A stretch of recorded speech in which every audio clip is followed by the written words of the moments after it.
couldn't tell, but something happened on the Tribord Trail. Giants and dragons are corrupting us all.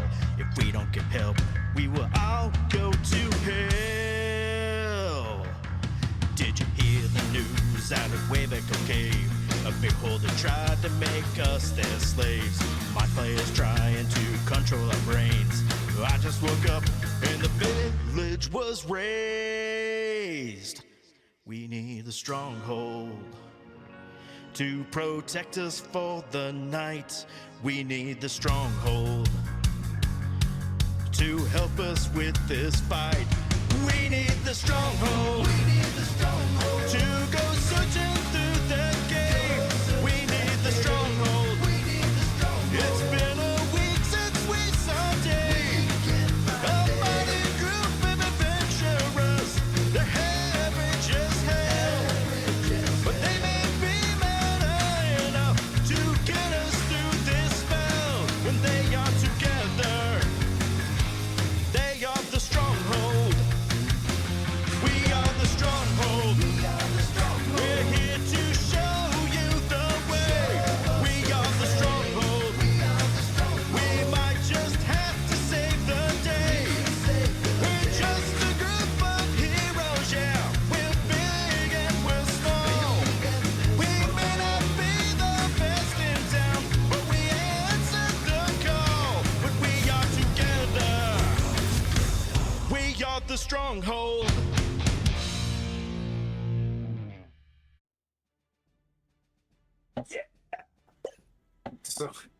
So much good hype.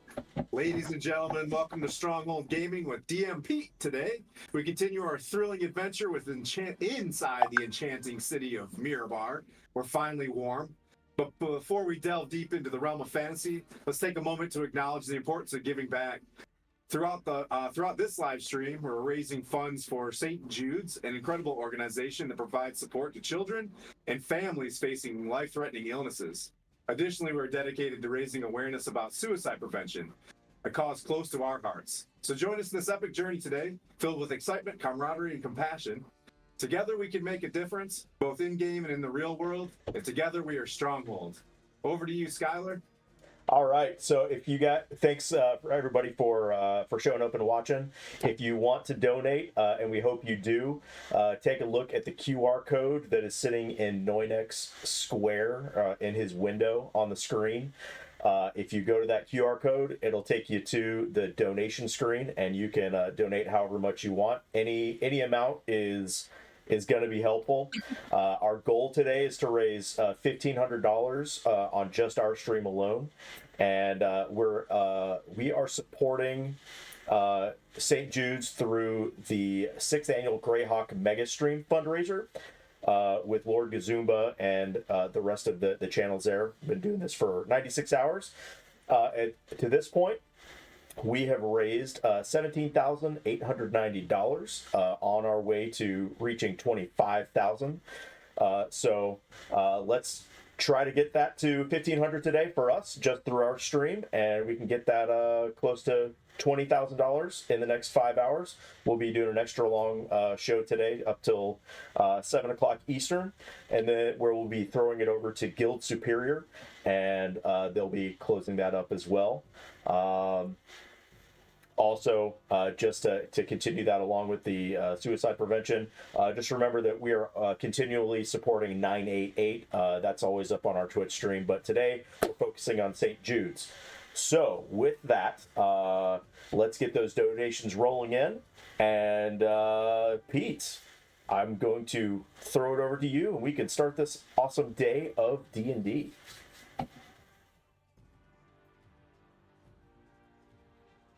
And you are muted. Yeah. Yeah. Net one, baby.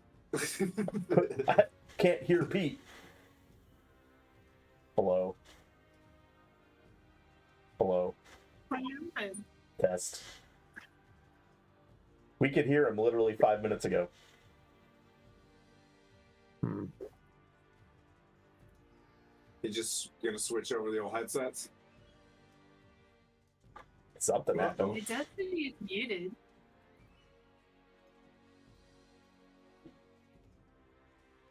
Maybe it's the button on the headset. Now we got a whole new mic the other day. Hey, maybe? Can you hear me now? Yeah, there we go. All right. I'll sort the other thing out in a minute because it's not worth the hassle. But no, thank you very much for joining us. Sorry for the technical glitch there. We're going to start this in a slightly different fashion, just because there's going to be some new people to our channel that's not seeing us due to our helping out with this really good cause and the 96 hours of streaming. So I'll go around each of the players and just so they can introduce their characters, just so you know who they are and you can have some.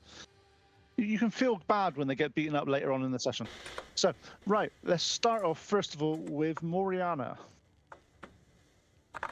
The wild hunt druid shifter from the Frost Hills. I was raised by timber wolves, and I'm always seeking for balance and beauty within wherever I'm at. Nice. And Timothy. Well, this is gonna be a good solid 15 minutes.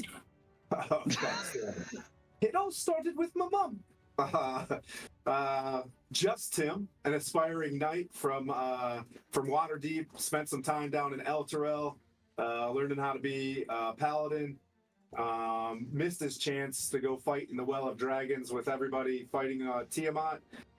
Took a quest with his friends to head north and bring justice and balance through Tyr to discover what this break in the ordning of the giants was. So he's just trying to be a good bro. Nice. And Zora. Hey there, I'm Kara and I play Zora. Zora is a human barbarian. She used to be a circus carny and sort of did the reverse of run away to the circus, ran away from the circus, and got roped in with this band of miscreants. She is used to circus tricks and things like that, and isn't above turning combat into a good source for coin. And she is, strangely enough, married to the bird, her husband, Mr. Pleep. And on that one, we'll get Pleep to do as well. Hello, I'm Sam. I'm Pleep of House Maleep, a wizard. So also Pleep is a community wizard school dropout. So he went and joined the circus.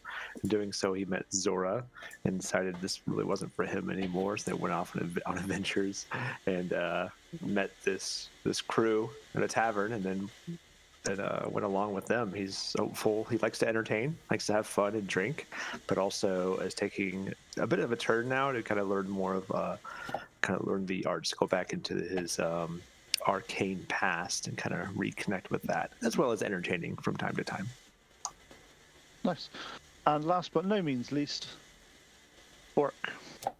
Hello, everybody. I'm Skylar, and I'm playing Björk. That's O with an umlaut, so Björk. I am an auto-gnome bard artificer. I started this campaign as a bard of the Creation College.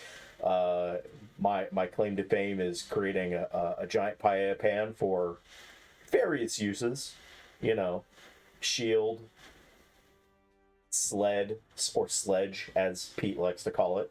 But I've been the healer so far in this campaign, and I can't do a whole lot else. So I decided I might need to help myself and become an artificer, and hopefully I can be more of help to the team, and my hopefully becoming a little Mega Man, if you will. And nice. And in normal fashion for this stream, can everybody roll a d20, please? Oh God, here we go. Come on, don't suck. And we're going to do this because we want this to be an uplifting experience today. Highest gets to go first. 4. Gets to do the recap. Oh, High five I'm to a Cleve. Buddy fours. You can prove it, Kara. You can look at it. Oh, let's see. So what did you get, Zora? I got a 5. Okay, Pleep. 4. wow. Four. Oh my God, I got a 3. Let's not maybe. So we got the shitty ones out of the way. Got it. Okay. Average today. Okay, so Moriana, what did you get? I wasn't here last night. Oh, so Zora, you've actually got the highest score with a 5.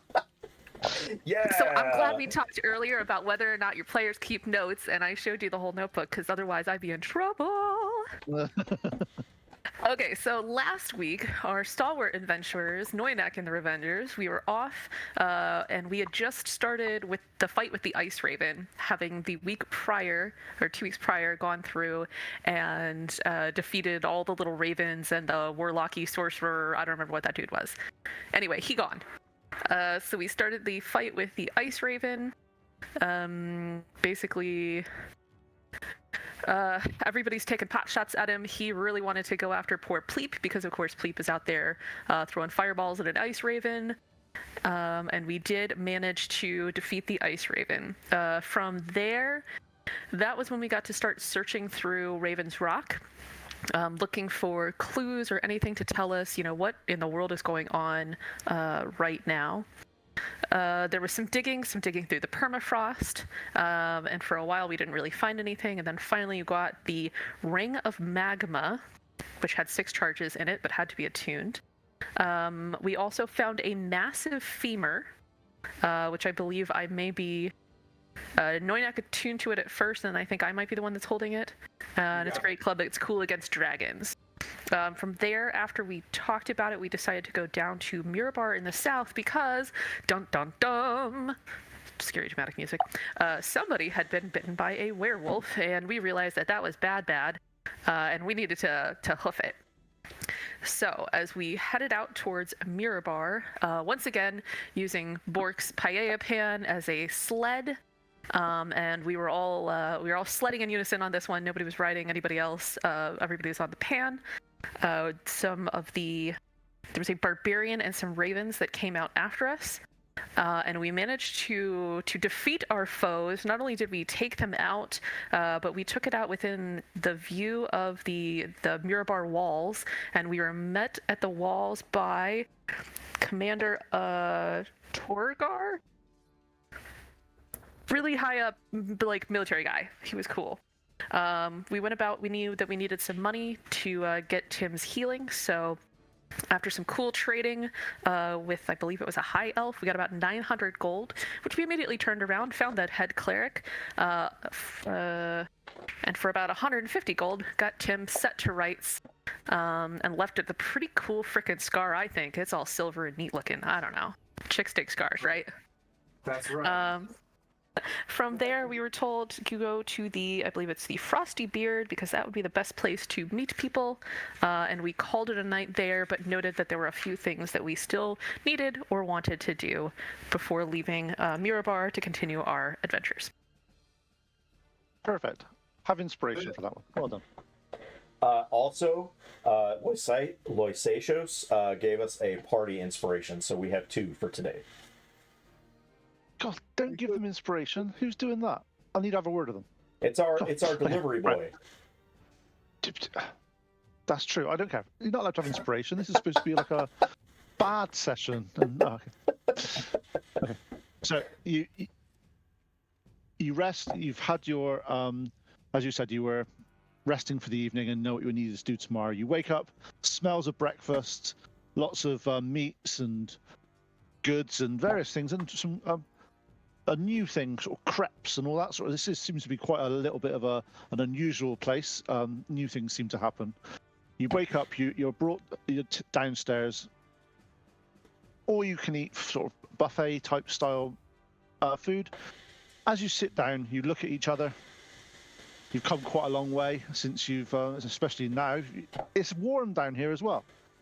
Looking around, it looks like you've all had some refreshment. You've slept in a bed. You've obviously looks like you've washed, which is quite unusual for your group. You don't do that often. So, as you're sitting down for breakfast, what do you guys want to do, and what do you guys want to talk about? Complete. So I'll go around the table because it's just easier that way. Tim, what do you want to do on this fine, nice day? And it's not even snowing outside, so it's quite nice for you. Well, I think I would wait to see what everybody's plan was, whether or not they wanted to carry on towards our path towards Waterdeep through Morgar's Mound. I know that Pleep wanted to go to the Arcane Scriptorium and meet Evelyn Spellweaver. I'll probably accompany him, take a look at the town, maybe see if inquire if we're going to stay here long, get a good bath, and see if there is an Order of the Gauntlet representative somewhere. Okay, yeah, that's good. Let's go to Bork next. So I know that the only way that I could have kept warm and kept from freezing up like the Tin Man was to use that. What was the name of that fish up north? The scrimshaw. Yep. Yeah, scrimshaw oil, which smells like bloody death, I'm sure. So I need to. It's not the best. Yeah. So I probably need to find a tinker in town to get my fluids changed out, if you will, have an oil change, and hopefully talk to another tinker. Meet all the tinkers in Faerun. Nice. Okay. And Zora. Zora would like to look for a leather worker who is more of an artisan than just like your standard, here, let me, like make you something you can get hacked and slashed in. Because she is looking to commission them for a piece of art, let's call it. So you're looking for a leather worker, yes? Yes. Right, cool. Nice. And Pleep. Like was previously mentioned, I would like to go to the Scriptorium, the Arcane Scriptorium, and find Evelyn Weaver, excuse me, to look for a scroll so I can try and learn remove curse if possible. I know it's going to be pricey. I want to talk to the group about that. Say, well, it'd be good to have it at least if something like this happens again. We won't have to worry about it as much. I can cast it when we rest or something. Yeah, that's fine. And also, you know yourself that if you do find a scroll, you are able to transcribe that scroll into your spell book, and you'll never lose it, unless the DM's really nice and makes you lose your spell book. But that's really being. That's really nasty. nice. Yeah. That's really nice, DM. Yeah. But a DM wouldn't do that. A DM wouldn't do that. No. Okay. Hint, hint, Yeah. hint, hint. Okay, and last but no means least, Zora, Moriana. Taken with Sir Timothy's smell at the moment. It's been a long time since she's smelt one of her own. Stop searching for And something. so she's gonna follow him and Pleep, and she's gonna ask him not to bathe so quickly. Ooh. What? Okay. Good curry. It's kind of funky. I'll ask Pleep, I'm like, do I smell offensive yet? And he's like, yes. All right. Okay. Well, all right. Well, I shall stink for the crew. Thank goodness We I all can't kinda smell. do. So I forget, and this is to DMP. Do you remember how much our monthly wages were supposed to be when we left? Was it 50 gold pieces a month? When I cannot find that parchment to save my life. Give me. Whilst we're doing something else, I will look it up because I've got most of my notes. Yeah. And I just have to Okay, go cool. through them. There was something where it was like every 10 day, if we survived the first 10 day or something. But Sir Timothy, since Pleep was always discussing this, and as we're walking along, at some point in time, we need to go search out some, I think they're called the Harpers, or at least find a white wheel to see if we can get a payout. Because I know that we spent some money, but if we had to, at minimum, if we had to Waterdeep and the war is over, we can at least refit there and, find out what our charge is from here on out. You'll be given 100. Basically, as you're going through your memory, it jogs you that you were given a piece of paper that you managed to find in a pocket somewhere, and it was basically you were given a writ that was basically says that you've been instructed that each and every one of you will receive 100 gold pieces per month as a retainer for your services. And where might I go to collect that? Yeah, I don't even remember. I think it was the White Wheel who we were supposed to meet in Nightstone, but from there, It all went a bit pear-shaped. Yeah. Yeah. So that being said, at least be 2 months by the time we got to Waterdeep. We've got at least money there. You guess money. So let's start round this the first sort of bits that we were looking at for this initially. Tim, obviously you were waiting to see what's happening with and going through with Pleep. Pleep, you sort of get together. You know where you need to go. You asked for directions to the Arcane Scriptorium. You are explained that it's near the Mage Quarter, about 5 minutes that way. Are you all going together, or are you going to massively split the party in 4 or 5 different ways? Just so I know. No, we will all go as one group. Okay. So as you are walking around, one thing you noticed about Mirabar is there's no beggars, there's no unscrupulous types hanging around on corners. Doesn't seem to be much in the terms of. In most cities you've been to, you'll see like an underbelly. You'll turn around, you'll look around. There'll be people going down corridors. Seems to be that doesn't happen here. It's as if that's been completely eradicated from Mirabar. And as you look around, you notice the reason why. There's definitely a heavy presence of the Axe of Mirabar here, walking around, ensuring that there is peace at all times in this place. It's a very militaristic city, and they seem to have wanted to stomp out that level of activity in their place. So as you walk around, you're heading towards the Arcane Scriptorium. As you walk around, you are guided in a direction. And on the sign is that you've been asked to look out for is a big arcane eye with a scroll underneath it. It's pretty much just that. As you walk around, you notice the shop's open. As you get there, a halfling is leaving and turns and goes, "I won't be back here in a hurry," and just stomps off, walking down the road. As the door starts to sort of move a bit, as you open and peer in, there's an elf sat on. Can only be described as it's definitely not something you normally see in a shop, but it's like more like a settee, a chaise lounge type thing. She sat there, and she goes, "Oh, more customers, right?" She turns up to you, and goes, as though she noticed Pleep. You see her sort of eyes widen. She looks a little bit startled. She stands up. She sort of puts her. She goes, my lord, how can I help you? Okay. Lord. That's right, we're lords. What? Yeah. She's ignoring the 4 of you. She's looking directly at Pleep. Oh, I'm I'm scared. Oh,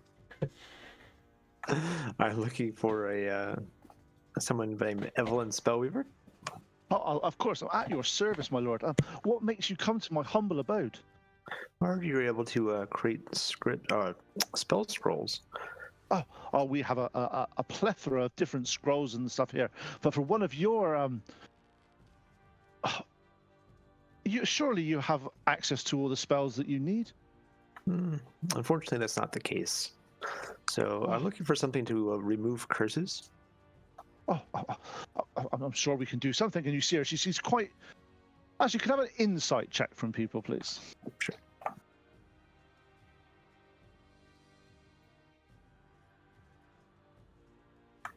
$12. That's a what 15 is for this me. character sheet you speak of? Did anybody guess? Anybody else get above 12? I got a 15. 13, but I'm not trying to be a one-upper on, it's Okay, that's fine. That's fine. So you notice that she seems extremely surprised that you've walked through the door, and she's definitely she's very distracted, and she seems every now and then you see her glancing at your wings. First time you've seen an Aarakocra, ma'am? No. I'm from down. Araconda are a higher life form. They're the best. They are literally. We should be here to serve them. Wait, did you say Araconda? Because I'm not sure what that is. Aarakocra. Oh, Does okay. like elbow I him? wasn't sure if you did it on purpose. No. Sorry, Tim. Sorry, Pete. That's fine. And she's like, no, I come from far to the south. The most of the high spellcasters, they're all of your race. I've not seen one up here in such a long time. So for you to come into how long have you been in the in this part of the country, this world? Are you from Evelyn, my eyes are right here, not there. Sorry. Sorry. No, I apologize. I do apologize. A scroll. There's a scroll you wanted, wasn't it? It's definitely Yes, a scroll. Scroll. Yes, remove cursed scroll is what we're looking for. She goes out the back. You hear her sort of fumbling around as if she's trying to find this in the fastest possible way. Things are crashing down. She's like, oh, 2 seconds. We're not that much of a hurry. It's okay. I just don't feel like everybody's so nice here. Everybody was so mean over the mountains. What's going on here? As She's she Zora. comes- She just sort afraid. of slides a little bit closer to Pleep and sort of grabs a feathered hand, like mine, not touchy. Oh, I think they're afraid of us, though. I don't think it's admiration. As she comes out, she got a scroll, and she goes, here, scroll of cure, remove curse. It is normally these scrolls they're 400 gold, but for you, I can do that for 200. Group. Do we have any money? I had the bag of holding, which I passed, but I have not depleted my funds. And So, and we sold a lot of gems last one. So just so you know, like equivalent of gold's like 1145. so for you, and this maybe comes a bit of a shocker, I'm just like, I forgot, I have 150 gold pieces that I hand him. I'm just like, I had this, and this is not because I'm just trying to hide it in any way, but this. Oh, you So had this. Tim- This wasn't so in the bag of our- holding. Okay. So our friend We're has tracking. 150 gold, ma'am. For an Aarakocra just as fine as him, and I would ask you to look at those lovely feathers. Do you think that you could do 150 gold? Because that appears to be what we have. Give a feather. And a song? And 150. Well, I'll give you How- 2 feathers and a song. if I can have a conversation and learn more about, as I said, it's been a few hundred years since I left my homeland, and I think I've seen 2 of the honestly, they were our feathered lords. They were better at everything we did. They literally made our magic look like infantile. So if you could tell me where you're from and how long you've been up here, is there any other family of you around here? Is there? How about instead of telling you, I'll describe it and basically the past in the circus. And as I'm telling her about the past and how I joined the circus, went to study and decided to join the circus. As I'm doing that, I want to create minor illusion and show her like images, like a 3D kind of image on the table. And then I'll explain the next event. I'll start playing a soundtrack behind it as well. Nice. Work Well, backing next track, event, I love next it. So do you know? On that note, do you know much about your family or anything like that, or are you kind of? A bit. I have a few siblings, but really I was kind of more of the outcast, just because I thought my spellcasting was a joke, and some of my family um, specialized in other means like athleticism or archery, so other combat. And then I decided to be a scholar and studied, but then I didn't take it seriously enough. So a bit of an outcast, even within my own family. I haven't talked to them in a long time. Well, that's it'd be interesting to find your lineage, because it'll be. I know were lost families that went to the north at some point, but I don't see many of them, especially walking into my shop. But I suppose that rings true if they are more athletically and martial gifted. I suppose if there's not many spellcasters, there'll be no reason for them to enter my shop. But I appreciate that time. Again, so she goes, yeah, 150. That I will accept that, and the conversation we've had, that'd be amazing. But if you are, anytime you are in Mirabar, please pop in and tell me more. I'll be interested into finding more about your. It's very, very rare that we find. Again, I am sorry for the lack of decorum, but Would you like to come outside and see me fly real quick? Oh, that would be amazing. That it would be. And she totters off behind you. Cool. She's You're quite. knocking for somebody else there, mister? No, she gave us a deal. I'm being nice. They call him Pleep Starfall. Oh, And I'm gonna go out there, and you mentioned that. Like, Bork, do a fanfare. Do a fanfare.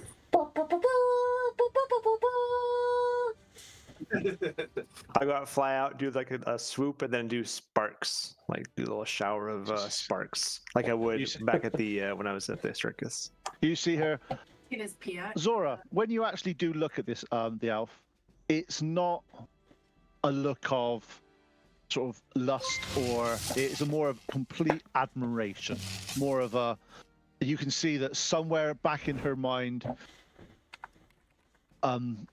this sort of, Araconda was such a key point of part of her life that she even says that it's been many years since I've seen one, and I learned all I could from my master, who was an Araconda. It's it's amazing to finally find another one of.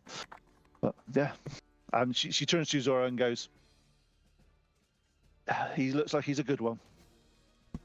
Yeah, he's pretty good so far. Aw, Thanks for the raid, Al Hawk. Welcome, Raiders. Welcome. welcome. As you are instructed there, she lets you know that if you are looking at transcribing that into your spell book, that there's a little room out back, and you could stay there for. It's going to take you a half an hour to sort of sort it all out, and she'll even provide the necessary inks and parchment to be able to put it into your spell book. But so if you want to do that, it's a very quiet time. You can go do that now. That's something that should, if that will be useful for you. I don't think I'll go back there. Actually, I'll go back to my room at the inn and do that and take time. But I'll separate from the group. Okay. Hey, pretty bird, before you go, can I have like 5-10 gold? Actually, yeah. I'm gonna give Zora right now the bag of holding. Cool. Got it. Okay. So Cleep wanders off and heads back towards the inn. You see him sort of happily got all his various information and various things. Okay, and so next but no means least, Zora, you wanted to find a leather worker. Hey, Pete, Yep. could you check your message real quick? Yep. Sorry. We got that.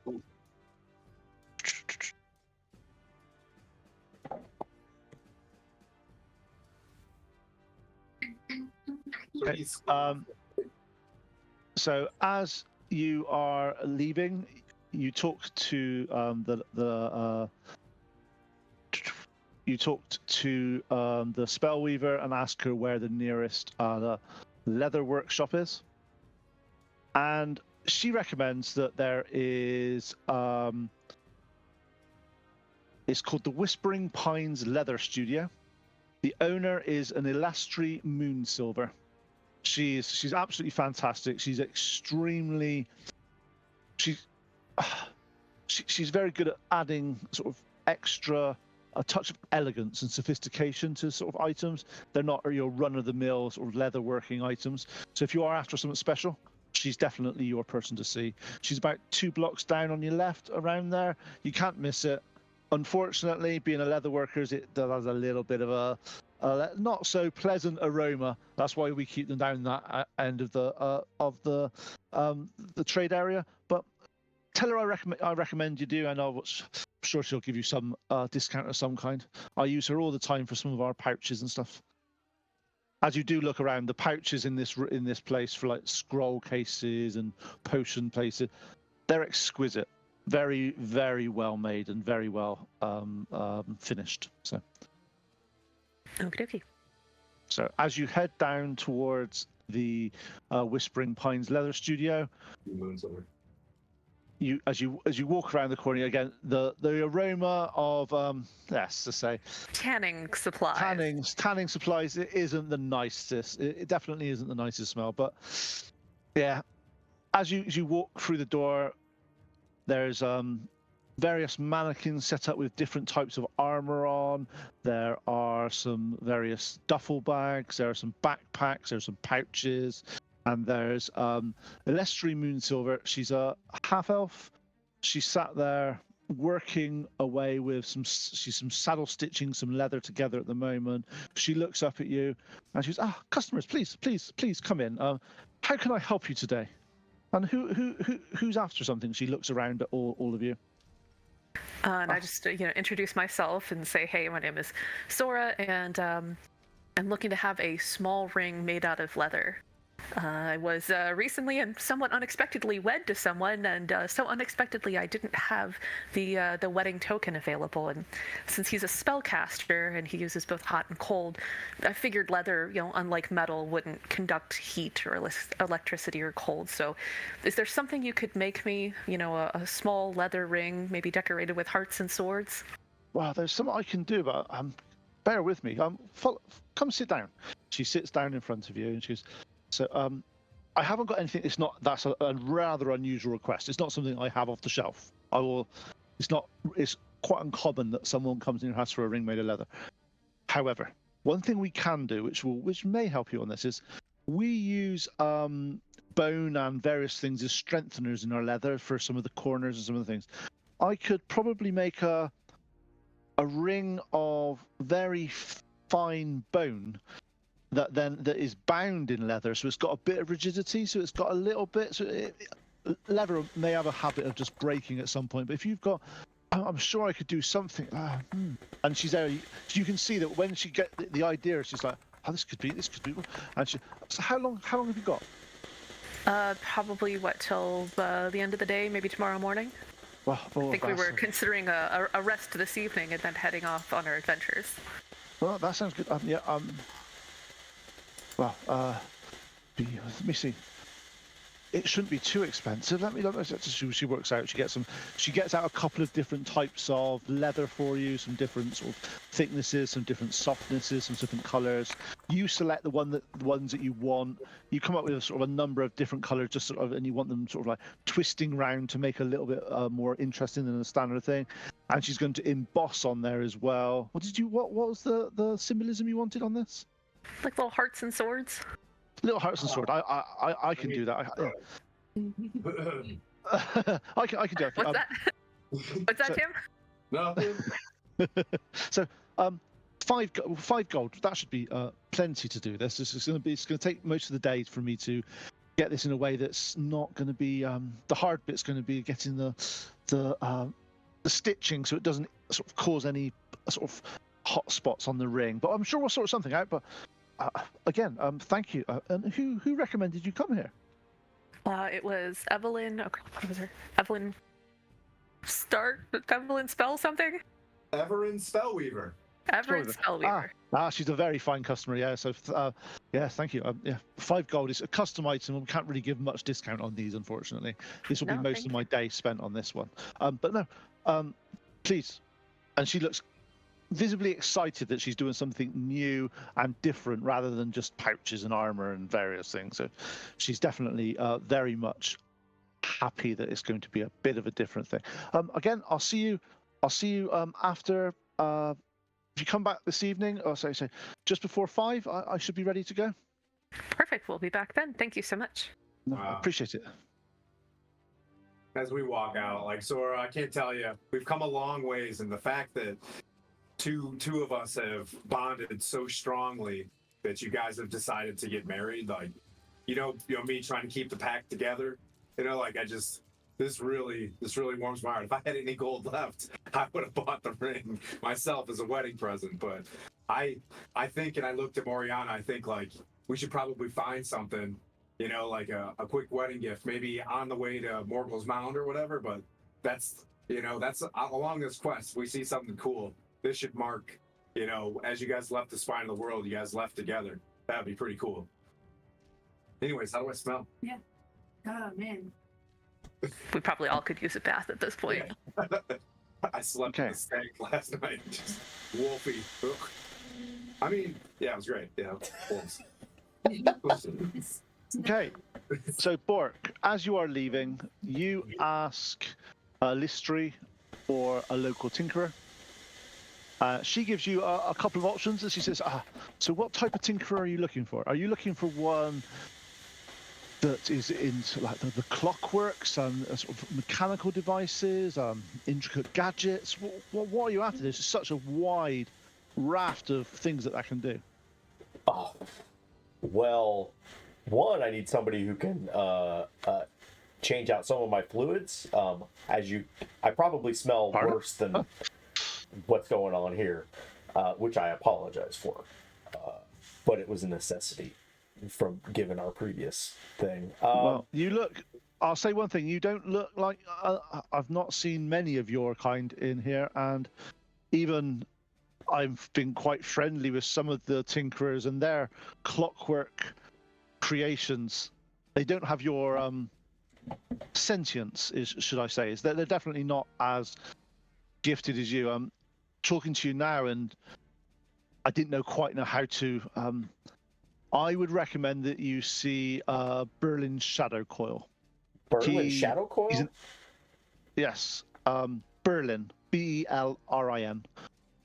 He's an elf, and one of the things that he does really well is he's able to imbue some of his mechanical items with some arcane energy, which may help in terms of your sort of stuff. It's because, to be honest, taking you to a normal tinkerer, maybe not the normal. You're definitely not an automaton. You're definitely not clockwork. So somebody needs to be a little bit more specialized to see you. And he's quite the other side. You know how some people are? He doesn't like the smells of the tannery, so he's as far away as you can possibly get from this place. It's about 6 blocks over that way, but you can't miss him. His shop is called the Inventor's Haven. The Inventor's Haven. Well, I thank you for your thank you for the nice words, and I'll be sure to tell Berlin you said hello. Yeah, be nice to him. He can sometimes. He's very single-minded, and he can get stuck in his ways sometimes. So just be I'm sure you'll be fine. So. Absolutely. So six blocks over, you walk around. As you start to go around, you start to hear lots more tinking, lots of metal, you're definitely more in the industrial area here rather than the more softer areas of the spells and the leatherworking area. As you walk around, there's a big sign. No symbol on this one. It's just in a really nice, elegant script, the Inventor's Haven. As you look up, the doors, as you get close, the doors open on their own. As you look around, you see there's a mechanical device on the top of the doors that seem to open the doors for you. As you walk in, there is an elf covered in black sort of soot and various grime. He's up to his eyeballs in things, and he's sat there, and you see him on his desk, and there's a small contraption of a small bird that's got lots of sort of cogs and stuff, and you see him holding his hand up and trying to sort of concentrate and get this bluish energy from his hand into the. After about 10, 15 seconds, he's like, obviously got the focus wrong. As he's and he look, oh, customers. As he looks at you, Bork, his eyes sort of like does like the wildy coyote type thing. Eyes shoot out like, what are you? Oh, no, please, come in. As he sort of ushers. I see that he's working on a little bird, and I'll pull out the bird, mechanical bird that Hingle Binglefoot in Bryn Shander gave me, and I'll wind it up and throw it up on his desk. It's that. He's like, that's a fine piece of work, but that pales into insignificance to what you are. And he's looking you up and down. He's moving your arm up. He's like, you're amazing. Thanks. My name's Bork. What are you? Bork, please come into my shop. At this point, he doesn't even know that the other guys exist. He's literally just, come. What can I do for you? Is that surely you are a marvel of. Oh, what are you? Sorry. Listen, sir, you're not the first person to say that. Hingle said the same exact thing the first time he saw me, and I'm an automaton, or I'm an autognome. I was created in Kryn by a guy named Majoratops Butterwill. You may have never heard of him, but to be honest, I've never even heard of Kryn. So, is that some city down south? No, it's a world far away from here. You must have. It's amazing that some of the other worlds must have knowledge that surpasses ours. Again, what can I do for you, Mr. Bork? Well, I spent some time up in the north, and I learned about this stuff called I forget what the name of it. It's a fish oil made from scrimshaw. Fish oil. I can smell it. Yeah. Yeah, I apologize for that, but I was hoping that you might be able to provide some new fluids. Like if I could get this oil out of me and just do a good cleaning out of the system. I was hoping you might be able to help me out with this. And if you've never seen something like me before, I'd be more than happy to let you learn as much as you can. One thing I have got, if you need a deep clean, that's what I can definitely do. But I have as he takes you around the sort of the side. There's a big vat of blue sort of cleaning fluid that he puts his big clocks and stuff into. He said, if you how do I put? Want to have a bath? I suppose you could come in here. It's going to take a few hours to get through all your joints and all this sort of stuff. So, but we can do that. We can. Yes. It's going to take a little bit of time. So, do you want to start now? Yeah, I'll turn around and look at Sir Tim. It's like, I'll just hang out here for a little while and get a nice cleanup. I can meet you guys back at the tavern. Zora and I are looking at each other, kind of funky, because we've been in a lot of weird fights, and I'm just gonna quick do a divine sense on this guy. Like, who are you, Satan? Did you say at you? Are you Satan? I'm trying to be nice about it. Jeez. Chew, are you Satan? She looks at Tim and goes, "Bless you." Yeah, well, thank you. First off, you know what I mean. That's a big step. Tim, you don't sense. You actually sense an overriding. He is a relatively good person. He is just absolutely beyond. As I, do the Gandalf thing where I try to grow in the room, is beyond a friend and family member to us. Well, if you want to, you could stay here if you want. You could stay and watch him have a bath if that's. He's only here to be cleaned. Well, we just want to make sure. Bork, you feeling okay, buddy? We're starting to spread out. I'm starting to feel weird, but let's all meet back at the tavern in an 3. hour, 2 hours. Yeah, I can do that. We need to Okay. write something in the sending stone. I mean to be inappropriate, but do you want to go for a walk? Not as in a dog, you know what I mean? But like, want to go for a walk? Oh, shoot. Quick walks. Oh, whoops. Um, Uh-oh, our dog our just fur gave us baby is the- just. Yeah. Oops, a daisy. We'll use the magic word. Yeah. Yes. Okay. Yeah. Go find some trees to pee on. Let's go. Just kidding. So as you are, so you have 2 hours or so to some time to sort of to kill to do stuff before you get back to the inn. What does Moriana and Tim want to do? Let's just get to know the town a little bit and Montage. yeah, Yeah. we're in a montage. Okay, Zora. I mean, if it's not too awkward, third wheel, right? Like I'm gonna go with Moriana and Tim. Come Okay. on, Zora. So Do as some you're walking, sightseeing while my ring is being made. as you're walking around, your initial observation that this is a really nice. It is a nice town. It's slightly concerning compared to where you've come from. It's a little bit more sort of civilized. It's a little bit more sort of stern, should I say? But looking around, it's a good 30% of the people you see here are dwarfs. You know, dwarfs are quite melancholy, a little bit more direct, a little bit more. You've especially Tim's been round Puent a few times. Puent's a little bit stuck in his ways, should I say, and always a bit more forthright. Maybe that's the normal for dwarven. This much dwarves in the town. No one seems to be. You talk to various people. Everything seems to be above board. There's some nice pastries. People walking around selling food, selling things.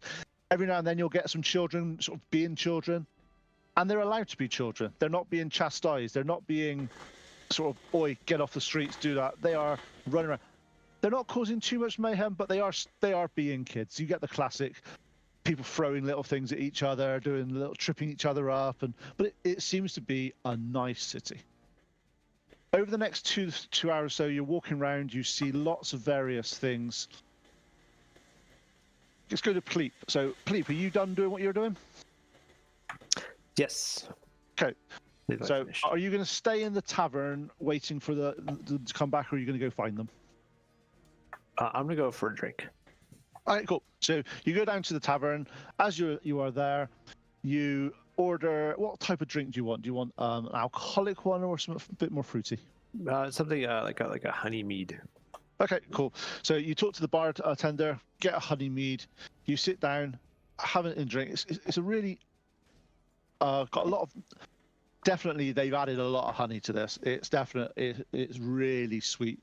You don't think you could drink too much of it, but it is really, really nice. As you are sat there for the next sort of hour or so, you're looking around, watching people come and go. As you are there midday, your friends arrive. Bork comes in, looking like he's been he's literally gleaming from head to toe. It's like he looks like everything. Whereas normally when you see Bork move, you hear like a little bit of a crunch, a little bit of a. It's as if he's been like given a silent spell. It's like look at the joints just moving. You've had probably one of the thoroughest cleans of your life since you've been in Kryn. You were in a solution that basically managed to get rid of all the oils. And you were given some mineral oil to be able to put in all your joints and stuff like that. It definitely moves a lot better, feels a lot better. And he also says, if you are looking at going back up north, if you use this and it gives you a little sort of blue sort of vial, if you mix this in with it, it won't smell quite as bad. Oh, thank you, So- sir. That's It'd be- great. That'd be great. So as you are in the tavern, you're looking around at each other. You sit down, get a round of mead for everybody. You sit there drinking. Halfway through your first glass, there's a bang on the door. And as you open it up, there is a man who walks in in full plate mail. Tim, you recognize his armor. You recognize an emblem on his armor is the Order of the Gauntlet.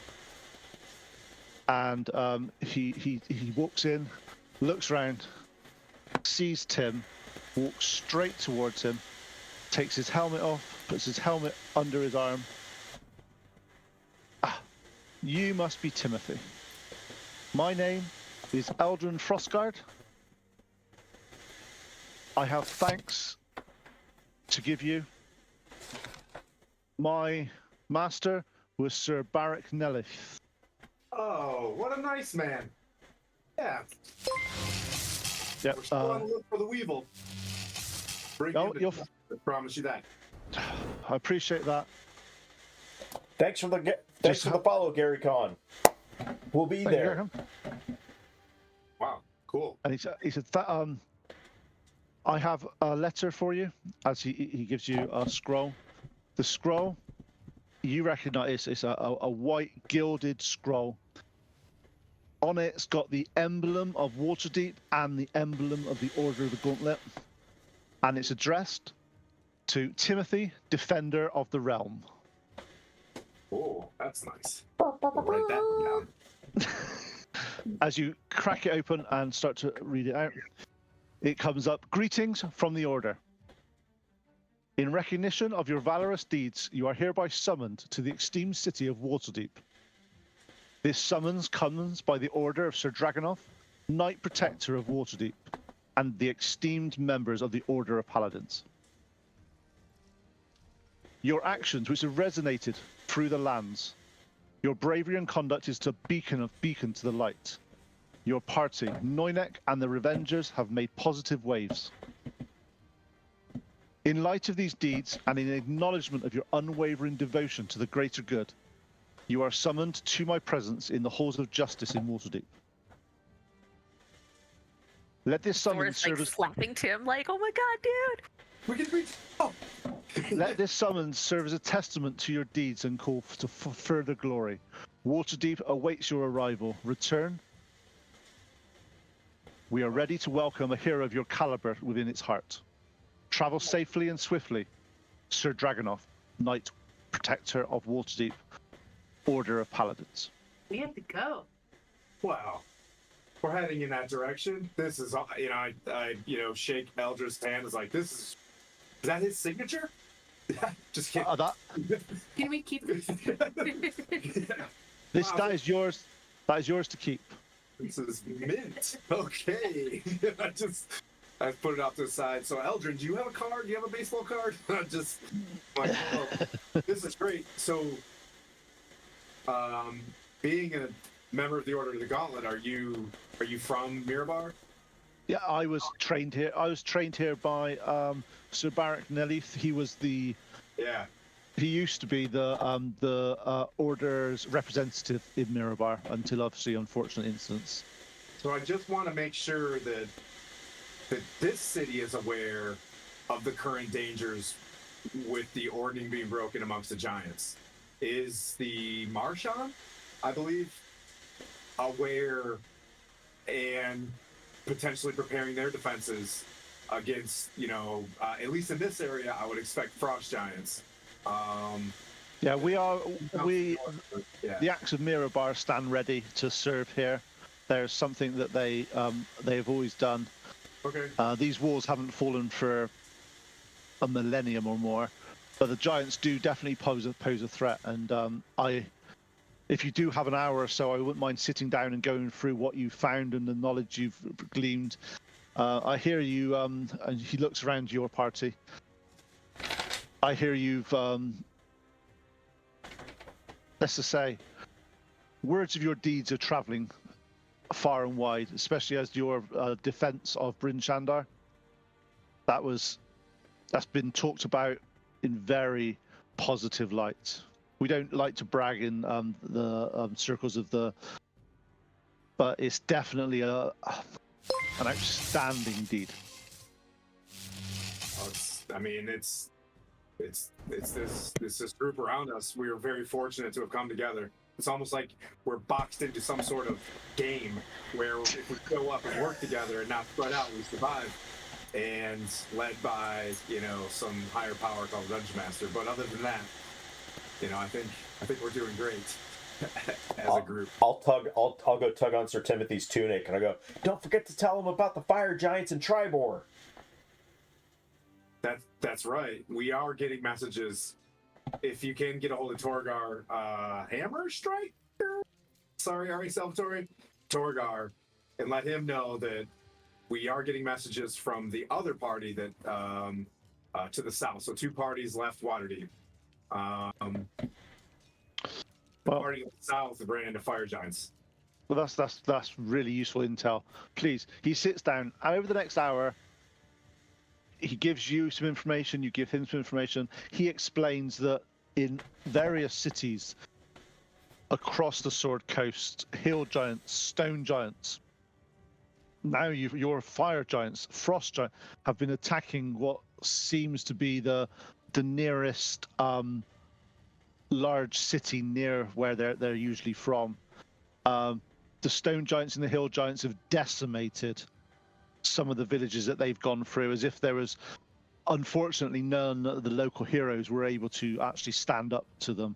The only 2 that they know of that have actually been able to repel the giants were obviously your group, and now that you're telling us about the Tribor one, it's good that we've got 2 groups of heroes in the north that are able to assist the people. But yeah, it's a shame that we didn't have more.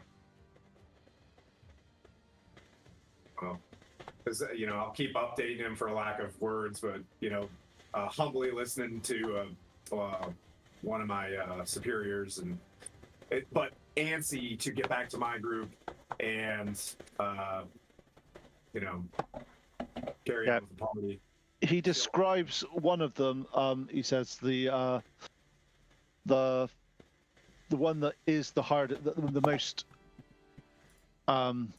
There's a village to the south called Golden Fields, and the hill giants attacked that, and I believe there was no one left. Oh no! Oh wait, Stay tuned next week. So this it's very unusual that hill giants rally in that manner. They're usually quite solitary giants, but they see apparently there was 10, 12 hill giants that descended and just obliterated every single thing they could in Golden Fields. No one's found out why yet, but we are sending the order down that way to see what we can do. But again, you've been summoned to Waterdeep, so that is, I wouldn't take that lightly. I look at you guys like, at least I think we could probably receive at least your payments there as well, and I kind of look, a little bit sad. Hopefully we stick together. Okay, so it comes to the end of the it's around 4 o'clock now. Zora, very much in her memory, her mind that she's got to go and pick up this ring. It's very important to her. So are you going to go off on your own, or are you going to leave these in the party? You're going to go together, just so I've got some idea? I'm going to go off on my own for this one. Okay, cool. So you make your excuses, leaving the people talking about the giants and greenfields and various things, and you wander off. You know the way.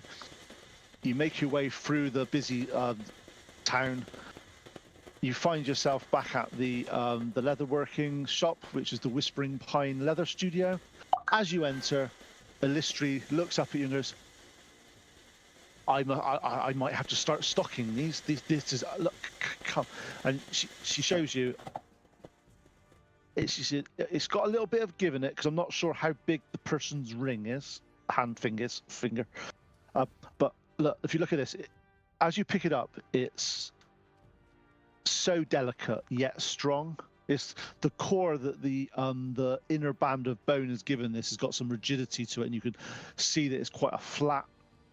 It's she goes, I had to thin down the leather to it was nearly paper thin to get around here to make it look. And she goes through the process with you, and she shows you what she's done. She shows you how she's done the embossing of all the various different around the band of leather she's put in there. She's alternated it between all the various, the heart, the sword, and all the way around. And she's like, again, that's 5 gold if you don't mind. So I give her the 5 gold, and then I tip her an extra gold, and thank her for her excellent craftsmanship, and tuck it gently into my little like chest piece or whatever, so it doesn't slip out, but it's right near Pleep's little feather. Yep, that's perfect. And as you are going back, she did mention she said, when you were in here last, you were saying something about baths or going somewhere nice for a sort of thing. If you do, I would recommend going on. I hope you don't mind. I overheard that you were saying that you were warmer now. You're down south and various things, but there's a bath called. It's a bit of a play. You'll like it. It's called the Arctic Oasis. Arctic Oasis, okay. There's a human there by the name of Florida Icewalker. She's from the spine of the world, and she's come here, and she's got some unique ways of doing some. She has some areas in her bath which are cold and warm, and you do plunge baths. You do some stuff. I'm sure it'd be right up your alley to do stuff if you do that. But she's open most evenings. That'd be really good. Thank you. That'd be good. But again, any more? If you have any more ideas like this ring, please let me know. This looks like I'm going to make a few more of these now, just in case anybody else wants them. Well, if anybody inquires about where we got such a lovely band, we'll let them know to come to you. Appreciate it. Thank you very much. And again, definitely much more interested in making some of the pouches I've been doing most of the time. Again, appreciate that very much. Pete, I want to break in real quick. Just for everybody watching, remember that we're doing a fundraiser for St. Jude's. If you see the QR code in the bottom right-hand corner of the screen, if you want to donate, go ahead and take a picture of that, and I will take you to the donation screen. Right now, we've raised $25 thus far, so get in there and make your donations if you want to donate to an amazing cause. Every dollar that St. Jude's raises goes to help a family with a child with some crazy medical conditions. So it's a great charity. So that's all. Okay, thank you very much. Well, does Zora have the bag of holding right now? Yes, she does. Yeah, because he passed it off to me. I'll bring Zora. Now she just walked out to go get Addie. Okay, Zora's come back now. So Zora comes back. As she comes back, Tim gets up and sort of ushers Zora sort of to leave. So I remember Moriana talking earlier on when we met. So it's too late because we already left. I want to go see if we can find a local druid real quick. I'll go ask around, to see, maybe go back to a shop that we've already been to. Yep. Okay. As you talk to the barkeep, really, he mentions that there is the Circle of Flowing Waters. It's a human druid called Joran Riverbend. He is one of the main druids here that deals with. As you actually start to notice when you're walking around, there's lots of sort of troughs and various things with lots of really, really delicate flowers in them. And his circle are tasked with watering and keeping and making sure these flourish across the city. So as you start to go around, you manage to find him, Tim. He is currently working around. He's doing some like semi-water bending with sort of the watering going into each of the various troughs and stuff. And he looks at you as you approach, and he goes, "Evening. What can I do for you?" Joran. Greetings. I'm Sir Timothy. This is this is Zora. We have a dear friend of ours who is a druid that you may have heard of. She's a moon druid. Mm-hmm. Yeah, Circle of the Moon druid that's been with us for a while. We've all done pretty nice things to each other, and I remember her mentioning back in a small village called Nightstone that was destroyed by orcs. That she was searching for something that may or may not be that you have. I was wondering if you've heard of a staff of flowers.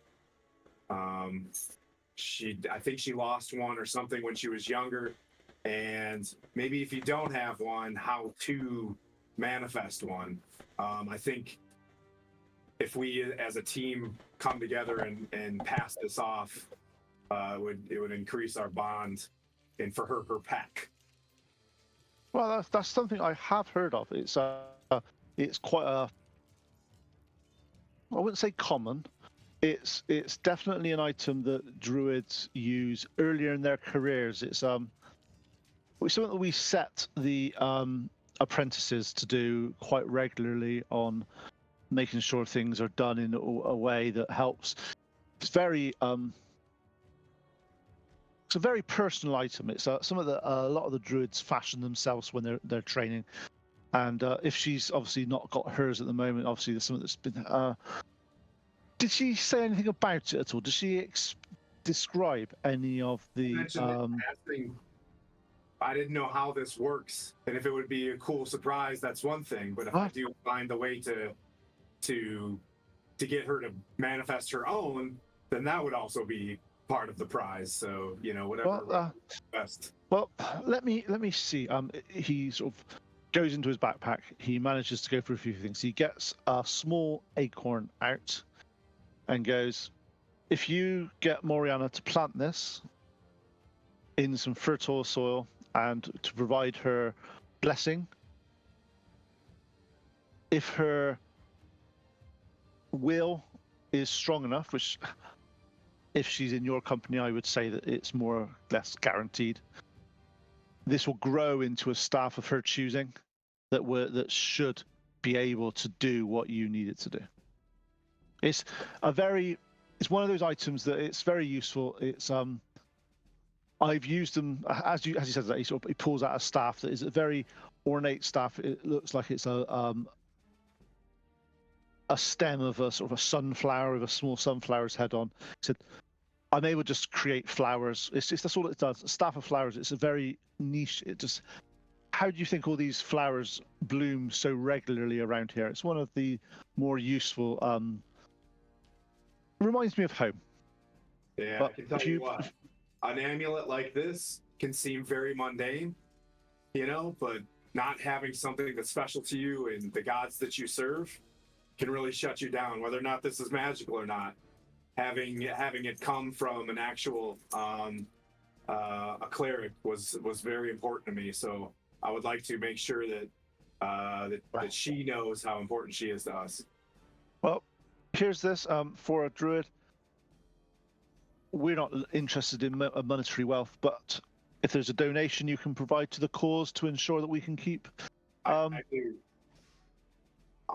look at Zora. If we don't have any cash, but I was like, I pull out my old chainmail and just say like, we do. I just don't know what's appropriate. I don't know, like 5. Well, yeah. she like looks down at the ring that she just spent 5 gold on, and I'm like, 5 gold? I don't know. He takes it and he smiles, goes, thank you very much. That should keep us going for a few while here. That's again, welcome to the wonderful city of Mirabar. Thanks, Gerard. I'll make sure that when we speak to Moriana that she knows of your presence. And then we skip perfect. back. I do this thing and then we skip montage style. Back to okay. So as you go back to the inn, what do you guys want to do? Obviously, Zora has been told about a bath area that can sort of keep everybody clean. It's not, but apparently it's quite a special one. It has a magical aura about it that it will make you feel at home because it's sunny. It's freezing. There's cold. There's ice. There's steam. There's lots of things. So of course, pass that all on and see who wants to go. Are we all at the tavern then together? Yep. All right. So I want to go talk to Zora, and I'm going to say like, well, that we're married now, kind of an item. So speaking of items, I pull out this ring and say with nice gold ring with a sapphire on it. Matches my dark feathers. So, and then pass that to her. Yeah, I kind of snuck out and got this when I was learning my scroll. And she kind of like shakily reaches in. She goes, I got one too. I know we're already married, but will you marry me? Marry? Yes, every time. She like looks over at Tim like, This is so great. But I put it on and all right, Bork it back fits. What's So that? was that Tim? Is Bork back yet? Yep, Bork's back. Okay. All right. He's looking nice and shiny and clean as a whistle. You've never seen me this clean. No. In fact, even those parts of his that you thought may have been sort of decoration or stuff, like a black line around to it, now seems to have just gone. It's like it's been like back. It's just it's an amazing clean. Don't you look like a handsome old robot? So shiny. Thanks. It's you, buddy. So, what do you guys want to do today, this evening? baths. We said we're gonna head to the bathhouse. Yep. Yeah. Okay, as you start to go towards the bathhouse, you are told that this one's called the Arctic Oasis. As you get there, you see that the emblem is a block of ice and a small little sort of weirdly, whoever put this together, I know it's an oasis, but hey, coconut little thing on it. It's just like, come on, bit corny, but hey, needed to be done. As you are ushered in, the door opens and like a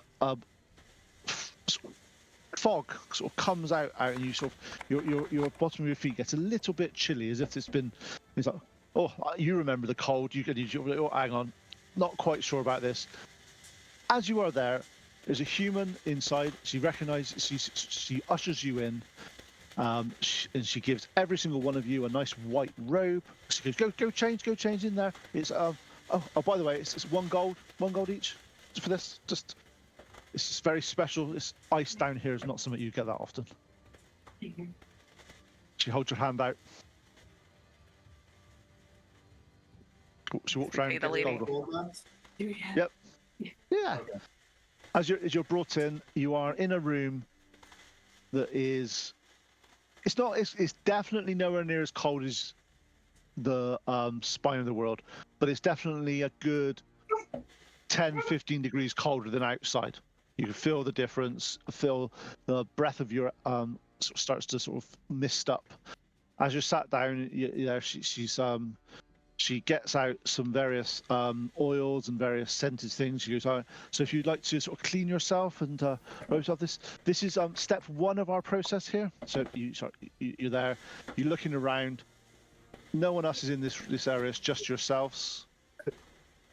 Over the next sort of 10, 20 minutes, you are you pick out the various scents that you like, the ones you don't like. There's definitely some that you look at and go, well, no chance of that getting anywhere near me. There's others, though, that you make mutual decisions of ones that you enjoy. You are then ushered into a room. Well, you remember when you were in the Barbarians, they were in a sweat lounge. You go in. This one's solid wood. It's a proper sauna. This is like this upper class type thing. You go in. There's some rocks that are heating up, and somebody put some oils and water on there. It steams up. For the next 10 minutes, your pores are opened, and you're very hard to see anything in here more than about arm's reach away from you. You're then ushered into the final room. Whereas you remember when you were up in the with the Barbarians, you were ushered into an ice pool. Here seems to be a little bit more sedate. As you start to see it, it's a heated, naturally heated bath. As you get in, you sort of get down to your neck, and you're there. People bring drinks round to you. It's a very relaxing time. Is there anything you guys want to talk about with each other whilst you're in your baths, or are you just going to be enjoying the Are we time? kind of like in the tank? You know what I mean? Yes. Kind of thrown together. I'll just like wave into the middle of this and say, "Hey guys, I just wanted to take a moment. Zora and I went on a quick side quest there for a second, and I scooched, but like at a decent distance from Moriana to make sure my head's above the steam. You know what I mean? So I'm not like steam creeping. And I just like I go, look, we were able to we managed to find something for you. You had mentioned early on that you had been looking for a staff of flowers, and we made it to a big city that we are here. We found a little glaive or something. There's a little grove where there was a druid there, and easily enough, we were able to find this acorn. And if you plant this acorn and you use your druidic powers, you should be able to manifest through your circle an appropriate staff of flowers. This means so much to me. I can't believe you guys did that. You're welcome. Ding. Friendship. So I know how long this will take to plant. Yeah, there's a little tag off to the side of it. You know what I mean? Like you need. It's written in 5 different languages of Yeah. what your instructions you need to do. You plant it in good soil, and you would know what to do. Basically. I got one of these back when I was very young, and I do know exactly what to do with this. Thank you so much. That really reminds me of home. I appreciate it. Welcome. Okay. Sorry I don't smell like a dog anymore. So that was kind of like my penance since I washed off the lycanthropy juice. Decided, give you something else that feels like home. Where's Bork right now? Is he rusty in here? Can he hang out in this water? No, yeah, he's fine. I'm not going to be in the play some water. music? I'll just be sitting, like a gnome. But he's wearing a towel too, though. Yeah, I'm sitting on the edge. Just my legs are just out. I'm just like, Okay. hello. This is good. This is good. Well, Okay. hey, this is great. You are then, after it's one of those classic ones. You don't know quite how long you need to be hanging around in the bath, where you're sat there. You feel that it's at the right time. As you are sort of looking around a little bit, what to do, there's 4 people come in with sort of big white towels. They hold them up and shield each of you from everyone else. As you get out of the water, they wrap them around you, and they go, your clothes have been cleaned, your armor's been shined, your should help you. And again, welcome. Thank you. Every time you're in Mirabar, please come back to the bath. It is useful for everyone, but this is definitely the Arctic Oasis welcomes you back anytime you want. Thank you so much. So you are cleaned. You come as you get out. Your clothes that you knew they've been worn, they've been battled in, they've been thought in. There's been some. As you start to look at them, they have been cleaned, they've been mended, they've been sort of magically they are as nice as you got them when you knew. You've still got your little mark on your armor, Tim, so they haven't taken that away from you, okay? All right, cool. Just because I know how Such a nice town. I wish we could stay here. Yeah, it's like, man, let's get a job here, just live here. Let's just, somebody else will save the world. It's fine. We need Noyak and the Revengers headquarters here. If only the world wasn't depending on it. Revengers Tower. Yeah. Maybe someday we retire here when, there's peace in Toril, or wherever we're at, Faerun, or Forgotten Realms, or Rand McNally.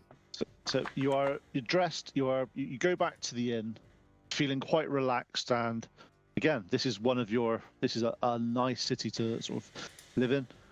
What do you guys want to go to the evening? I know you have plans on. You still planning on going to where you were going tomorrow morning, or is there other things you want to do? I can bring that up as the Leonardo of the group. You know what I mean? Just like, hey, do we still plan on? I think time is ticking against the world. This was a great, repose back here.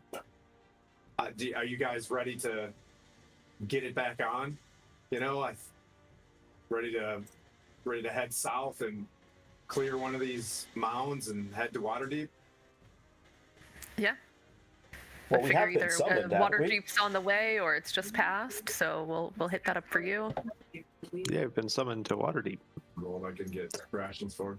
But tonight, before we sleep, before we rest, I suggest we drink and play music and Yeah. cause a party. Have one of those things that like, well, I retire tomorrow. You know what I mean? Like one of those moments. I don't know. Where's the last time we see each other? Yeah, being really dark. What do you think Waterdeep wants with you? Probably put us on another mission. I'm guessing they found a. I would assume they want an update. Right? Oh, we haven't sent our message in our stone yet. Ooh. Bork, should we send a message? Sure. What do you want? What do we want to say? Maybe they'll meet us in Waterdeep. We're at Mirabar, heading south to Waterdeep via Morgar's Mount.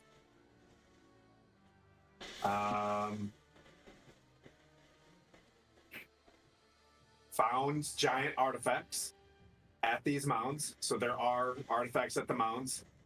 Don't know how to decipher the language. More to follow? Any other big ticket items? Just tell them where we're going. I look around. Okay. When you're at the inn, you're talking to the people about this, and obviously, one of the persons, the barkeep overhears your plans, and he's like, "Can I offer some advice on your travels?" Absolutely. If you're going from Mirabar, you're going. I don't know about Morgan's Mound. I'm not sure where that is, but if you are looking from going from here to Waterdeep, that is a fair distance. I would recommend, if I was you, I'd get across to the west coast and potentially catch a boat from Luskan down to Waterdeep.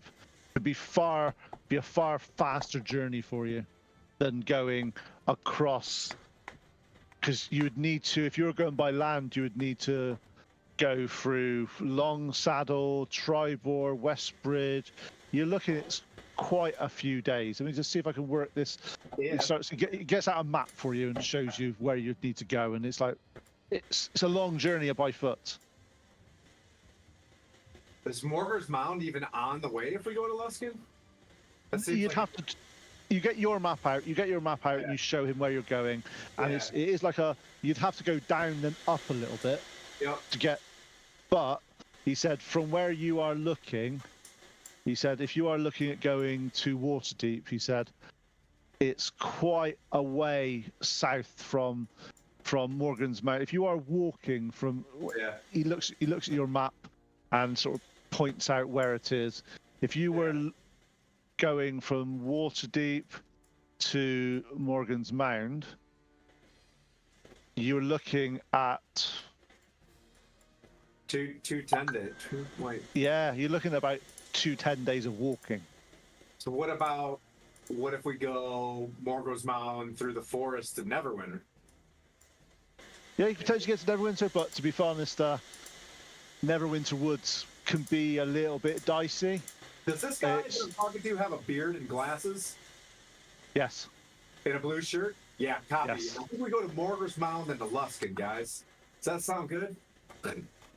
Don't forget that we can fly. It sounds like we're taking a railroad there. It's a flying animal. I'm fine with flying it, so you guys can ride on. But he can't fly that. He flies at a speed of almost walking. From here, basically, to get to Morgan's Mound from here, it's about 2.5 days travel. Get to Morgan's Mound from here. Not too far out of the way at all. And then if you go from Morgan's Mound to Neverwinter, you are looking at about 5-6 days, and that's through the Neverwinter Wood. If you are looking at going to Luskan from Morgan's Mound, it's about 4 days travel, and you can go mostly down a river. Wow. What do you guys think? The river. You guys want to take a riverboat? In I speed? haven't tried out my swimming in a while. Riverboat sounds fun. River Mira, right? Do I get extra credit for that? But yeah. Okay. So since we're near these mountains, I think prime directive is to gather more these artifacts to bring to Waterdeep to have someone Yep. look at to make a point. So Yeah. And then from Luskan to Waterdeep, on a ship, you're only looking at about 7 to 8 days, which is a massive improvement.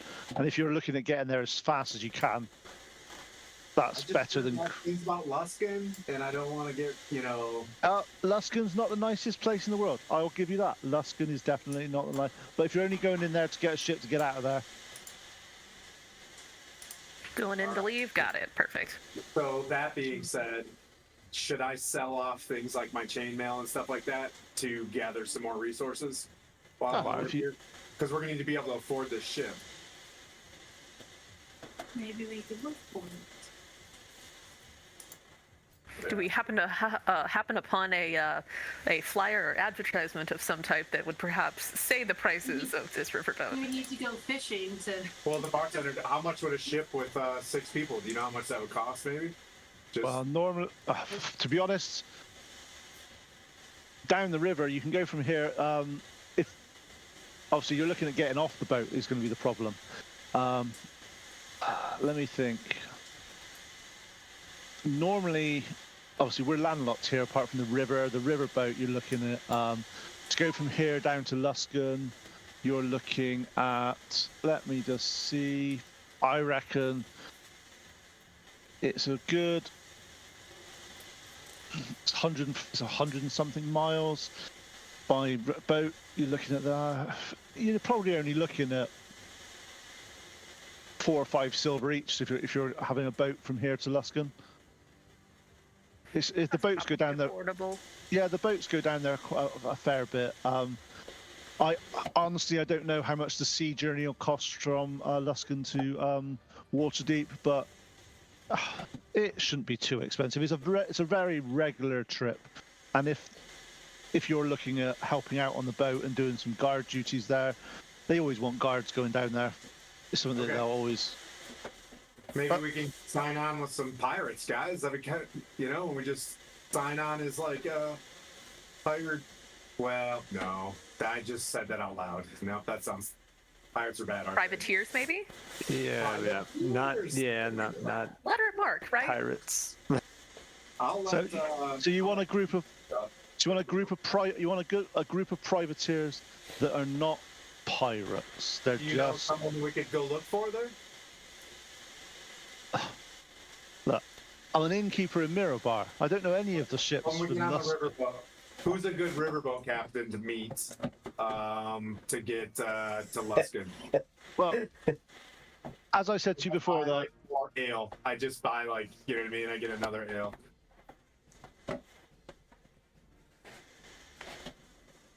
let me see. I've got. Thing is, you're not. From what you were saying there, you're not actually looking at going to Luskan, are you? You're looking at going south across land. Boats have a real hard time going across land. Uh-huh. I'm looking at maps. Yeah, we need to go southwest across these foothills to get to Morgan's Mound. Yep. Yeah, I would say, to be honest, you're best just go in south, go in there. Once you're done doing whatever you're doing, and where did you say you were looking? No, I've never even more good. No, never heard of it. The center of the crags, basically. It's in the center of the crags. Yeah, that sounds like a hospitable place. You're nuts, you guys. Absolute nuts. Right. If you manage to go to the center of the crags and find what you want, just go north, get to the river, and just head west. And if a boat picks you up, a boat picks you up. Sounds like an adventure to me. I love adventure. That's why we're here. So That's why we're all here. So in the morning, you wake up, you have your breakfast, you do some stuff. You were just mentioning that there's some goods you wanted to sell before you left. Yeah, I wanted to sell off the things that, that are duplicates, because I've got the splint mail. I'll try to sell my chain. Anybody else want to sell anything off? I'm going to save this Yeti cloak. That's for dang sure. That's for dang sure. You can sell them all, it'll be fine. You don't need them anymore. Yeah, I'll try to sell the chainmail at a minimum, just to get some more gold into our coffer. Oh, Pleep, you want something to say? I had this leather that I first started out with. I want to get rid of it because I don't use it. Okay. Generally speaking, when you're selling any items like this, you'll get 50% of their value back because that's all they're worth. They've got to do a lot of resell, a lot of work on them and stuff on them. So any item you were looking at selling, you manage to find and locate at the relevant shop, and they offer you 50% of what you're looking at that you bought them for. So you guys can work that out yourself. Otherwise, we'll spend the next 2 hours Tim, what's selling. Just tell me. Just let me know. Okay. I'll just continue to see if I can find someone that wants to buy the chain. Yeah, you'll find a shop that wants to sell it. I said half price. So whatever it was the cost of it, half is the gold you get. Whatever it costs is half price? Yep. Okay. Can do. Okay. So as you're finishing up, you come back. You are given some fresh breakfasts, rolls, and some bread to take with you on your travels. As you are leaving Mirabar, you turn, you look behind you. Definitely have some fond memories of Mirabar. It's definitely a city that you may want to return to at some point in your careers as adventurers. It's nice. It's makes a change from some of the ones you were up north and some of the more bustling ones, such as you've been to Waterdeep, and Waterdeep was just manic upon manicness. So this is definitely something that you need to do. So how are you going to locate the mound that you are looking for? Go to the X on the map. Good. I'm pretty good at finding things. Yeah, that's a Sort good of question. wandering skills. I think we're just gonna wander through the crags and go to the X on the map, right? Yeah. Yeah. Pretty much, yeah. It's that easy. Wait. Yeah. Not that people. Just wander. I have excellent memory for maps and geography. We'll change our name to Noynek and the Wanderers.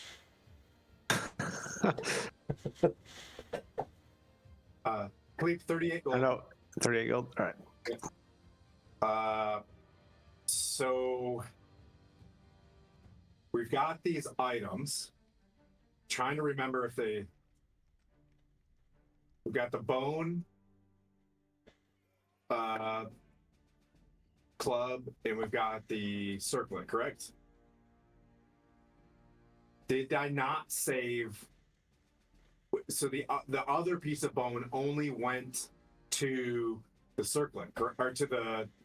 When I had that one, it only tuned me to the one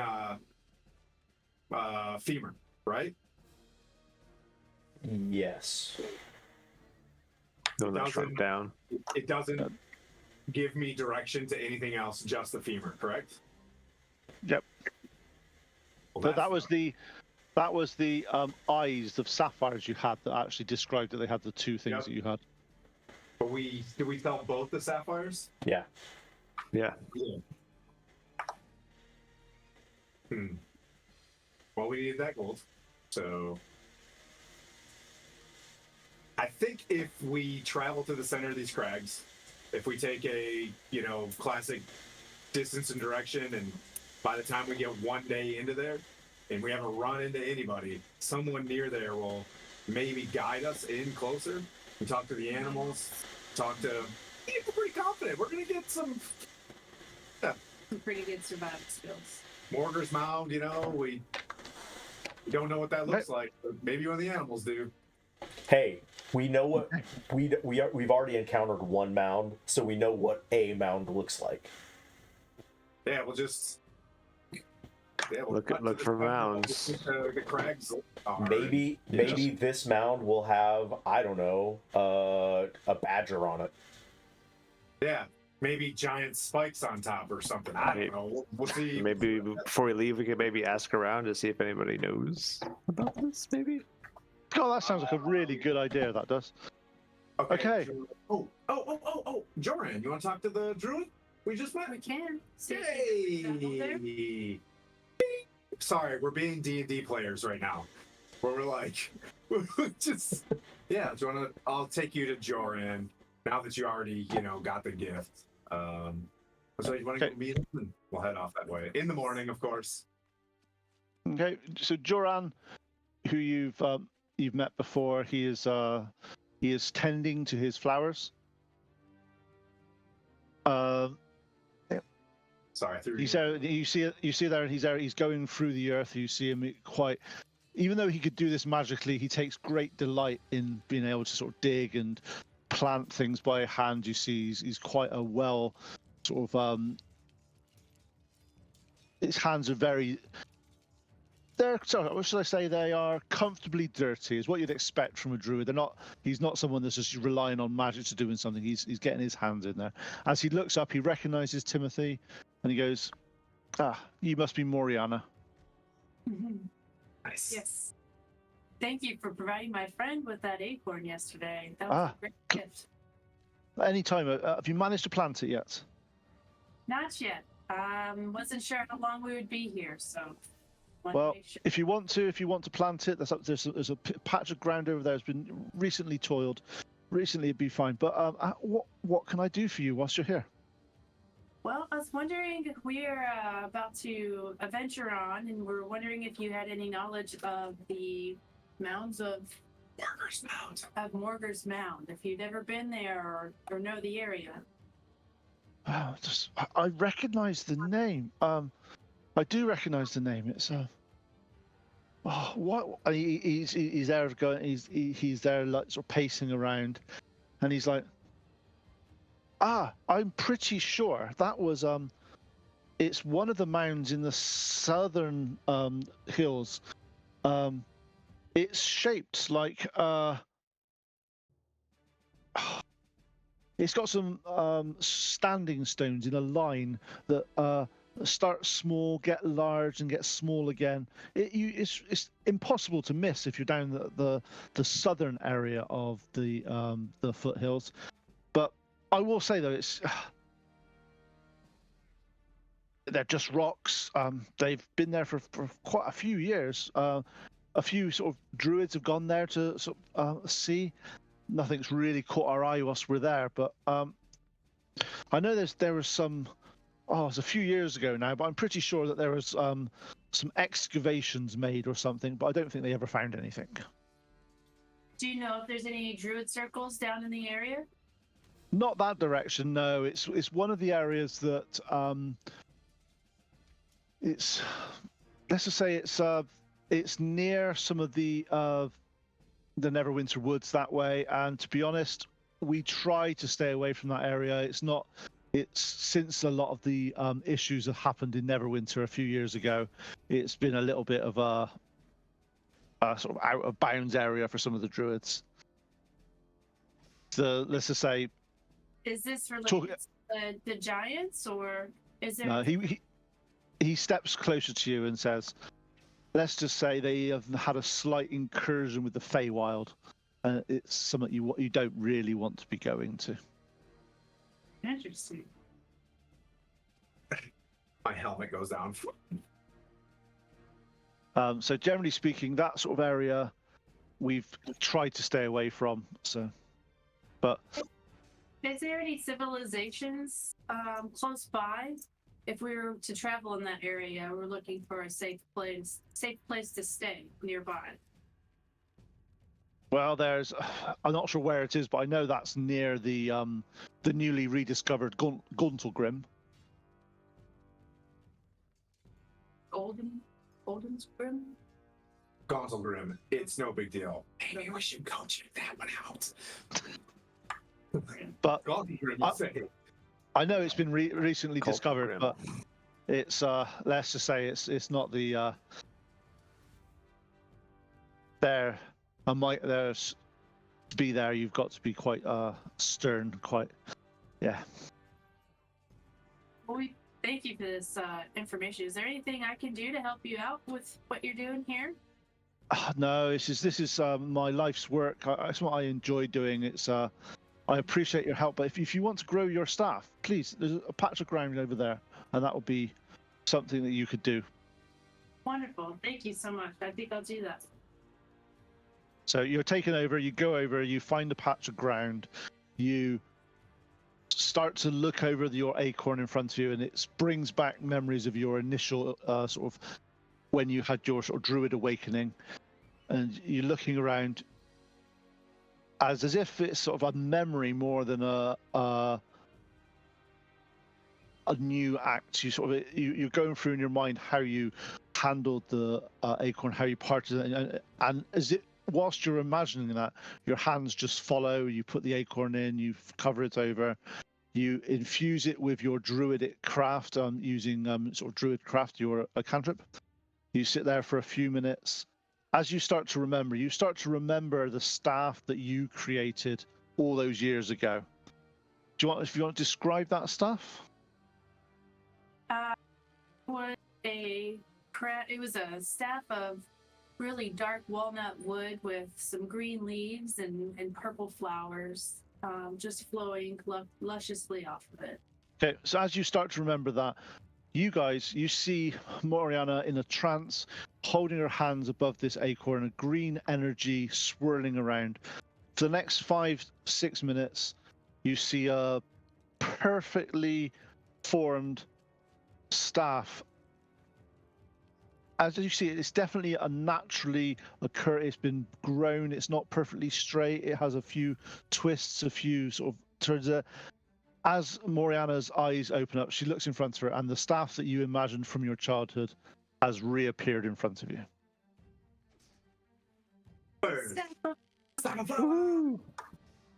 Let me try this out. And then my first gift, I take the staff and I ask Timothy to hold out his hand, and a large blue flower blooms in his hand. Just like Pleep. All right. Almost a Pleep flower. Ooh. I'm gonna try to stick it in my helm so it looks like a plume. A pleat flower. Can I get one of these like every day for like a plume for my helmet? Yeah. Yes! Yes! Super tight! Do they come bigger? We'll work on it. Alright, cool. He's never happy as Timothy, is he? Never happy. It's got to be bigger, got to be flashier, got to be... Alright, fine. Okay, he says, very good, very, very nice choice, Moriana. Again, I wish you well on your travels, and if you ever return, please come back here. Thank you. We appreciate this. This has been great. Well, do we think that we have the South Hills? Is that enough? Should I try to stop at go to Torgar Hammerstriker, who's pretty... I feel like that dude knows a lot about stuff, and ask him if maybe he knows, and we kind of get another piece of information to head that way? What do you guys think? Or do we just... It might. I'll try to check out what Torgar Hammerstriker. I'll say this will be the last stop, guys. We'll look all shiny. I'll put the flower in my helm, and we'll march up to Torgar Police Department. Give him some flowers. Yeah. Yep. Brooklyn. As you go to see this, unfortunately, he is not available. He is actually doing stuff. He is out, keeping sure that he's out. But however, the guard that is there, he's like. The only thing that rings a bell from what you were saying was there was some excavations done. I know that a team of sort of geologists went that way about 10 years ago now. But all I know is if you head as far as you can south and skirt the bottom of the hills, it should be reasonably easy to spot on the western side. That's good. That's gooder information. Writes it down. Skirt hills, south, due south, skirt hills, Morgul's Mountain. All right. Well, hey, give Torgar Hammerstriker our best. Can't wait to see him in book 35. But and we, you guys ready? You guys ready to go on an adventure? Let's do it. All right. Okay. Well, same pattern. Summon steed, and that stuff. Right. Could I have That was the from party each- time. Then we go tomorrow. So from each of you, could I have a perception check, please? Oh, do you want a party time then tomorrow? Is that what you said? Party time then tomorrow, yeah. And that's our fashion, right? Yep. Party time then tomorrow. Nat 20. Oh. We're gonna 11. hold off then. Average as Two. hell. 12. Nice. What'd you get, Moriana? Sorry. 19. Nice. Okay. So you are noticing here that your initial observations about how well this town is are pretty much dead on. It is a nice town. It's there. Whilst you are there this evening, you get together with quite a lot of people. They come round the inn.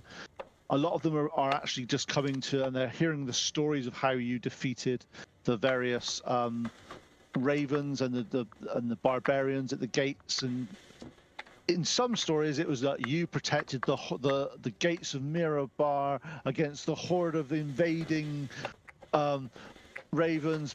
People are buying you rounds of drinks. They're happy. Even the odd guard is just when confronted and asked if you've saved Mirabar, they graciously smile and just nod and wander off as if they're just enjoying having adventurers such as yourselves here. Is there anything you want to do this evening before you head off tomorrow?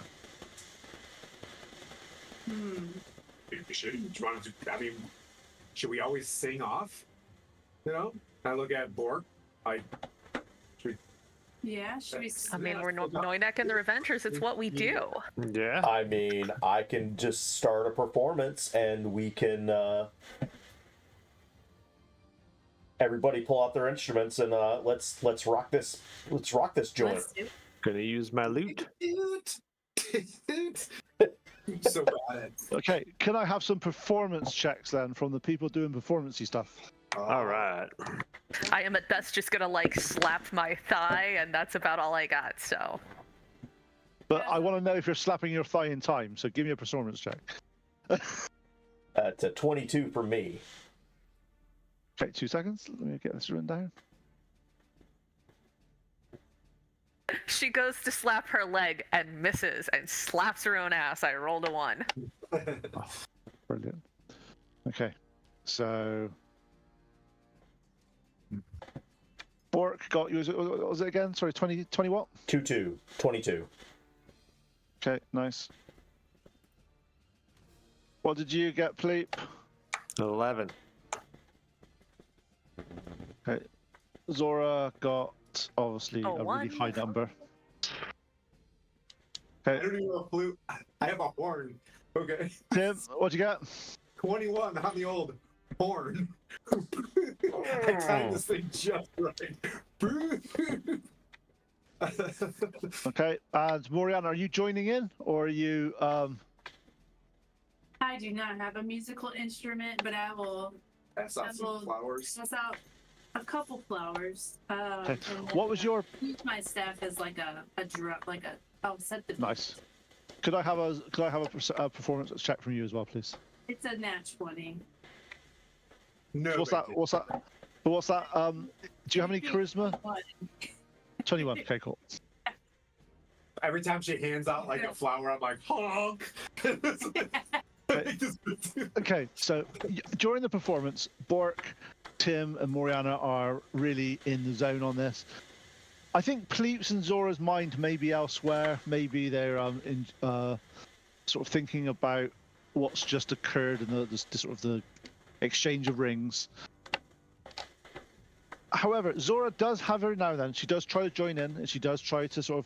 If you've ever been around someone that doesn't have been able to keep time, so the music's going, and every now and then it's like. Every once in a while, they're it's- on beat. Yeah. However, Pleep looks sort of lovingly at her and sort of like, well, He's doing the little heart eyes. Goof. yeah. She tries. She's trying. Pleep, you are sort of casting your various. It's as if though you're being distracted more by what Zora's doing rather than some of the stuff, but it's still going in the right direction. everyone seems to enjoy the performance. The horns going off, the music's going off, the sort of flowers are being given out. A relatively gracious evening. You are bought some more drinks. The barkeep sort of thanks you for your performance and gives you another round of drinks. You've had probably quite a lot to drink tonight, but it's not been like a hardcore drinking session, unless you guys want to be hardcore drinking sessions. Just checking. Just want to make sure. I don't We have drink. traveling. I'm good. Yeah. No. It's We just keep it chill. fun. Yeah. Okay, you have a good evening. You go to bed relatively early, knowing that you have a venture waiting for you tomorrow morning.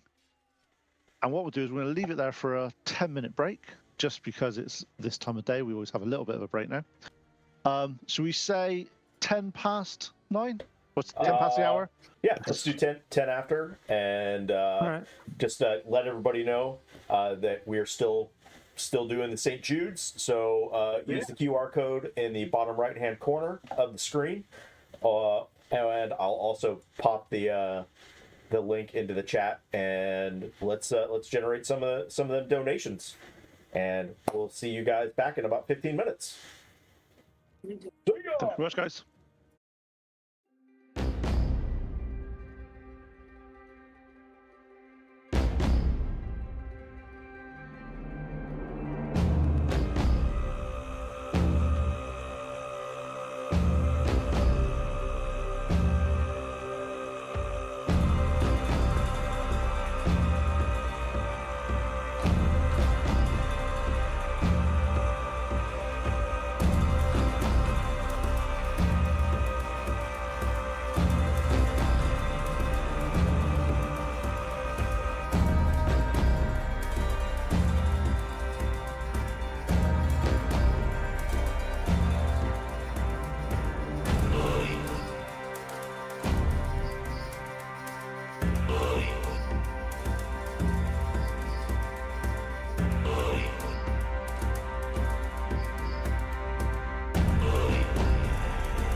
we're back.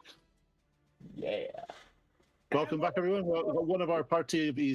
She's just looking for some more provisions to go on this long journey, so she'll be catching up the party later. But that's the way things go on this. Real quick, I Let me want to see. say thank you to Belgar and Asa for the $50 donation. That's awesome.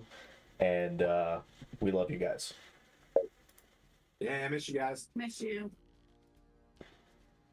Say hi. So, as you are leaving the city of Mirabar, you look over the rolling hills. As you are about to leave, a young boy runs up to you, Oh boy. pulls Pleep's arm, and gives a scroll, and runs off into the crowd before you notice. As you look down at this scroll, as you pull it over, you notice that the symbol that is on it is of the Harpers.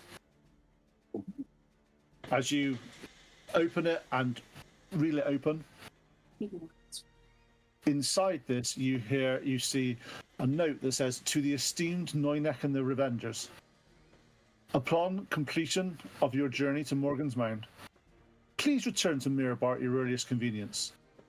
As you see, a symbol of the harp has arranged for expedited travel to Waterdeep on your behalf.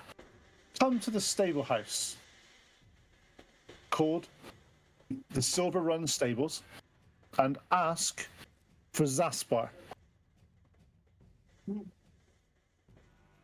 Silver Run Stables. As for Zaspar, Yep. Zaspar. Okay.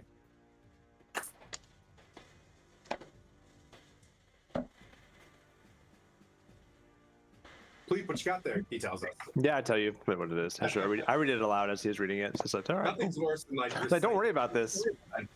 As you start to read this aloud, strange. When you get to the bit that says the harp, you literally can't say it. It's like and you stumble over your words. But you carry on. But when you're reading it, it obviously makes sense, and you show it to any one of your group, and it completely makes sense. But verbally, for some reason, saying the Harpers from reading it out doesn't actually come out of your mouth. They're a really big deal. They're a big Sounds deal. like the Black Big deal. Video. Yeah. Harpers are pretty awesome. That's awesome, though. That's great. We're They're setting us up. we're not the baddies. I look at on we're not the baddies. On that Yay! note, can I have a history They check? like us. Have a history check from you guys, please. Okay. Ha! Oh, what? Haha! I failed. I rolled a 19. Nice. Okay. I search my memory banks and find nothing. Because Yeah, I'm you find not nothing from 'cause you here. have no idea. Because you're not. Yeah, exactly. You have no idea. Moriana, Tim, and Pleep, what did you guys get? I'm too enamored by the fact that I'm looking to see who signed it and stuff like that. I'm There's not. no signature. There's just a symbol of the harp. I I rolled got a one. 17. I give it a 16. Nice. Okay. You guys have heard of the Harpers. To be honest, there's very many people that haven't. But it's one of those organizations that you kind of like, from what you hear, it exists, but it doesn't exist. It's one of those really strange organizations. However, the organization they've always been characterized by their versatility, resourcefulness, diversity of backgrounds. They have a long histories of using their influence to guide Furun and the political landscape of Furun in a positive way. They've never been used as a negative. They're very much keep out of the light, but guide from the shadows. But they've always done it in the way that has given the most benefit to the normal sort of people of Furun. So they're very well regarded, and the fact that you've got this as a note from them shows that you're on that right path for them to want to help you. They want to help us. I'm excited. Yeah. Knowing They're what I like know, the- this is great. Instead of the CIA, they're like the CIA. You know, they're Yeah, yes. trademarked. Okay, so over the next few days, you start to travel south across some undulating hills. Could I have some survival checks from you all, please? Gonna crush this. Not even gonna look. Nat 1. Ha! That's real. I just rolled Nat 1 2 in a row. That's pretty impressive. Well done, Tim. That goes What to do you jail. What'd you roll, Pleep? I rolled a 15. Nice. Work. You say survival Well, or nature? Yes. 10. Survival. 10. And Moriana. 12. Nice, okay. Technically, I got a 2, so not that bad. It's double what you got initially with a 1, so that's not bad at all. Okay. Going on your instructions, you know that you have to travel south as far as you can and then follow the hills around. Over the next 2.5 days, you travel, you find the end of the hills start to go into more grasslands. You start to follow them round. As you are looking around, you do hear various animals and various things. However, Moriana, you are very surprised that the further you get on in this this journey, there's less and less birds and wildlife being seen and being heard coming. And you know you're about sort of a few hours travel now, should be roughly, from where you need to be going. But it's definitely a place that, say, nature avoids, which is a rather worrying concept.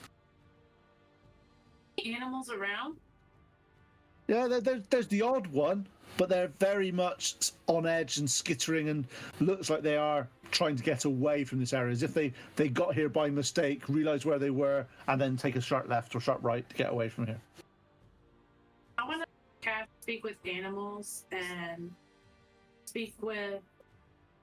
A rabbit with a pocket watch. With an English accent.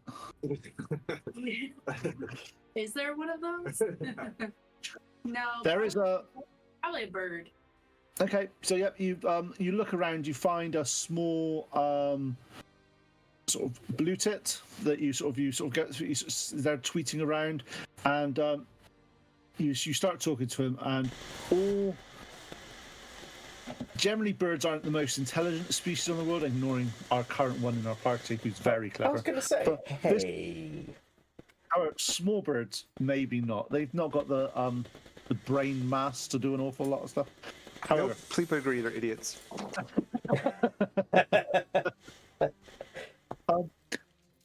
and all you hear is the ground's not natural there. It shudders. We don't like it. So, and then he scurries away. Okay. I tell the party what the bird said. Not sure what to make of this, but apparently the ground shakes. And that's why the animals don't like the area. I think my Tim lore is stronger in this area than regular Tim lore. Which Tim are you talking about? Real Tim or Real pretend Tim? Real Tim likes the earth shaky lore in this area. Well, let's keep walking in that direction. I don't know why, but it sounds like an amazing idea to be written in the annals of history. Ground shaking sounds exactly what Noynek and the Revengers need to, go investigate. We should investigate. Okay. So as you start to approach, Morgan's Mound is a burial site situated in the vast mystical landscape of the Forgotten Realms. One key thing of this element is it's on top of a mound that is shaped as if it's some type of prehistoric beast of some kind. It starts as a tail, goes round as it gets wider, and then comes in at the end as a head. However, the lines all the way down its back are of stone. They've been carved. They've been placed very importantly where they need to go. Looking at it from above, Pleep, because you're flying around, so you can see like the shape of this creature, but it's just a mound. But you know, looking at it, the stones are stone. They're not made of bone. They're not made of anything. They are of. You know that they are monoliths or menhirs or however you want to describe them. They are carved stones of some kind, but you can see where they've been placed as if to mimic the backbone of a creature. Moriana wants to investigate like the earth beneath her. She's gonna put her hand on the ground and kind of look at the dirt. Yeah, okay. Give me a nature check.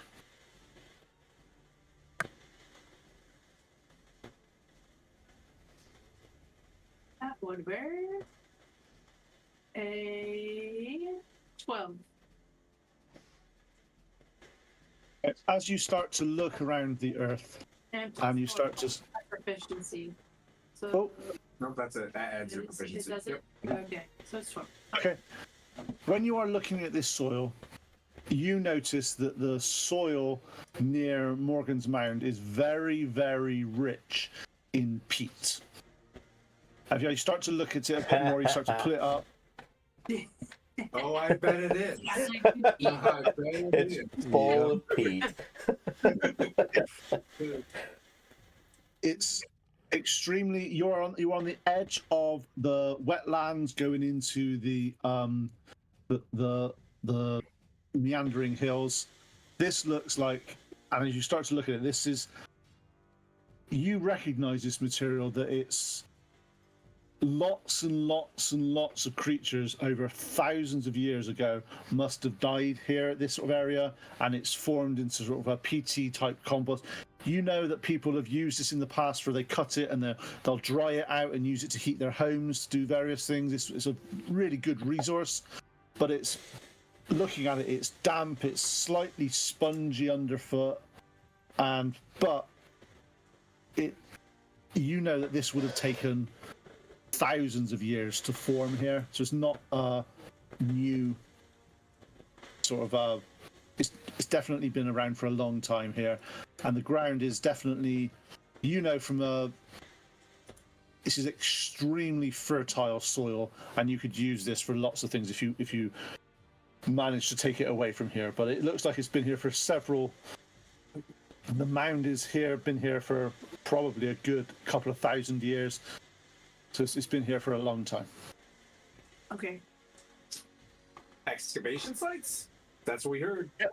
Yep. As you approach, you get a bit closer. I'm just going to drop a little map in so you can put this in our little chat for things, and you can put it on the stream if you want. Yeah. I hope that's in reference to my shiny chainmail. Because indeed. What's in reference to your shiny plate, your chainmail? Chat. Is this going in the maps or what? I'll just put it in our group one, then someone can pick it up.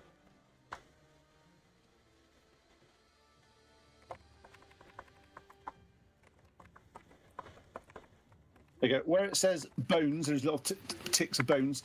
They actually aren't bones. They are actually sort of the stones. So, but as you look down from this, you can see where the head would be. You can see the link of all the various stones. There are there's a number of excavation sites that looks like they've been a good 5-10 years on, and they're starting to crumble down. You can see where they had problems, especially Moriana, now that you've seen what this type of earth is like. Trying to tunnel, trying to excavate in a peat type situation is quite dangerous. It has a habit of falling in on itself. It's also quite marshy, so the more you dig down, it starts to fill up with water. So it's one of those things. You couldn't think of a more or a less ideal place that you would want to excavate. Right. Okay.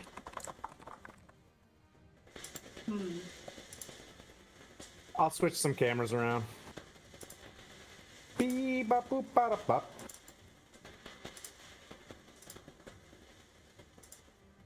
Are we looking for items? That's why we're here. Artifacts. Well, I'd like to investigate the monoliths for any type of like anything that's inscribed. Anything... Sure. Can I have an investigation check from you, please? Okay. Ooh, 23. Nice. As you're looking around, you notice that on one of the bigger monoliths there is some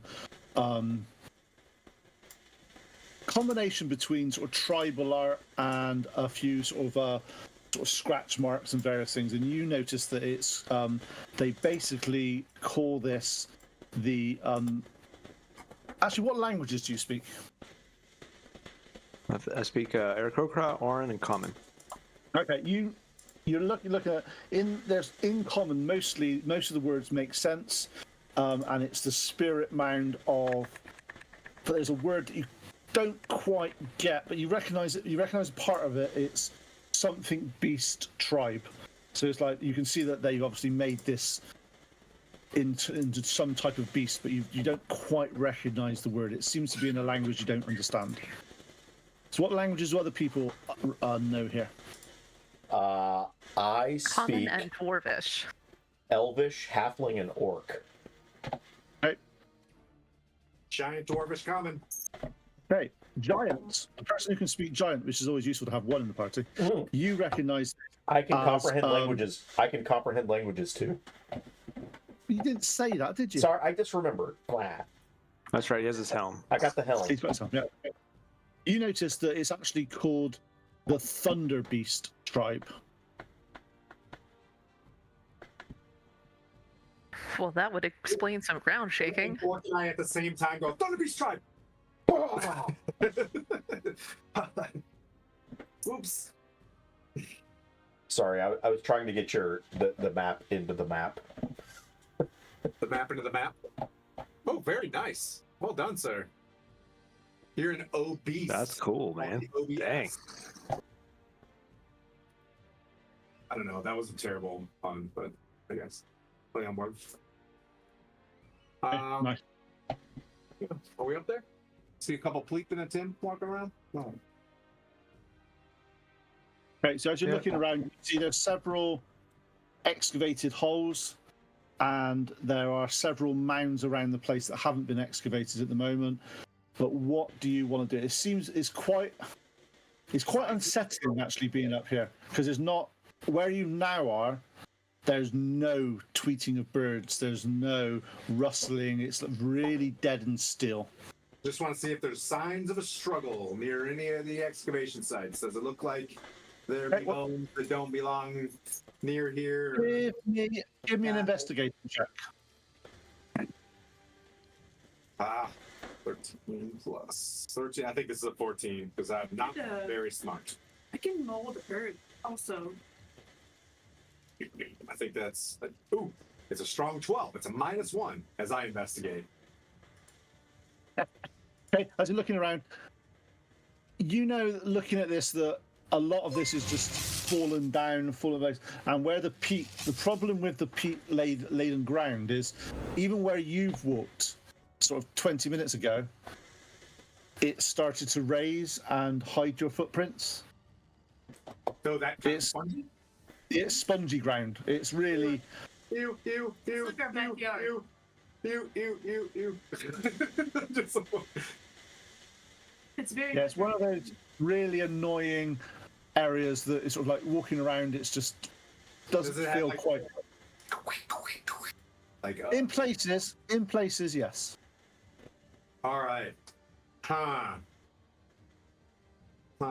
And And I'm more just like yelling this across, the excavation site because it's real quiet. Is it quiet? Is it like? Oh, it's dead. You could hear if a Yeah. pin could drop and actually make a noise on the ground, you'd hear it. Place for a trap because it's rough terrain everywhere. You know what I mean? So let's make sure we spread out as much as possible. Just kidding. Let's get back together and work together here real quick. I want to hover 5 feet in the air, like flap wings. Just be like 5 feet in the air, not touching the ground. I've got 20. Decide. Just kidding. I'm gonna stick close to Pleep, just sort of stay like a little shadow under him. Okay, so as you're looking around, what do you guys want to do now? It's definitely making you feel quite uneasy around here and looking at what you're doing. Well, I mean, are we checking the excavation sites though, right? Okay, yeah, as you're checking that none of them have been worked on in probably a good 10 years. Will the D6 work? Oh yeah, I'm stupid. Thanks, pal. I was just trying to help. Wow, what do you It's know? really hard. If you was trying to balance it on a D4, I would have laughed. I'm thinking while I'm thinking. You guys gonna do that? All right, I was downstairs. I appreciate it. Yeah. Hang on, are we supposed to be thinking doing that? Right. Okay. So you spend the next sort of half an hour looking around all the various excavation sites. They seem to go down about 2 feet, and then there seems to be like a water pooling at the bottom of them. Should I go for more?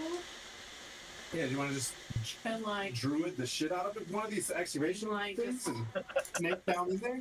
Why don't you get Is all that the skill? Is a skill check? I am going to druid the shit out of this.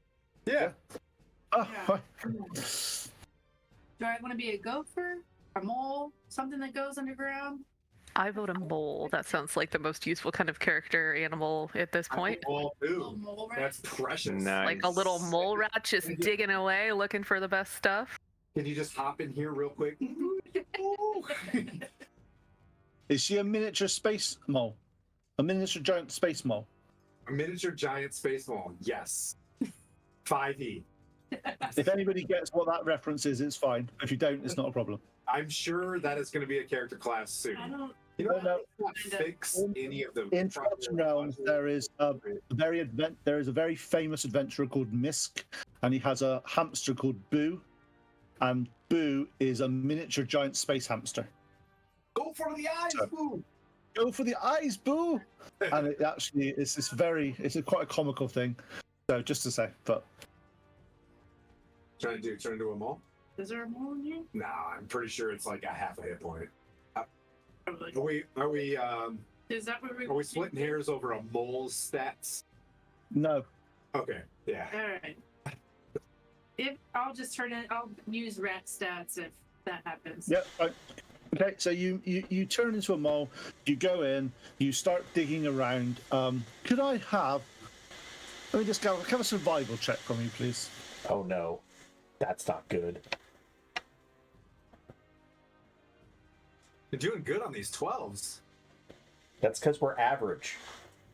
It's gotta be higher than a 12! It's gotta be higher than a 12! I yell across, like, everybody really, like... Bardic inspiration. What did you get, Moriana? 12. Is that actually a roll of a 12, or is it 12 including all your multipliers? Oh, scary. That's a whole roll. Okay, just check. Okay, you spend the next sort of 10 minutes burrowing around, trying to see things. You get into the point where it's quite hard going because you have to dig down. After a certain point, it starts getting waterlogged, and you've got to hold your breath. And you're quite small, but you're young. You don't need much breath, but you're digging down. You're going through things. After a few hours of doing this in different areas and different places, you manage to you find a small. Give me 2 seconds. A +2 shield of holy avengerness. No. Oh, 5e. as you go down, you come out, and you manage to find a small vial. As you sort of manage to bring it up, and it's you find a potion of healing. Oh! Cool. Excavation site number 2! Can I take the bowl and run over to the other one with make more speed? Okay. Over the next couple of hours, you spend time going around different places and finding things. Apart from this one find that you found in one of the things, it's a bit slow going. However, after what seems to be a very long day of burrowing and getting wet and getting really quite frustrated with this ground that you're on, you manage to find lycanthropy. A vial of That was last lycanthropy. term's plot. you find a tooth about the same size as the mole, and the bottom of it is like a gold cap, like it's been sort of mounted on a bit of gold. Oh. Alexa, play that grill song. Okay. Gold grill. Okay. All right. Can we extract the gold? So as you start to come up, Thing. I was like, Yeah, what is it magical? Do smart stuff, please. Do brain as you things. start to Yes. Oh, did you bring it up? Did you bring it up? Yeah. I'll do I have an identify arcane. as ritual. I'll cast identify as ritual. you're currently in the ground. You're currently there in the sort of the excavation site. You get up. You go for a demo. It has a very faint, and I mean extremely faint, necromantic sort of aura, but it doesn't seem that magical on its own. A little bit of necromancy here. Yeah, not magical. I don't really want to mess with this. I don't like that kind of stuff. Give that to Tim. Now you can take the gold. You off. touch it. I'm not touching it. Is this a phylactery? Is this a When you are looking at phylactery? it, you do notice that on the bottom of it there is a dwarven, sorry, that's a giant rune of the earth. This was Earth. And it's out of the earth now. It is now in what some would call the air. Yeah, so Tim, as you got it up, you hold it, you start to look around, and you put it in your sort of, as you start to sort of walk away from the excavation site. Could I have some initiative from everybody, Oh please? god, it's a Oh phylactery. no! Why'd you do that, Tim? I knew it. I was kidding. Initiatives, please. 16. Come on. You better fix my life, you son of a bitch. 9. 2 seconds. Let me get this up. Front page. So, Tim, so let's go around the table. Who got above 16? 17. I got Okay. 18. Oh. Moriana's got a 12. Oh, I haven't got that far yet. sorry. I got excited. Anybody got above 11? Thunderbeast Tribe. So Moriana got a 12. What did you get, Zora? I got a 9. And Bork. 16.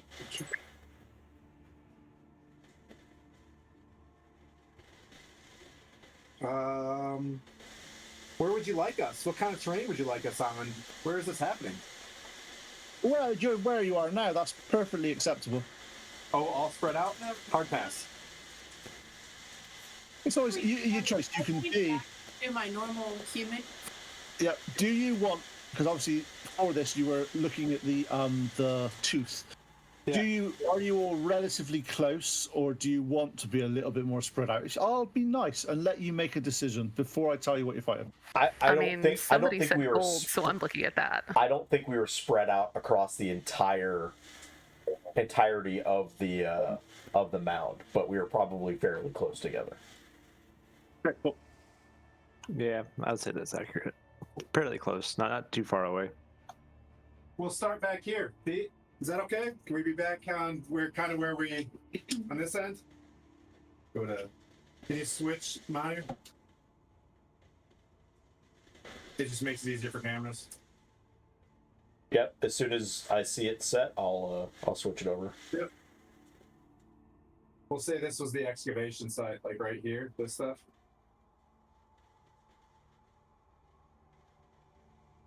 I'll do a little bit of scatter, because she said she was under his wing, and I'm messing with a mole, like, right about here. I'm sure Bork was hanging out. I was just picking my nose, because that's what Bork does. I don't have a nose. What am I talking about? Okay. So, Tim, you start to feel the earth sort of moving around in sort of like it's a bit more unstable than it was when you first got here, which is it's not very stable to start with, but it's definitely, it seems to be moving underneath you. I don't know if I need to be singing Aretha Franklin right now, like I feel the earth move under my feet, or start talking about taking uneven steps right now for the sandworms. Uneven steps. So what are you doing, Tim? Oh, it's me. I'm feeling the ground move. Yep. Sacred weapon, bonus action. Are you out? Is she a mole still? Yeah, she's human. You're out? Okay. Pleep's flying. I'm gonna... It's coming underneath me?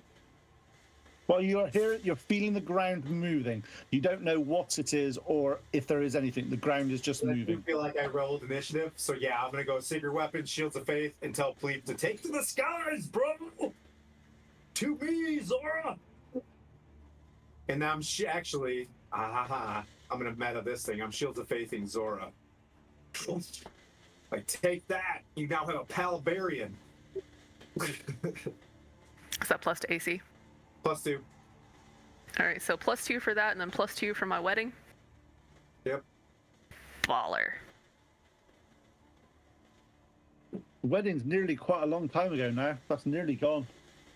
I thought... Nearly, but not quite. With all due respect, Mr. Barrister, if I thought that was a rolling thing that until they tell me not to, I'm just going to keep marrying them. You've not tried it yet? Every morning I remarry them. Wake up, have a ceremony over breakfast. I mean, we had a whole ring exchange like just a few days ago. Pleep, what are you doing? You feel the ground. You actually know you're 5 foot above the ground, so you're looking down on it, and it doesn't look any different to you. But I would see their commotion, right? Like as I past did your tell them perception. You see Tim saying the ground's moving a little bit, but from where you are, to be honest, the ground's not moving as much. Your thing is fine. Don't listen to the guy in the blue shirt. Take to the sky. So I'm gonna go a bit higher. I'm gonna go about 25 feet in the air All right, go. this time, and then I'm going to cast Mirror Image. Nice. Okay. Sorry, Tim. Nope, it's cool.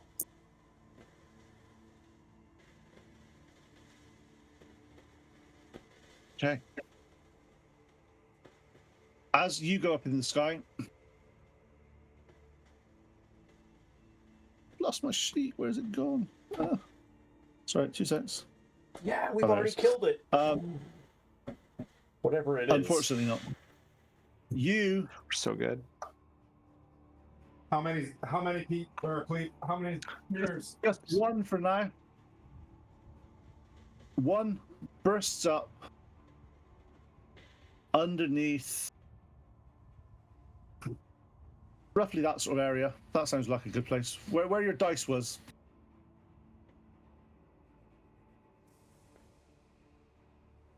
What you see bursting out of the ground and coming 15 feet into the air is what can only be described as a land shark. Land sharks.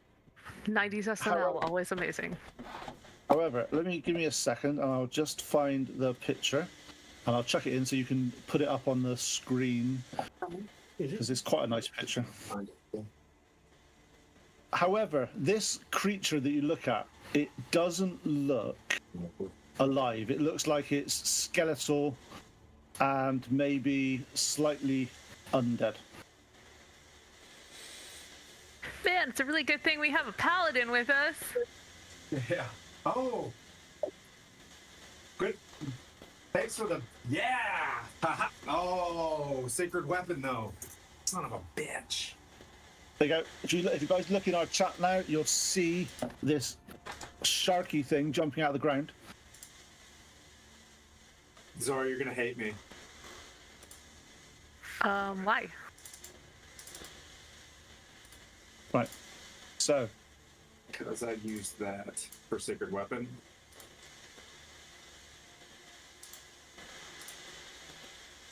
I used that charge just now for my shiny sword. Next time we fight the undead, though, we're really gonna give it to them. so the people that's on the ground next to that nice little land shark at the moment is Moriana and Timmy. Zora and I thought Timmy was behind the rock. Yeah, behind the Brock. Should be. Who's the, More. This is so more, who's? Yep. and that is Zora. Okay, cool. So first of all, this creature bursts out of the ground, turns round, and tries to bite Moriana as it goes back into the ground. Moriana, can you give me a strength or dexterity saving throw? Your choice.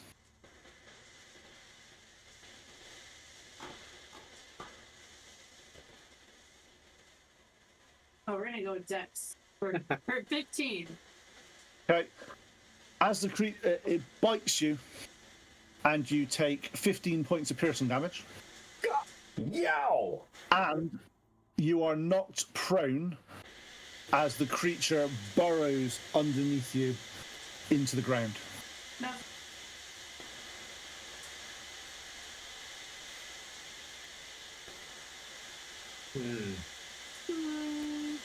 Is this rock? Can I have some, Does can I the have some rock- perception? Can I have some perception checks from you as well, please? From everyone. 13. 15. 12. That is a 12 for Pleep and Zora. Yes. Okay. 25 for Moriana. Moriana, you notice that as it was coming down, and your life may have flashed between your eyes slightly as it was coming down to attack you, you noticed that there was lightning sort of seemed to be charging up over its body. Oh, great. George? Watch out for the lightning! Oh, balls. If only somebody didn't have metal armor on, eh? God. Oh, boy. Thank goodness I gave you a leather ring, man. Alright, My wedding ring is OSHA compliant. What does that mean? What does that mean? Okay, so Bork, it's your turn. You've seen this shark burst out of the ground, turn around, hit Moriana, and go burrowing in the ground underneath her. I'm gonna run up to Moriana and drag her away from that spot as far as I can. Okay. Could I have a athletics check from you then, please? 13. Yep, you managed to sort of pull Moriana, you managed to drag her away from the hole that's been made from this ground. As you look down in the ground as you're pulling her up, you see a tail sort of disappear and slowly start to fill up with water. Ooh. Did he touch Did he it? drag me? He's dragging me. Yeah, I'm dragging nice. her away. Oh, you're pro. He dragged me away. So He I'm was like, I've got you, Moriana, and I'm casting Paeapan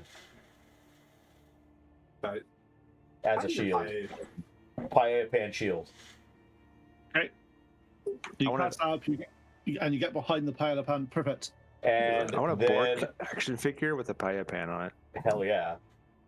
And then bardic inspiration, and then I'll just yell over at Zora. Zora, I don't know what's going on, but you got this, girl. Bardic inspiration. Okay, Moriana, you've got to go. I'm gonna stand. You're currently prone, so stand up. That's half your movement. Yep. And I'm gonna move towards the rock over here. Yep. So I'll say 10 feet, 15 feet that way. I don't think 15 feet gets me on the rock yet. And do I see any land sharks above ground? Not at the moment. The one that's there is actually burrowed underneath the ground, and you can't see where he is. So do you want to take him off for now, Tim? I can't turn the ground to stone. No. Soon. Can I tell where he is underneath the land? No, he seems to have tunneled down at least sort of 10, 15 feet under the peat. That. Lucky him. Okay. I will then cast Bark Skin on myself, Okay, nice. Rough. and I will wait. Does that make it rough? With bark skin? It makes it rough. Okay. At this point, another creature bursts out of the ground next to Zora, flies sort of 15 feet in the air, turns round, and as it's there, a little bit of lightning seems to come off its tail and go towards the hole as if it's attracted to the other belay. As it goes down, it tries to hit Zora. Can I have your choice of a strength or dexterity saving throw? I think I have an understanding of which one you'll go for. Oh, I think it's going to be strength, sir. I'm reasonably sure of that as well, yeah. 23. Okay, nice. As he comes up, he's coming down. You manage to get your arm up in a way and sort of you basically smack it as it hits the and instead of burrowing and hitting you, it sort of falls off and it's next to you, as if it's not been able to sort of get away this turn. Can I take an attack of opportunity and swing for the fences on him? No, it's actually your turn now, though, so you can it's not moved out of your your range. So, but it is your turn now that it is sat next to you. I'm gonna swing for the fences then. But I'm still advantaged. Hold on. The second one. Better. 23. Why are you using advantage? Don't I have inspiration? You could use that you could use your inspiration for it if you wanted to. You also have Sorry, not an advantage. I re-rolled because I got a shit roll the first time. You also have bardic Okay, that's right. inspiration. You got bardic inspiration. Because I had This gives the you an bardic extra inspiration, I have the inspiration for the recap, and I have a party inspiration, so I've got like 3 I can use today. Yeah, as long as you so knock off your personal inspiration. You did that. That's fine. Alright, so I used it for that one, so 23 hits. Close enough. That definitely hits. If you drink it, you get the full max. Let's see, 9 plus 5 is 14 damage. Nice. As your action. Okay, your second attack.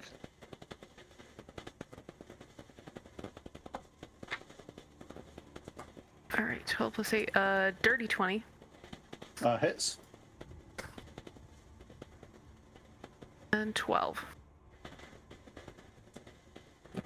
Nice.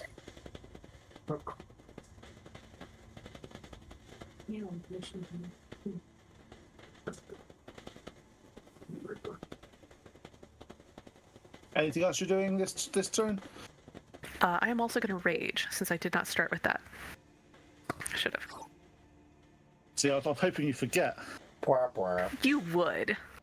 I wasn't going to I'm remind raged you. now. So I was going to just leave it. Very Okay, mad. Should be 2. top of the round. Another belay jumps out of the ground. Oof. This time next to Timothy. Can I have a strength or dexterity saving throw, please, Sir Timothy? We'll do strength because that was terrible. That's a 9. And this die. Oh, okay. Take 15 points. Did I go for a sharp ride? Take 15 points of damage. Ooh. Okay. As you are hit from above, you are prone, and the again, very similar to the last time this happened, a lightning seems to go off its tail, down its body, and arc across to the one that's fighting Zora, and starts to sort of swirl around on its back. As this one, though, like tunnels under the back. As if that belay is more important than the other belays? As if the closer they get to each other, they may have a reaction. Got it. And this belay Tim, that's take attacking yours him- that way. Tim, That's what you asked. Are we close together? Got it. and the belay near you, Tim, now is underground and gone away. And as you're prone, you don't get attack of opportunity.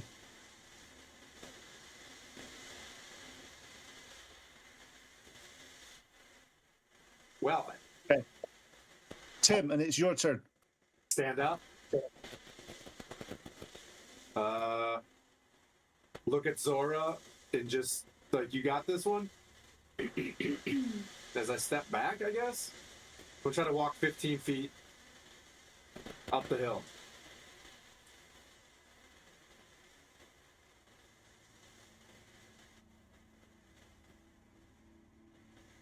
Okay. What's he doing? I'm going to lay on hands to myself. I'm gonna do a fill up. I'm gonna give myself 15. Okay, go. Cleat, you're up. You're currently surveying the battlefield. You're seeing these land sharks bursting out of the ground and slowing back down. However, you're luckily sort of 25 feet up. You don't, at the moment, you feel quite safe up here. I know that Zora is not, so I'm going to help her out by casting Enlarge on her. Nice. So you basically become a large creature and you do an extra 1d4 points of damage. Yep, and also you increase your strength checks, right? Advantage. You get advantage. Advantage on strength checks. So if they leap at you again, you can do it. You get advantage on those strength Have checks. you got a large mini of some kind, Tim? What's that, sir? Just like, yeah, that's fine. That's perfect. So you're now sort of like, what was it, about 13, 14 foot tall, big and ogre size type thing. Zora. Woman. Question: is enlarge a concentration spell? It is. So is your mirror image a concentration? Oh, Nope, nope, darn nope, it. nope, nope, nope, nope, nope, nope. Wizard things. Beep, beep, beep, beep. Next one, the original belay that was under the ground now comes up by Moriana and Bork. Bork, can I have a strength check or dexterity, a strength saving throw or dexterity saving throw? Ooh. Let's just say I failed. No, I need to know how badly you failed. If you failed, I mean, I didn't roll 1, but it was how's low's low? 4. Get back. Alright, so Shark comes up, comes down, grabs you 15 damage, and takes you 10 feet under the ground. Sweet. Bork suddenly disappears and gets pushed down inside the mound. It's a good thing I don't have to breathe. Yes, it is. Metagaming. Bork, you're up. You're currently in the mouth of this land shark thing. and you're currently restrained, but you can cast spells and stuff like that, and you can hit with disadvantage if you want to. Sweet. From the middle of my chest is going to be a ray of frost. Okay. Nat 1.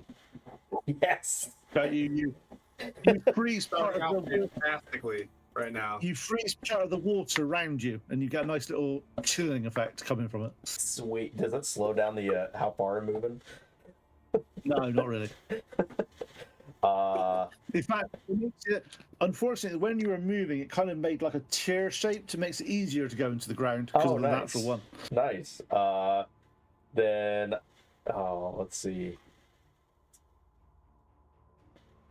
I'm gonna cast Healing Word on myself Okay, cool. and get back 5, and then that'll be my turn. Moriana, you're up. You've seen Bork get dragged under the ground by this land shark. What do you want to do? I want. Okay. Repairing my armor mid-battle. Can I still see Bork? No, Bork is 10 feet under the ground.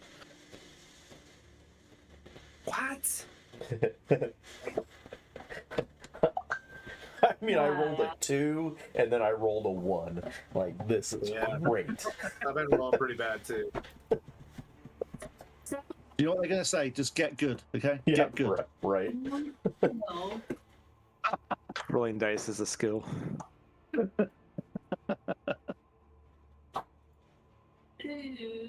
don't know what I want to turn into yet. What am I gonna do? Fly and cast spells. Not. They're not there. Is there a? Can I see the land shark that's over by Zora? Yes, you can. The one that's on the map you can see. Ding dong. Land shark. The other one that's by that was by Bork is down underneath the ground. So Okay. So it's basically one visible. yes. Oof. I snipe the one I can see. Okay, cool. Sure wish I had turn on dead right now, Zora. Man, supposed to hit. Oopsie poopsie. What did you roll to hit? 12 to hit. 12. You miss with a 12. Goodness. All right. That's all I It got. basically you throw it, it hits part of their bony armor and just ricochets off. Okay. Careful, it's icy over there, Zora. That's all I got. Anything else you want to do? No, that's all I can do. Are you Moment. so she's standing on rock? Is it rock? Right? Is there like She's currently not at the rock. She hasn't moved yet. Oh, I did move. I'm sorry. Oh, you moved out there. Okay, you're on a rock. Okay, Yeah, I moved up on the rock. cool. wait a minute? Why are we being stupid? Everybody get on rocks! Shoot. Okay. Watch this movie once. Graboids, right? Yep. Next one. A bullet jumps out in front of you, Tim. Can I have a strength saving throw? Come on, you little shit! Don't yell at your die. Don't yell at your die. That's my third one of the day. Dice jail, dude. Yeah, Oh. I'll let you. Can you remember what happened last time? Oh, I'm underneath 15. Yep. Yeah, but Yeah, with I'm this, from- when you rolled a 1, what actually is that roll on your strength check? Oh, I'm sorry. My bad. My bad. I believe that's a 7. Okay, yep. You go up. The shark lands on top of you and pushes you 10 feet under the ground as it hits you. 15 points of damage. Oof, delicious. Okay. And key point on this one. Luckily, What's your Constitution plus? Plus 2, plus 3. Yeah, I'm a +2. Okay, you can survive for 2 minutes without oxygen. Great. Can you shape? You just say you are currently under the ground. Get us out. It's on. I can't do that. I don't think. Okay, oh, is it my turn? It is now your turn. Swim for the surface. I'm completely restrained because I'm. You're like, restrained, but you can do a strength check to break out of it if you want to. yeah, I'm gonna keep. There we go. And that 20. You. Okay, yeah. You get attacked, and you basically just rip yourself out of this thing and start pulling yourself to the top. With that 20, you manage to just get your head out, and you can see. Get to the rocks! To the rocks!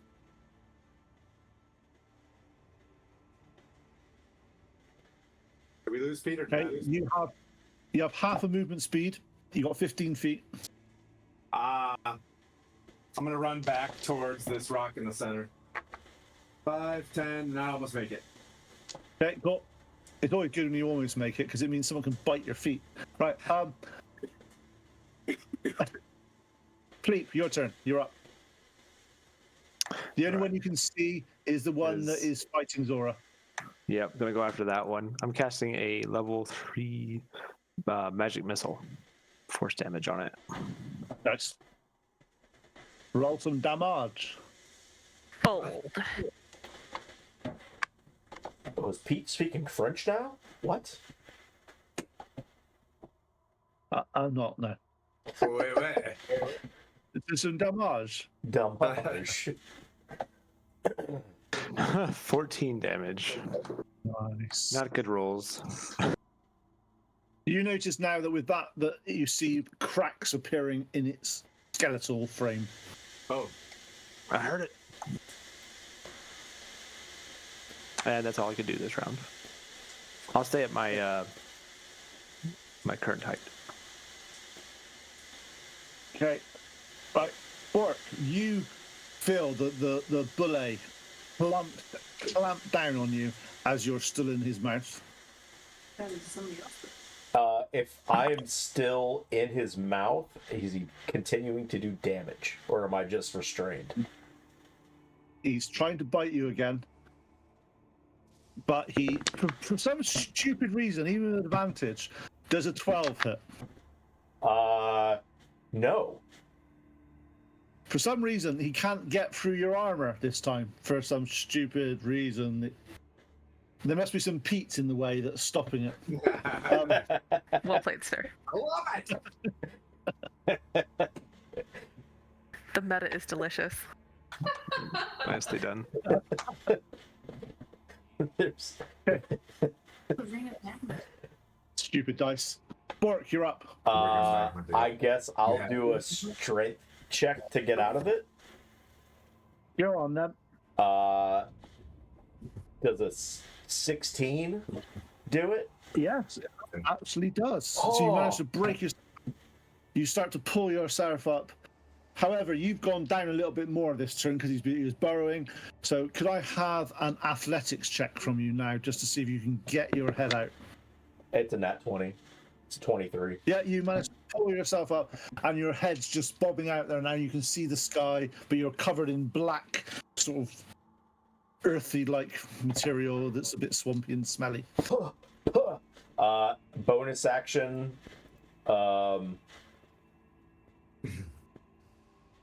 Sir Timothy is like, Yes, sir. get on the rock. You're inspired. Okay, is that die 6? A D8. And Nice. Zora, it's a D8 for the inspiration. Okay. Moriana, you're up. Mark, And you Pe- still standing on the ground now? Sorry, what's that? Is Mark standing on the ground now? Orc's got his head above. He's just managed to get to the surface. Okay.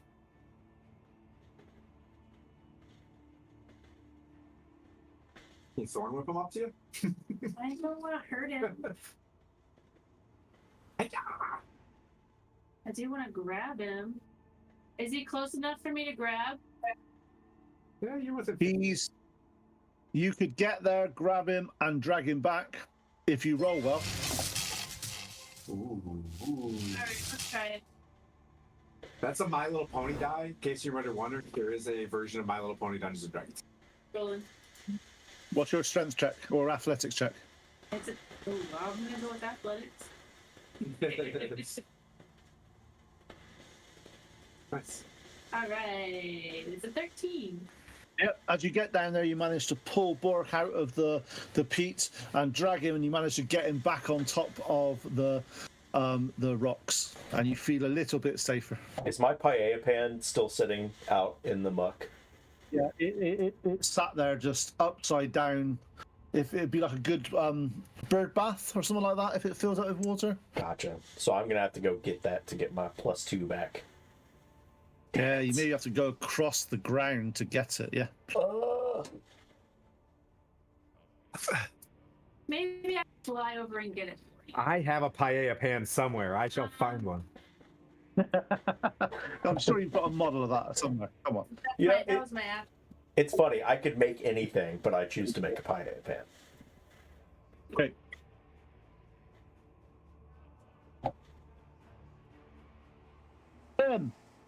Yes.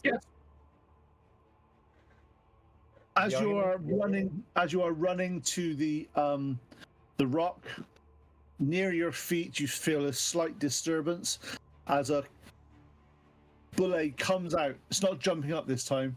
Get out of that. It's trying just to grab your feet.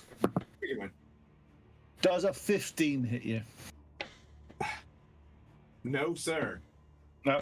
As you see, he clamps onto your foot, but the metal just ting, and it bounces off the foot of your metal armor. I look skeptically at that one and continue moving. Laura, you're up. All right. I'm gonna swing for this guy that's close to me. Because hey, that's what I do.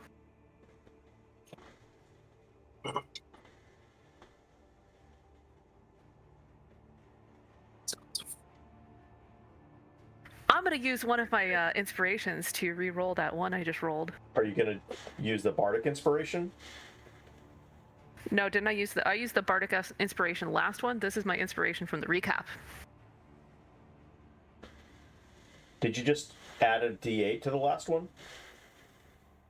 It was a 1. Oh, okay. Well, because bardic inspiration, you just add a D8. You don't re-roll it.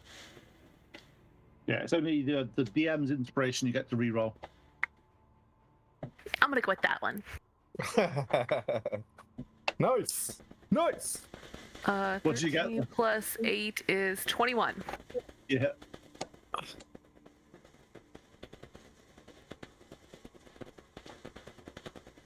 Eight plus 5 is 13. Nice. And your second attack? Don't forget your extra D4 because you're enlarged. Then that would have been a 17. And your rage. Speaking of which, I rolled a 17 plus 8, 25. Hits.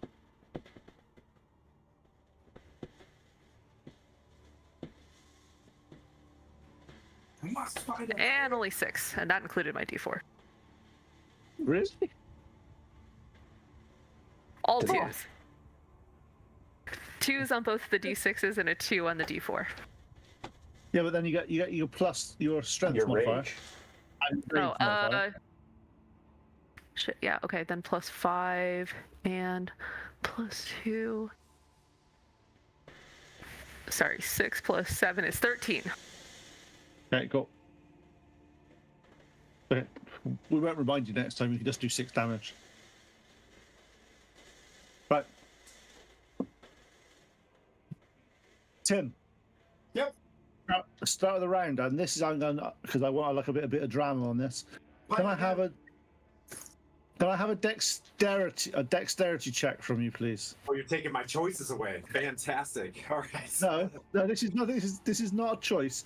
This is just to see. 13.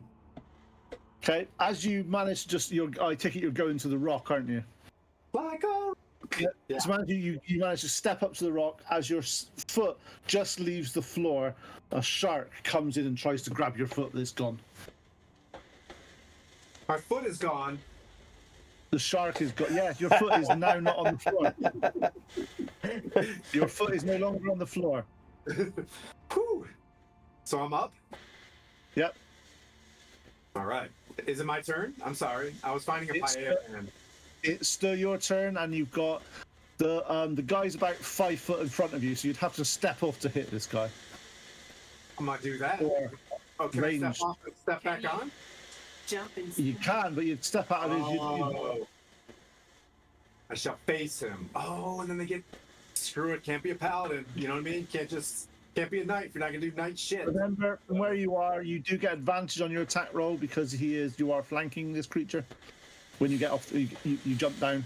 See, you don't get any choices. You can... All right. Here we go. Declaring the fights!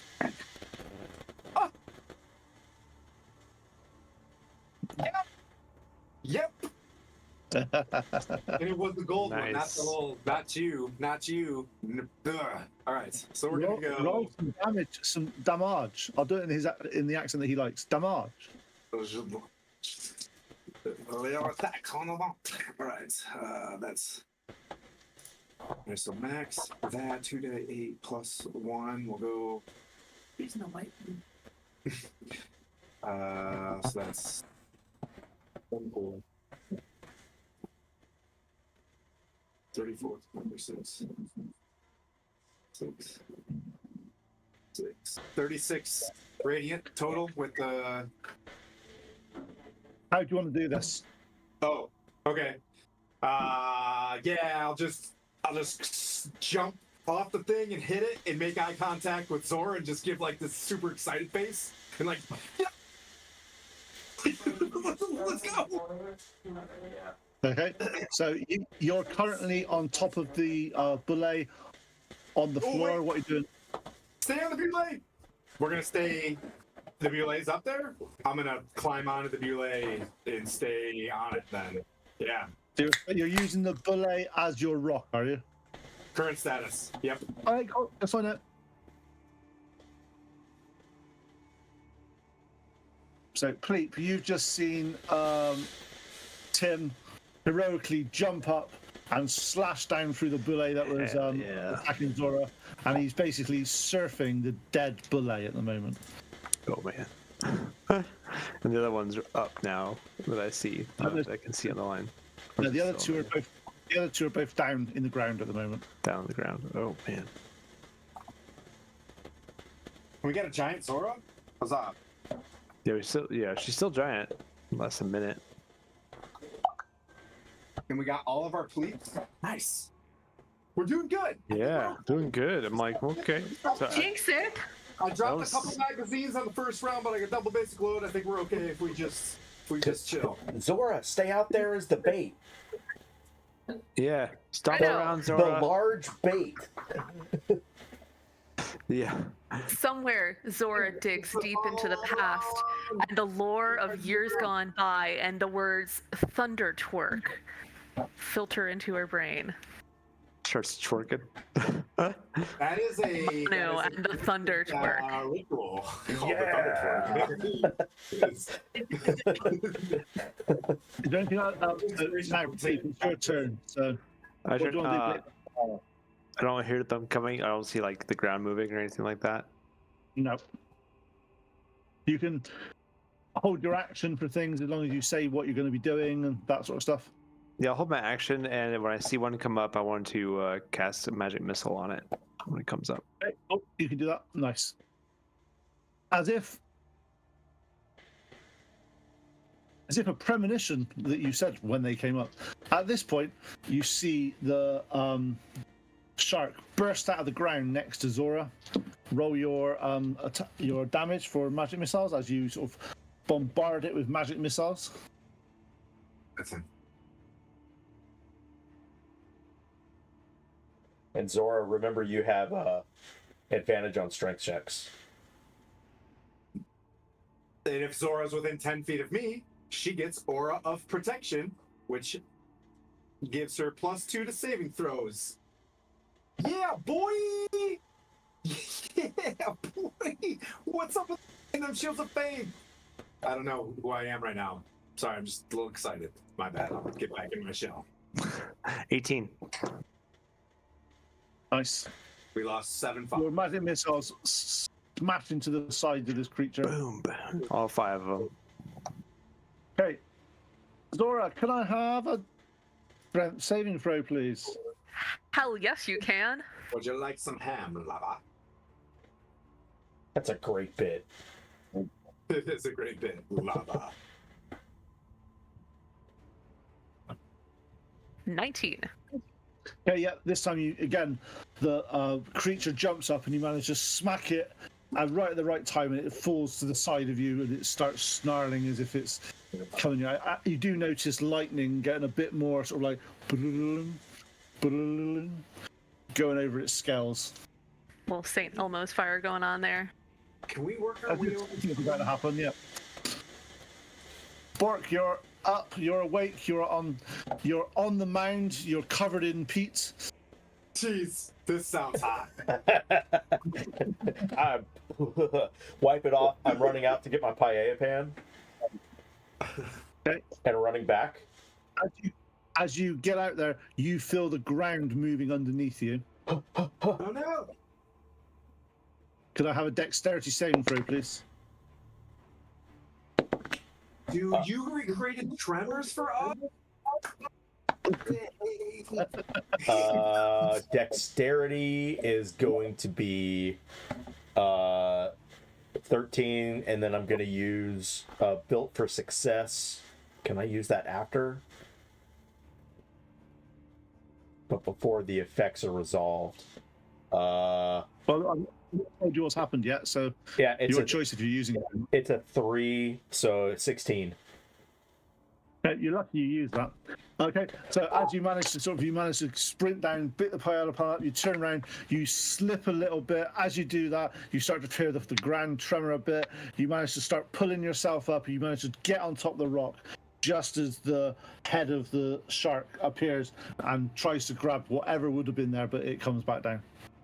I got another shark! It's like, I got us, Moriana. And I will hold my action for the next time I see one pop up. And actually, there's one out, right? There's one out next to Zora. I will Ray of Frost that from the center of my chest. Does a nice. A dirty 20. Hell yeah. Nice. And that's going to be 7 frost or cold damage. Nice. And you can only move half its movement now, isn't it? 10, reduced by 10. Reduced by 10. Cool. Nice. Moriana, you're up. You see Bork sprint down, get his pile of pan, bring it back up, nearly get his leg bitten off, just by the nearest of whiskers, and then he sort of bolt of ice from his chest hits the one near Zora. That's great. Moriana is going to add on top of that, and I'm going to step in front of Bork, and I am going to cast Spiked Growth in a way that it's not going to hit Zora or us on the rock. I'm going to encirculate that one land shark and the area in between us. Yep, sounds good. And cast Spiked Growth. Which is 2d4 damage, piercing damage. Every time you go through it. 5 feet. Oh, yeah. And the original damage, which would be. Circle. Give me one second. I don't have 2d4 up.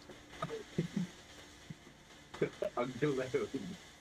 A globe of spike growth. Already grabbed. Okay. 2. Do they have a saving throw they've got to do? So it'd be 4 damage. Saving throw. No. Check against your spell save DC to recognize the terrain as hazardous. Yeah, they don't even once they're in it's to see. So if they're underneath there trying to dive out, it's So is it in their turn that they take the damage, or is it? It should be initial, Yep. and then every 5 feet that they move within. Okay, cool. So the one that's the Zora's there, you hear it, you go out. You're not sure if the other one goes out because you can't see him. But Zora, you're up. All right, let's see. You need a symbol for that. How far is it from me to that little rock that the green circle is like laying on? It's like right next to us. 15 feet. But you have you've got a shark next to you at the moment. So if you do that, Yep. you get an attack opportunity. It'll have an opportunity attack. All right, let me just go ahead and swing the fences on that guy. Unless you disengage. What's that? Unless you disengage. Nah, I'm just gonna go ahead and beat on it. So, death by snoo snoo. Like she's not a Wait, rogue. what are you doing to it? You said you're gonna do that? I'm enraged and I'm gigantic, so it's death by snoo snoo. Don't worry, we can clip that, Lee.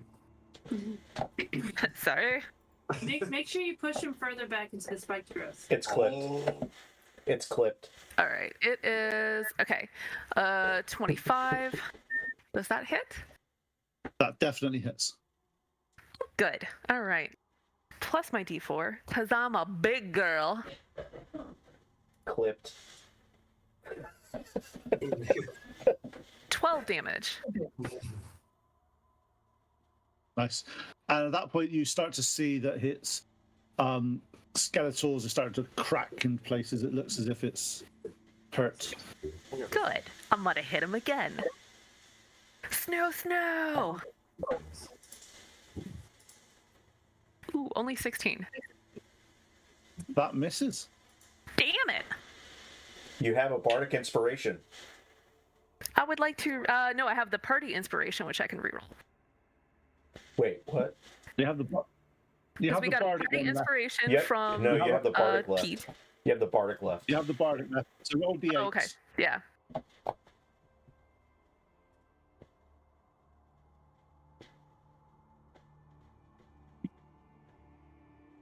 All right, 16 plus 7 is 25. Sorry, 23. How did you get that? What mass? So where did you get a mass? Okay, 23. So you rolled a 7 on the bardic inspiration. I did. Yep. So it's gonna get an extra 7 thunder damage. With my my damage. Was that thunder damage? Yes. Oh, cool. Thank you. Yes, it is. So with my bardic inspirations, you get a motive potential, and when you do an attack roll, it has to make a con save, or it takes extra thunder damage. Ah, Okay. That's it cool. actually passed its con save, which is lucky, really. Okay, But I so won't what's, say that. That's good to what is know. it then? I say to the fourth wall. Good to know. Don't use smite on next attack. Copy. Okay, and then it's 8 damage. Nice. Okay. Thank you. And we're good. Okay, top of the round. Another bullet that was down under the ground that was trying to attack Bork bursts out of the ground next to Zora, I'm not. being the only one. It also, as it went through some ground, you see it as it comes out. It's got some spikes attached to it from the growth that has attacked the ground underneath it.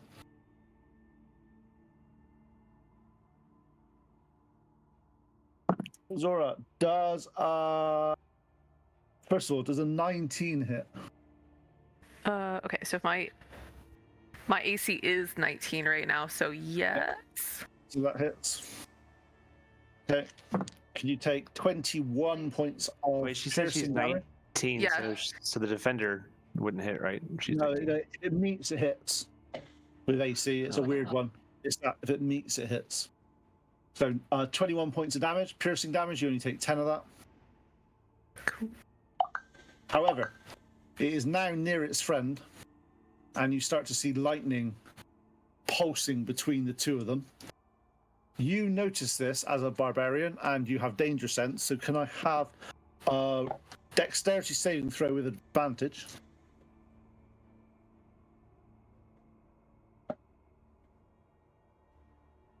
Me too. 16. No, no. This is just between the two of the two that are there. 16. Okay. You seem to avoid the majority of the brunt of this, but you take 18 lightning damage, So 9.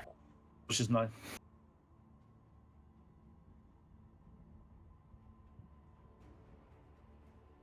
Oh yeah, your bear totem. I forgot about that. No, she's not bear totem. She's broken totem.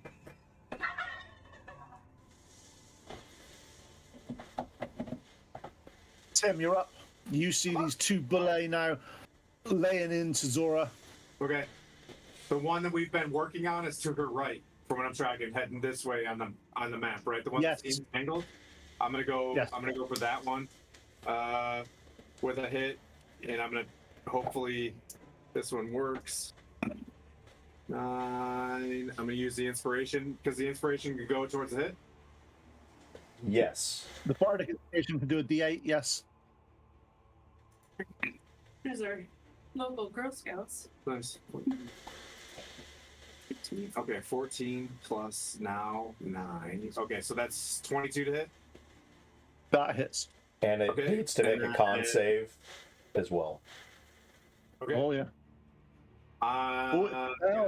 Level 1 smite him also. Okay. Roll some damage. Tim, what was the number on the inspiration? 4. Oh, Okay, so 5. did 5 thunder damage then. Okay, that's cool. I just need to know that. 5 thunder damage plus 12 radiant. Plus, you got them all. You got those yet? 5 thunder, Yeah. 12 radiant, Yeah, I've taken the radiant. Yeah. and then 8, 9, 10, 11, 12 slashing. When you hit it with the thunder damage, can I have a Constitution saving throw, please? On me. On you. Oh. 17, I believe. It's 15 plus.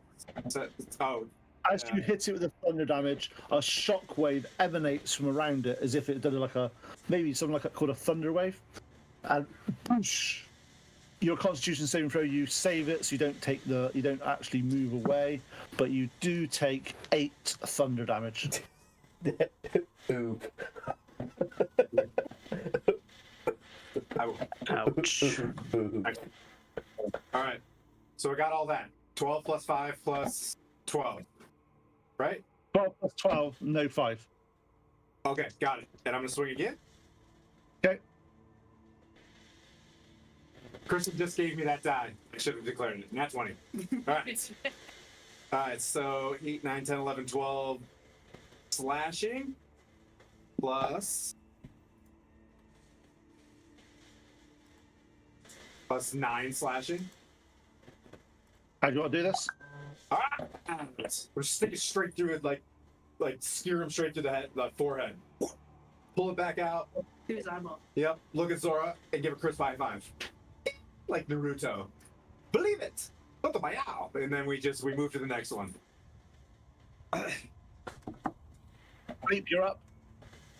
All right, I see that happens, and Tim kills it. Rooting for them. Good job. You're doing great down there, everybody. And then I'm going to cast Magic Missile on the last one. That's right, next to Zora.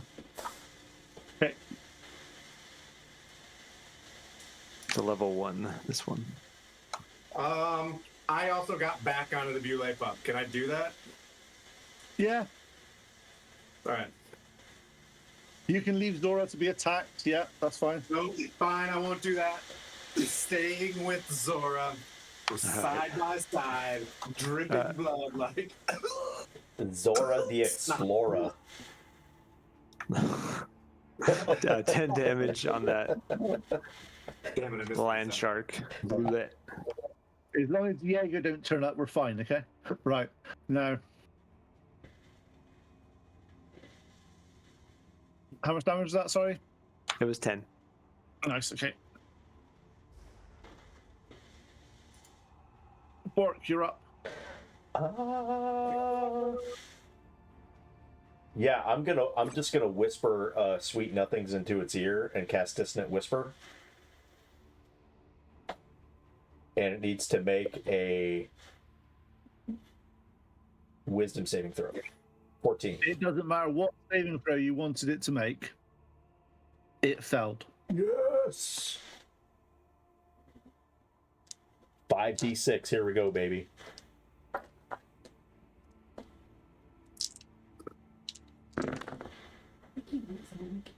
Eleven, 13, 16, 19.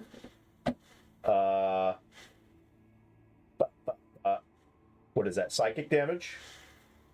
Nice. You see it. Look confused. And then it has to use its reaction to move as far away from me as possible. Nice. Oh, wait.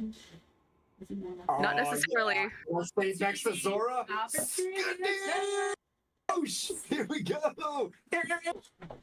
I'll use my horn to go. And then we're just going to smash. Let's go. Little attack of Yeah. opportunity. Get an attack of opportunity as it runs away.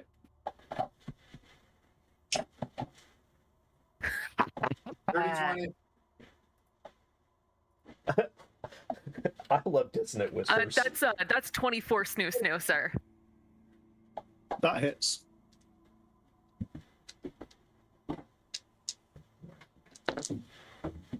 To 20.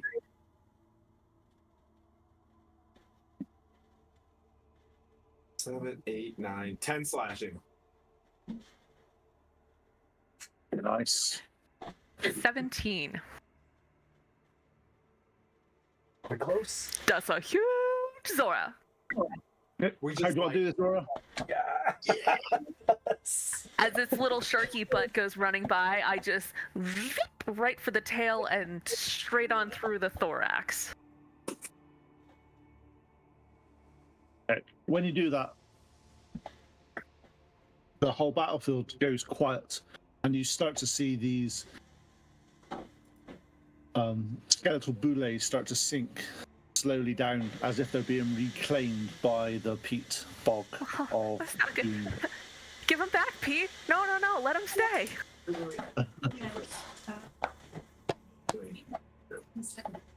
Why would you do that? We still got that tooth. Spiked growth.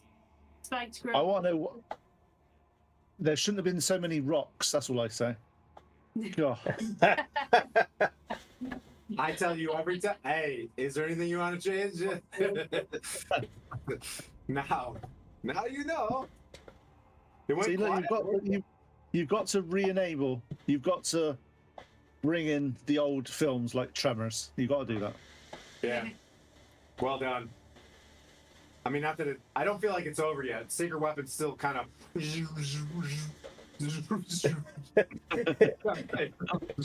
Paella Pan is still. Easy.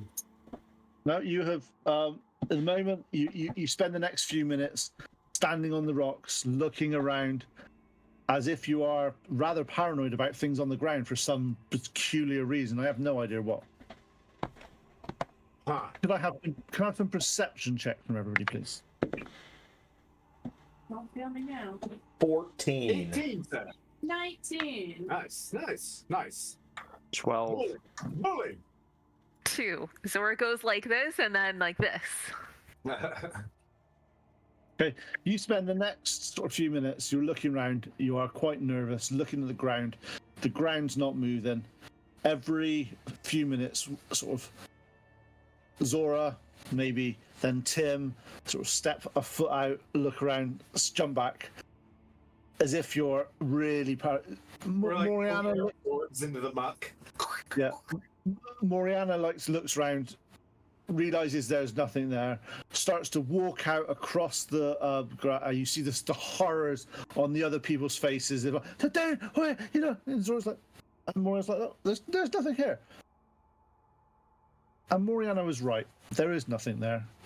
She seems fine. No one's eaten her. I was waiting for you. Yes. All right. No, I no, you step see. down too, and I run up to her, and she's like, "All right, so What's next? we got this map. There's something here." Can we run up to this rock at the top of the hill? Yeah, let's get up there I think we should stay on the rocks. and stay. Let's stay together though, regardless. I get that they have their shooting lightning bolt thingy, but together we are Stronghold.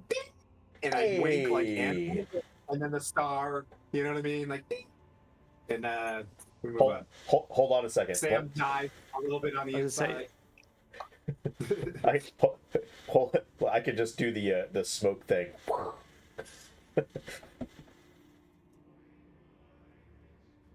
What was that, please? Sorry. We were being I was gonna say, does Bork want to get in my harness and like fly up so I just have to climb on stuff? Good call. I'm in. I'm Um, always in for Baby Bjorn. Hop in, come on. So who's now hurt right he's now? flying with Who's me. hurt? Who's hurt? I'm not messing around with this. This is a phase 2 dungeon situation. Who's hurt? I could use a little help here. All right. Most of us on the ground are down at least 15. I could do Okay. a mass healing word on everybody. Let's do a mass healing word and see what we got left. Um, But how many spells you got after that? I mean, Before we I've go got up to some. the top of this list? I've got some. Okay, cool. So that'll be everybody get 6. All right, cool.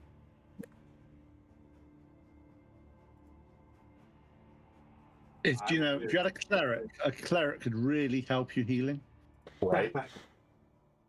Did we get any If only. Poison, put your laptop. We get some If only clerics could heal, because I don't know what healing is on when I play my cleric. we need to find a cleric and ask him to join the party. You're doing good. I know. We got one. We got one on the way. Borg, Have you're you doing okay. Sleep, how you doing? Zora, how are you setting? I'm good. I could take a little more. I'm okay. Fantastic. Yep, one sec. I'm gonna split this then. Did I not take? Oh, I gave myself 6 damage. What an idiot. I'll give Zora 10 and me 3. Just to bring someone back to life. Zora, yoink, lay on hands. You got this, bro. Feeling fantastic. Thanks, buddy. I don't know how it works yet. What? Yes, I do, but we can change. We have the parapet of wound closure. So, and I roll it. We got anything else? As you are spending the next sort of few minutes healing yourself, walking to the larger of the outcrops. Can I have a perception check from everybody, please? Instead of that, can I do a divine defense? No. No. That one was not as good. That like- sucks. I ain't seen nothing. 7. I'd like No. I got a divine- 14. And I would like to detect at least undead, sir. You can do that as an action. This is a passive thing. Oh, okay, fine. We said we got on the rock, right? I said let's go up to the top on the rock. But yeah, up there. Yeah, up there on the rock. But this Can is we as make it we're up there? walking up. This is as we're walking up. This is as you're walking up to the rock. Except Bork and I are flying 11. 25 feet. Oh yeah. Yes. Yeah, Thank you, are. Bleep. Baby Can I Bork. have you on the map? 3 of you together, 2 of you flying above, please.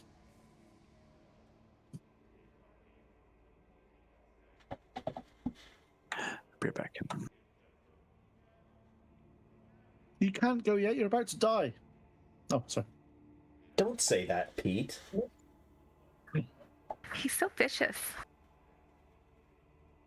Thinking about cutting my beard so that all I have left is this, and then maybe No, this. no, No. no. Why? Why? But why? Why not? It would look The really cool. Razal Why? Bull? Just But why? Is she still engorged? Is she still Enlarged? Yeah. No, large only I lasts a think so. minute, so that's gone. It only lasts a minute, and large is gone. Paella Oh, okay. pan. paella pan is still there. Tight. You're It riding a lasts paella pan. It lasts 3 hours, baby. The thing about it, if it only lasted a minute when you were sledging, that would have been interesting. Right? Get on the back. Yeah. 1 minute of sledding. That's not fun for anybody. I missed something. While we go up there, Mariana. Okay. Mine was 11. Mine was 11. I was above a 10. I'm just waiting for Pleep to come back a minute because this is just okay. a bit of fun. It's good suspense. He's almost here. That being said, we are still if anybody wants to donate before we close out clearly we're gonna get TPK in here about 2 seconds. Oh, no, you've got an hour and a quarter left of this session. Yeah, remember we're going long today. St. Jude's Children's Research Hospital is still up. I think we're at about 15 and some change towards our $26,000 goal for the Greyhawk Mexstream thing. So Actually, has we're at 18.7 right now. 18.7. Nice. Let's keep going. Thank you very much, guys. It's really appreciated. So at this point, though, the 3 people on the ground, can I have a dexterity saving throw, please? Gross. And notice it's dexterity this time, not strength. 8. I don't like you. Why do you need to be such a I won't take it personally. 12? I don't think that's enough. Okay. Mariana got a 4. Okay, the 3 of you, as you're there, you start to feel lightning coming up your legs as a bullet bursts out from in between you, jumping into the air. Oh, no. You three that failed your saving throws take, oh, that's nice damage. Take 21 points of lightning damage. Fudge! And I'm not enraged anymore, right? No, you're not. Damn you, sir. As it gets 20 feet in the air, you see a crackling of energy appear all the way around it. The 2 of you that are in the air, can I have a dexterity saving throw from you, please? Well, how do I know if I'm in the air? You're not in the air, you're on the floor. You're actually, all 3 of you are. Ooh, that's clever. What happened there was brilliant. I love that. That was amazing. 18. Dirty 20. You 2 managed to avoid part of the blast, but you take 20. So 21 points damage. You take 10 points of lightning damage each. Hey. As this bullet that's slightly different to the other ones, looks a little bit more Robust. zombie-like, turns round and lands in between all 3 of the creatures. The 3 guys that are on the floor that are now prone. Yeah, you can't do that. Oh yeah, guess that makes it easy. And randomly, let's think. 1, 2, 3, 4, 5, 6.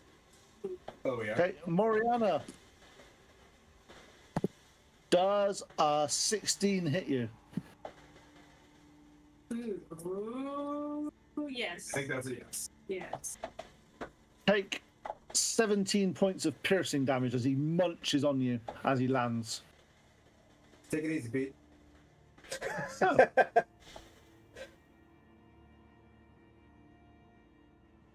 And we'll keep the same initiative as last time because it's easier because I'm just lazy. Tim, you're up. You're currently prone on the floor, and this creature is over the top of you. Strangely, the other ones that you saw were very skeletal-like, and this one definitely has flesh attached to it. Okay. Stand up. I don't have. We're out of our party inspiration. We don't have anything. Nothing. No, it's all gone. I can't risk it, so I'll. And my secret weapon's gone too. So that's I know. It's so evil of me. I think the first one's a big miss. Unless a 10. Yeah, a hit for a 10? Uh-oh. Funnily enough, that misses. He's left. All right, I swing again. Bonus action. Shields of Faith on. You're down with us? Shields of Faith on you. Right? What's your AC normally? Yeah, because you got the marriage. Shields of Faith on you, +2. 10, 17 to hit. That hits. Gonna have to go with a smite on this bad boy. I'll use a level 1. I have 2 level 2s left. Alright. One's gonna have to be a cure wounds, I believe. I'm gonna go into tank mode after this hit. That's 12 radiant plus 6, 7, 8, 9 slashing. You do a hefty smash into it, so then you see chunks of flesh falling off as you're hitting him. Cleep, you're up. All right. I'm going to fly up to about 50 feet in the air. I'd say 50 feet from the creature. Above it. Yep. And I'm don't going fly to. that far. Don't fly that far. I've got to be able to cast spells. It's 50. It's just 50. Should be all right. Some of them require What you need to do touch. What you need to do is say, don't worry, Bork, I'll drop you. Just do that. I'll just unleash the harness and be like, oh yeah, you can't fly, like halfway down. I'll cast a firebolt. There's a strong. Hit. Roll some hits.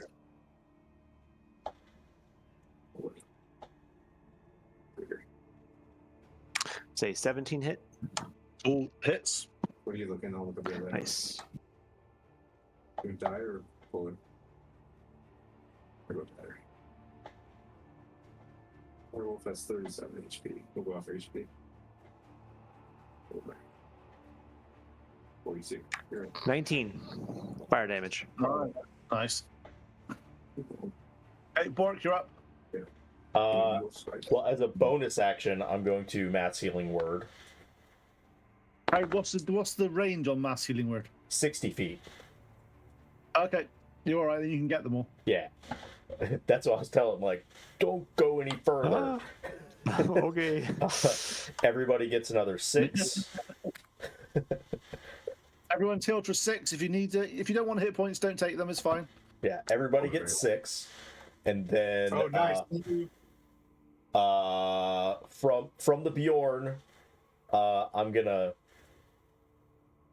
yell something really naive and nasty at this thing and cast Dissonant Whisper.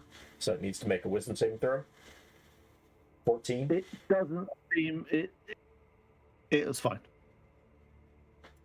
So it takes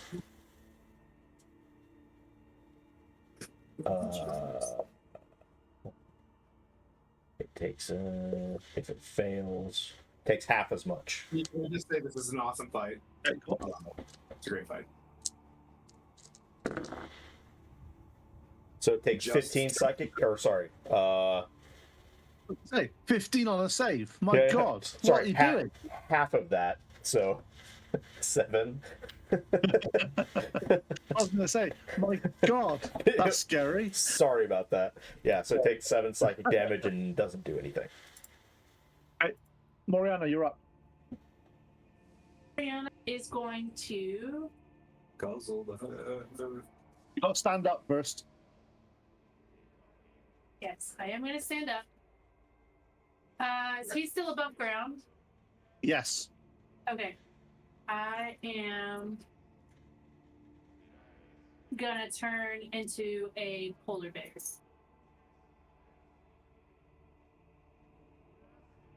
I'm sure you said that just as Tim left, just so he's got to go and find a mini.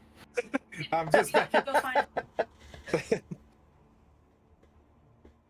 Okay, so I'm gonna. Is your because you shifted the bonus action, didn't you? yes. Yes. The Right, change. so you got your action now. And then now I have my action. Roar. I'm a bear. Robert, I'm a bear. Zora, get on the bear! This is gonna be so epic! Does 11 hit? No, it doesn't. Okay, that doesn't hit either. You see the bear. There we go, bro. Forget about it.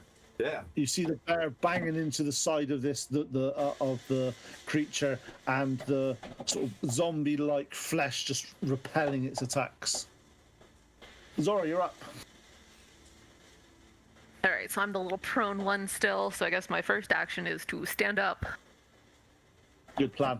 Good plan. and then I'm going to enrage again, Another good plan. which leaves me with one single action left. Well, that's your bonus action, so you now get an action. Okay. You still do 2 attacks. Okay, so 2 attacks, still good.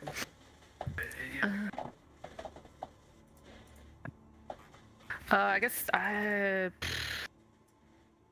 don't have like a clear line between like there's not a spot where I can kind of a line where I can hit just that thing and there's nobody in the way, or can I Do kind that of like straight through it? You can go straight through it. It's not a problem.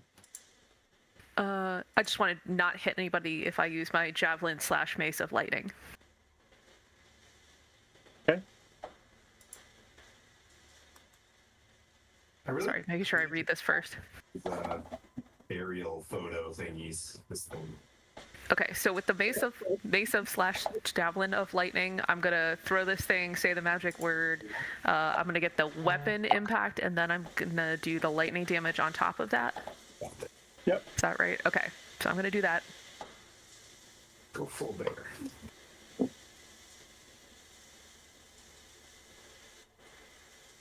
19. That hits. Yes. So thank fuck. Okay. Okay, so it has to do a dex saving throw. Nah, no.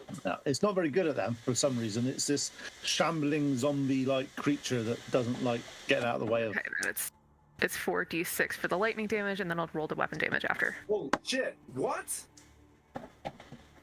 On What? hit, the target takes damage from the javelin plus 4d6 lightning damage. As soon as I see this, I'm like, keep that. Like, dude. This is probably All going to right, be you're bad. gonna get 18 lightning damage.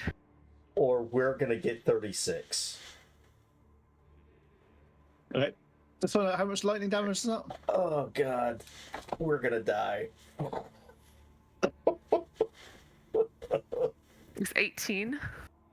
Okay. Thank you for that. I'll use that in a minute. Right. And then, so that was lightning damage, and then there's the weapon damage, which was 8. Including your rage and all that stuff. Yeah. Okay. You see it take damage. You also see the lightning hit it and start rolling around its body as if it's charging it for something. Hey, I look over at Zora and I give her a wink and be like, sometimes we make mistakes, right? How else are we gonna kill it? I don't know.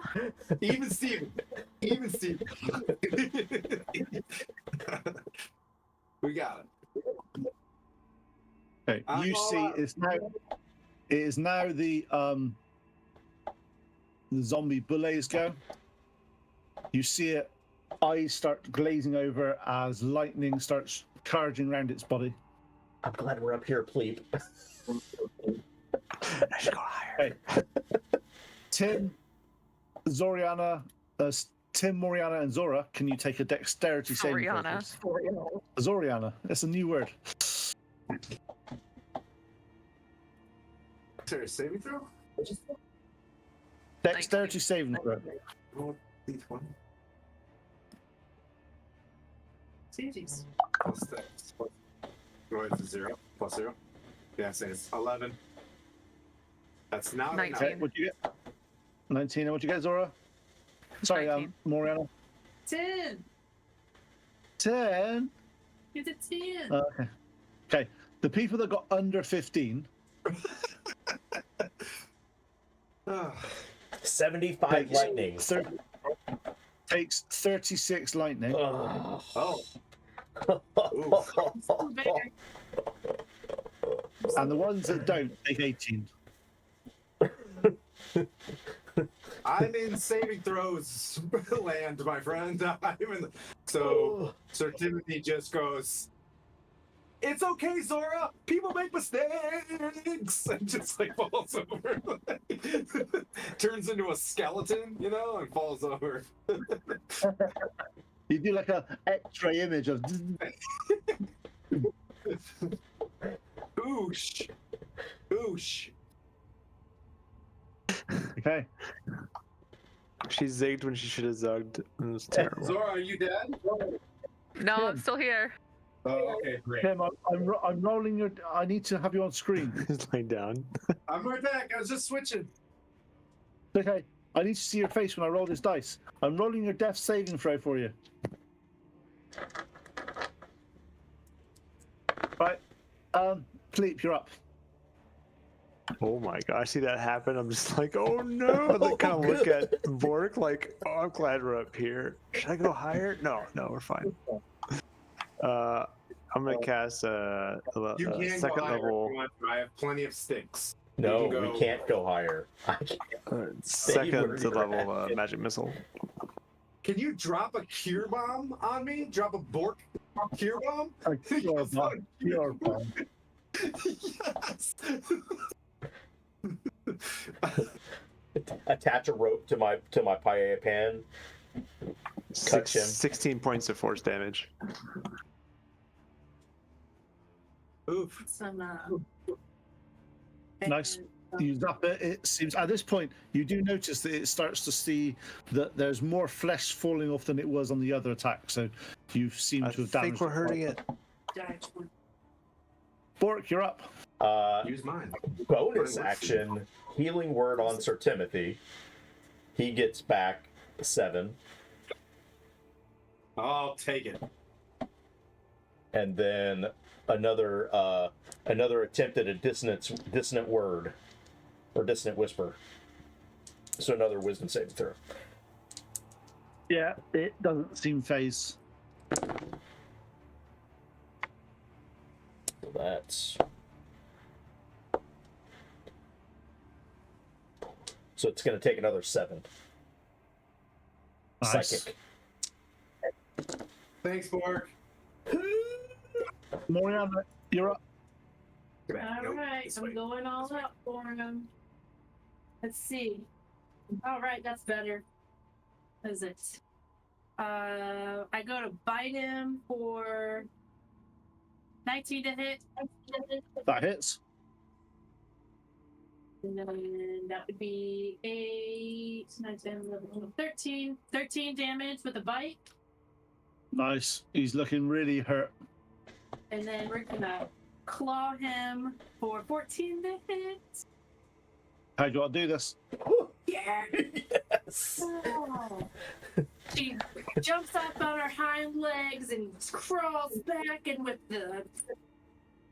and all she has, she goes across this base and smacks him 10 feet back. As the creature falls to the floor, you see again the ground reclaiming itself. However, in this left in the ground is a small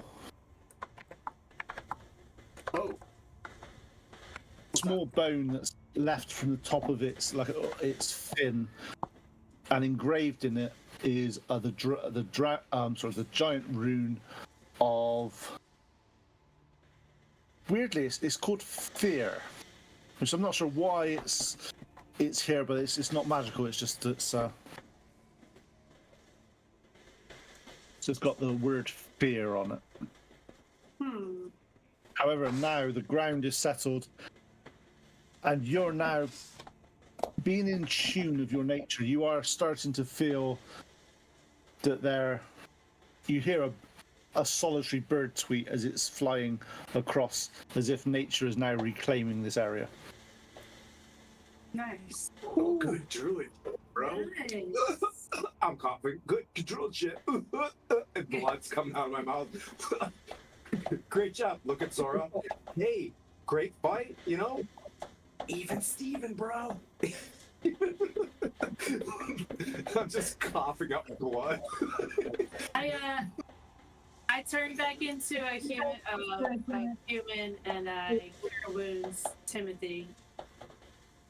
Or He doesn't need healing. He's fine. I see no problem. You guys hate me? I'm just trying to be good. What time of day is it? It's midday. 10 hit points. It's taken you about 2.5 days to get here.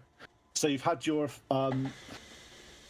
it's actually now, it's probably come out to evening now that you've done all your excavations and your mole's been going around places, you found your various things.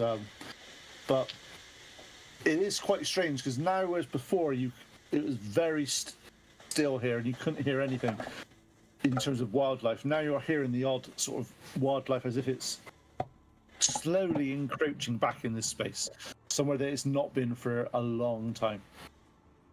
So we got a bone of earth And a bone of fear. and a bone of... Are there any? Were there giant rooms on the other ones? I checked What do you mean by the other ones? the femur and the ring. Yeah, there's a ring. On the ring, it was the rune of fire, Okay. and on the femur, it is the rune of dragon. If you remember correctly, it was a dragon femur, not a giant femur. By the time you'd attuned to it, you realized that. So we found fire, dragon, fear, and earth.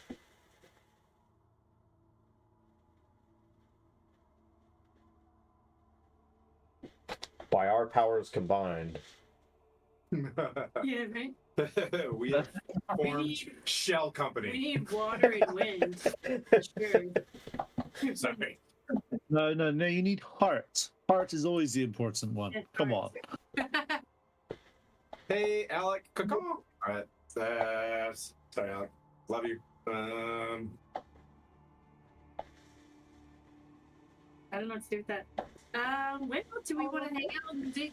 I feel like it's safe digging now, but I need to heal. Yeah, do we want to take a long rest in Pleep's magic tent? Yeah, while we long rest, we excavate. Anybody? I don't know how we auto that. You know what I mean? But for the 8 hours, I'm gonna stay in the tent unless we're doing tent stuff. Because as soon as that tent's up, prime directive, just stay Tim's in the not tent. allowed out of the tent. No more fingers coming. Yeah, just- Do you have enough spell slots left for your? I do. I was calling out my spell levels, so yes, I have one more spell slot plus my Do pearl. not expose your neck. yeah. So 2, technically. Okay, you spend the evening in the tent. This has been a major achievement in terms of you've brought nature back to one of the more sacred mounds. You've found some more giant runes. See what happens now. Are you going to follow the advice and go back to Mirabar, or are you going to go towards Luskan? Oh, Say Luskan to Waterdeep Well, I will. for him, right? Oh, I would highly recommend talking to the Harpers. Yeah. They seem like really chill dudes. Yeah, we need to go back and.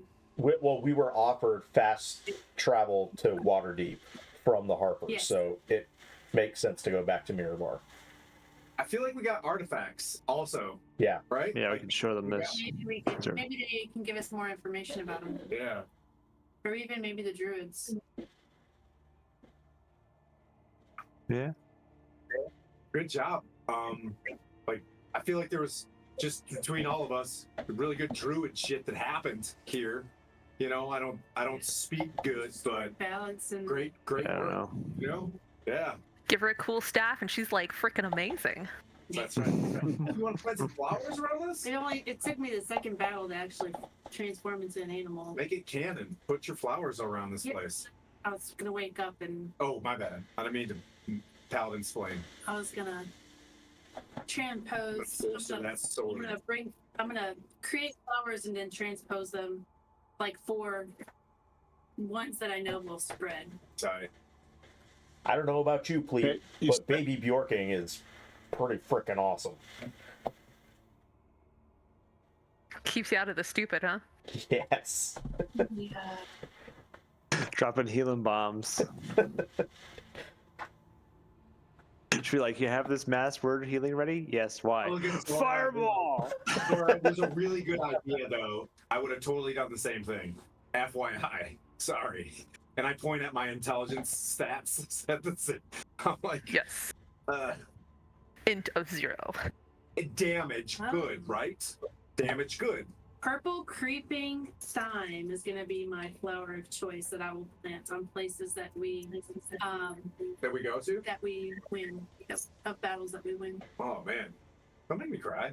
Nice. Can I have some of that for my helm? Just, I mean, not to get aggressive, and I look at everybody else like, can I get creeping thyme? Plume? I'm probably saying it right.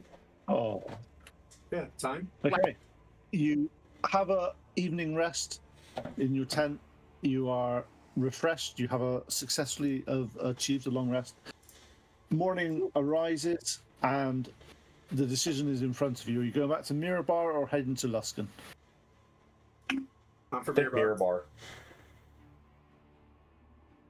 Mirabar to Okay. the stable. We shall go. Talk to the harpers. Hey, can I have some survival checks from you all, please, Oh god. as you start to progress towards Mirabar? Come on, And I'll cheese, go don't around the fail room me. and ask. Nice. I like So, it. Zora, what did you get for your survival check? 12. Nice. Tim, what did you get?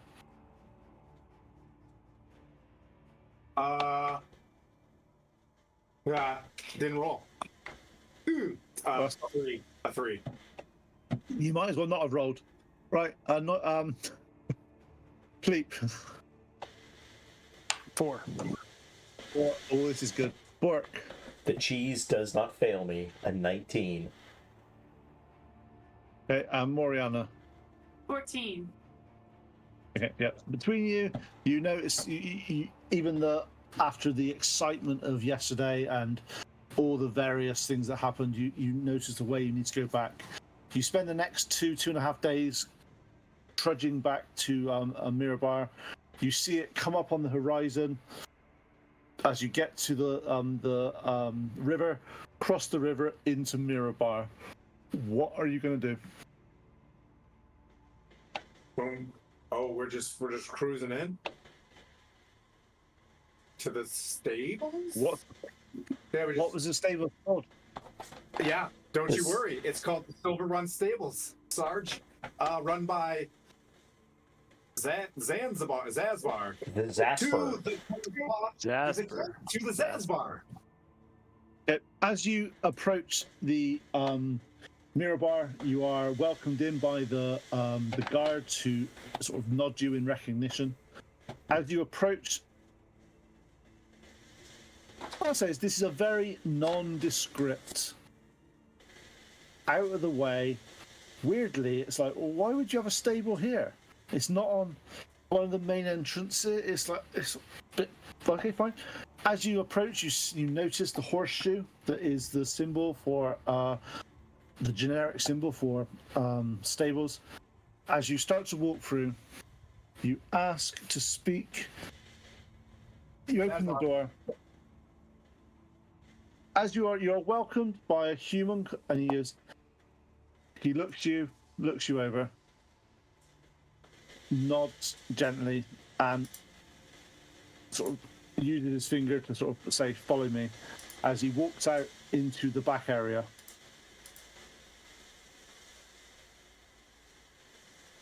Brett walks in. Divine. Kill are you, Satan? Divine sense. You're getting a good feeling about this guy. Come on in, guys. Sorry, I've got a bit of a sniffle from those crags back there. Just. As you are escorted at the back, as it quietens down, he shuts the door behind you. And he goes, apologize for the manner in which you've been summoned here.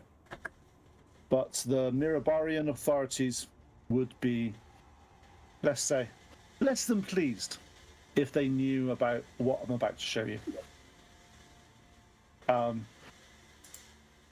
Thank you for accepting my invitation. My name is Zazpar Bonfire, and he sort of does a gracious bow. I've been tasked with getting you to to Waterdeep as fast as I possibly can, and to do so, there are ways and there are means. As he does that, he claps his hand. As he does that, the straw and the horse manure and all those sort of things just seem to vanish and seem to push to the sides of this room. And then a glowing runic circle appears on the floor. Ooh. Sleep, you notice this, you recognize this. Yeah, you recognize this, Sleep, as a circle of teleportation. Ooh. I grab my horn and go. Yep, I start telling them. Does anybody actually see Waterdeep on the other side of this? I don't think that's how it works. I don't know. He's like, Trust it? please stand on the circle. Shit. We've been boondoggled before, haven't we? Well, I boondoggled y'all back in the day. As you are escorted to the circle, he stands outside. He glasses his hands. You see him casting teleportation circle. You recognize the spell from your old days back in the academy. It was used to transport between some of the more, should I say, geographically challenged locations for training. As his hands come together, you see the magical energy appear, and he smashes it down. As he does that, light, blinding light appears in front of you. As you do that, your eyes start to adjust to where you are, and you have appeared in a crypt. Looking around, you see mausoleums, you see sarcophaguses, you see two large stone-like creatures appear either side and start to sort of look towards you as a wizard called Thestriel Moradin, or Melaradin, and I'll spell that for you because it's a really hard word to spell, and it's ThestrYl,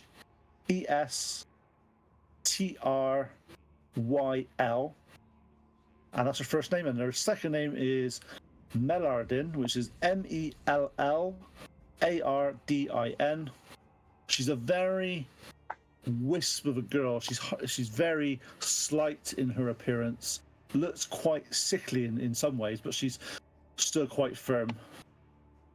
She grasps on her around her neck a miniature version of these golems.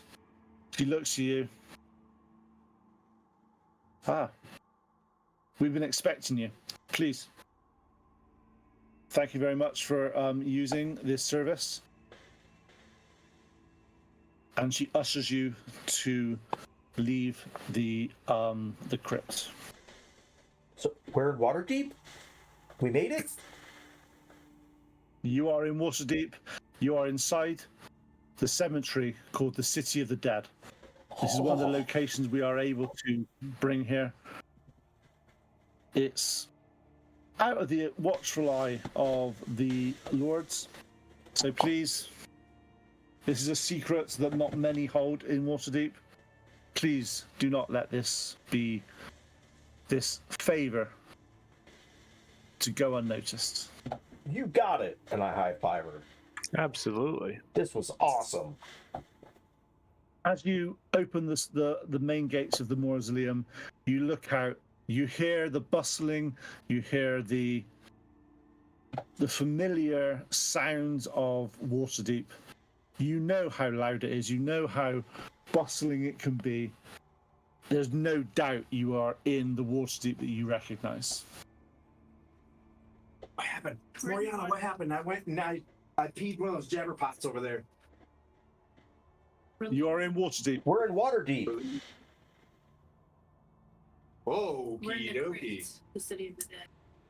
Is there anybody to greet? Oh, we got this lady. All right. Lady.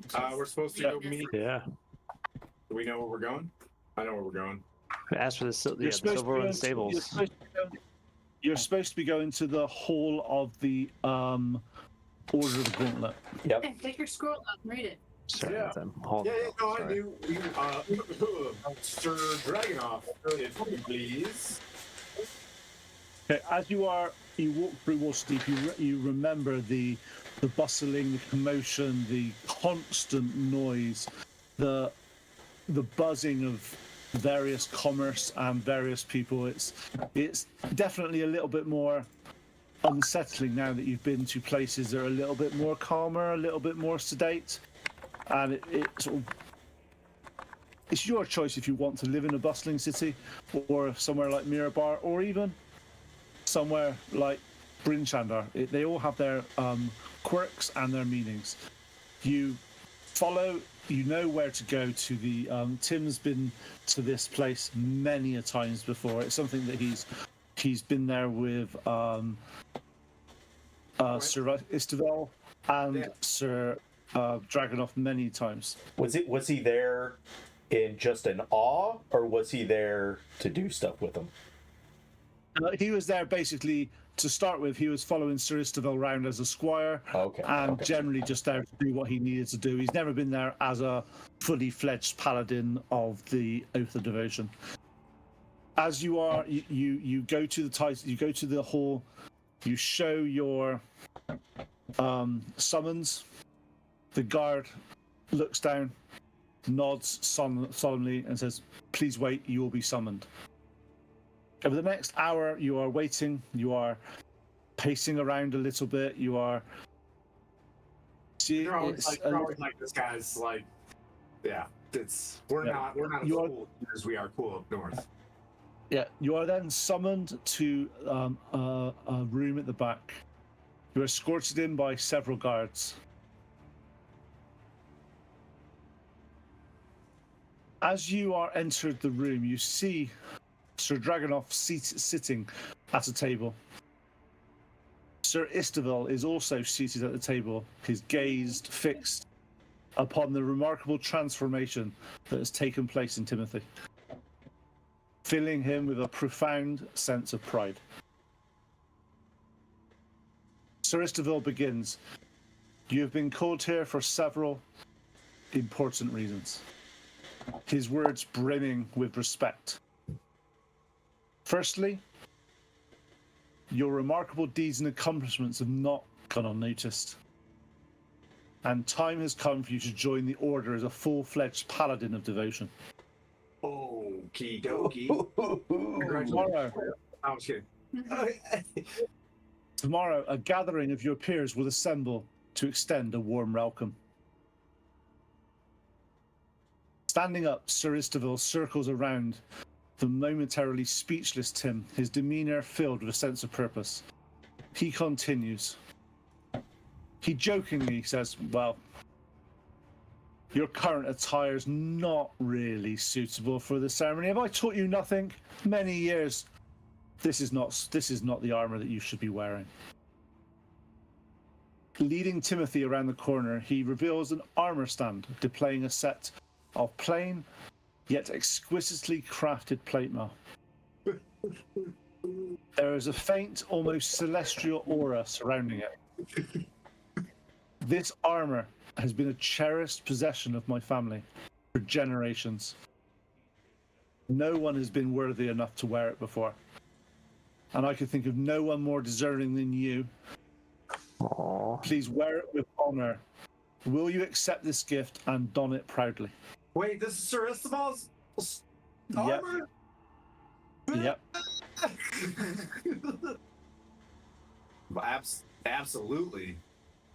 Absolutely. Concluding the momentous of occasion, Sir Isabel reveals the final piece of news, his voice filled with gravity. But, and at last, the certainty here. Once the ceremony is over tomorrow, we have a quest specifically tailored for your expertise in the spine of the world. You are the ideal candidate and your group to retrieve the Frost Vein rune from the giant. This quest will enable you to forge a deeper bond with the Radiant Dawn plate mail that I have just bestowed upon you. Frostbane ring. Ring or room? Frost He He sits you vein down. rune. He sits you down and explains with the whole party, and he's very much him and Sir Dragonoff. Dragonoff is an interesting character. He is a fighter in a very Eastern samurai armor, and he turns to each of you and says, "We've heard the tales of the Noynek and the Avengers,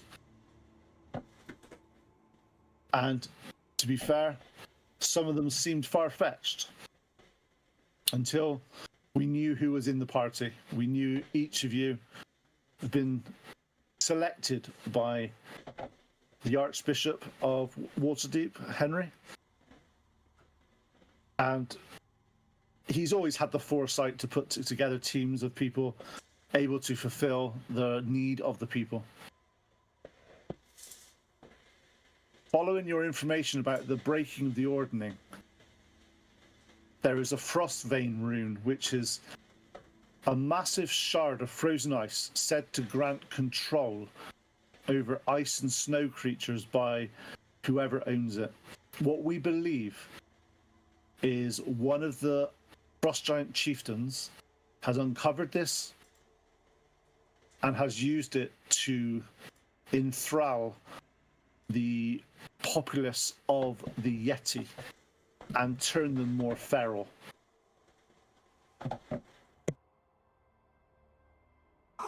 We want you to recover the relic. This will be your first task once the ceremony is complete. The ceremony is concluded from midday tomorrow. You have this evening and tomorrow morning to prepare.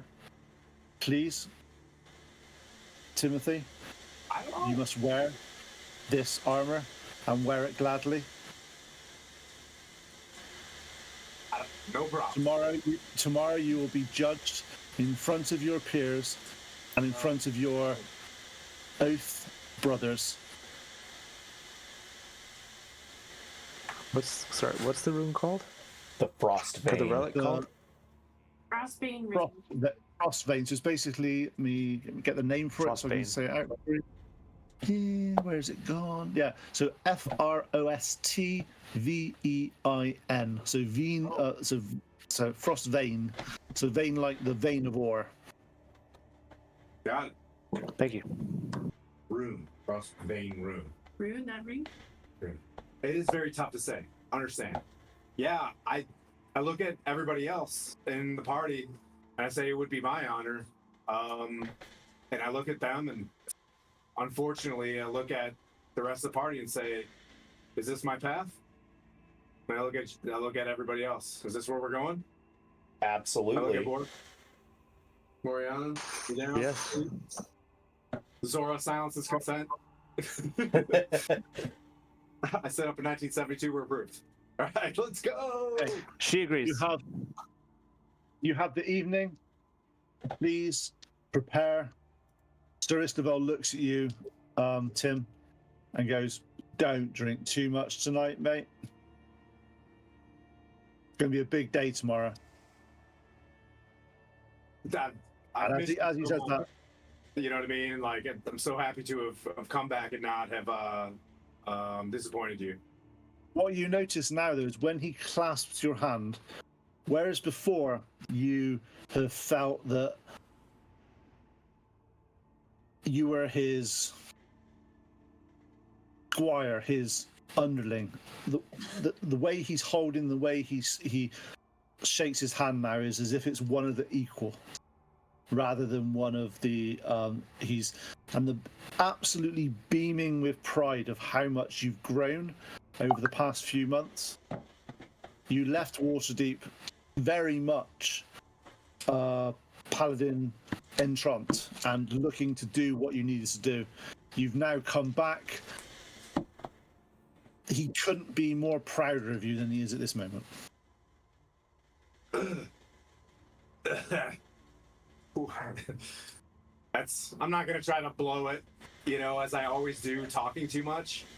As soon as I shake his hand, I'll go straight to Pleep and blow it talking too much. I'll just be like, yeah, normally I would ruin moments like that, you know? So I'm gonna ruin it in our circle. Okay, you can ruin the moment. Go ahead. Yeah, I'm super. That was super awesome. Thank you guys for being here for me.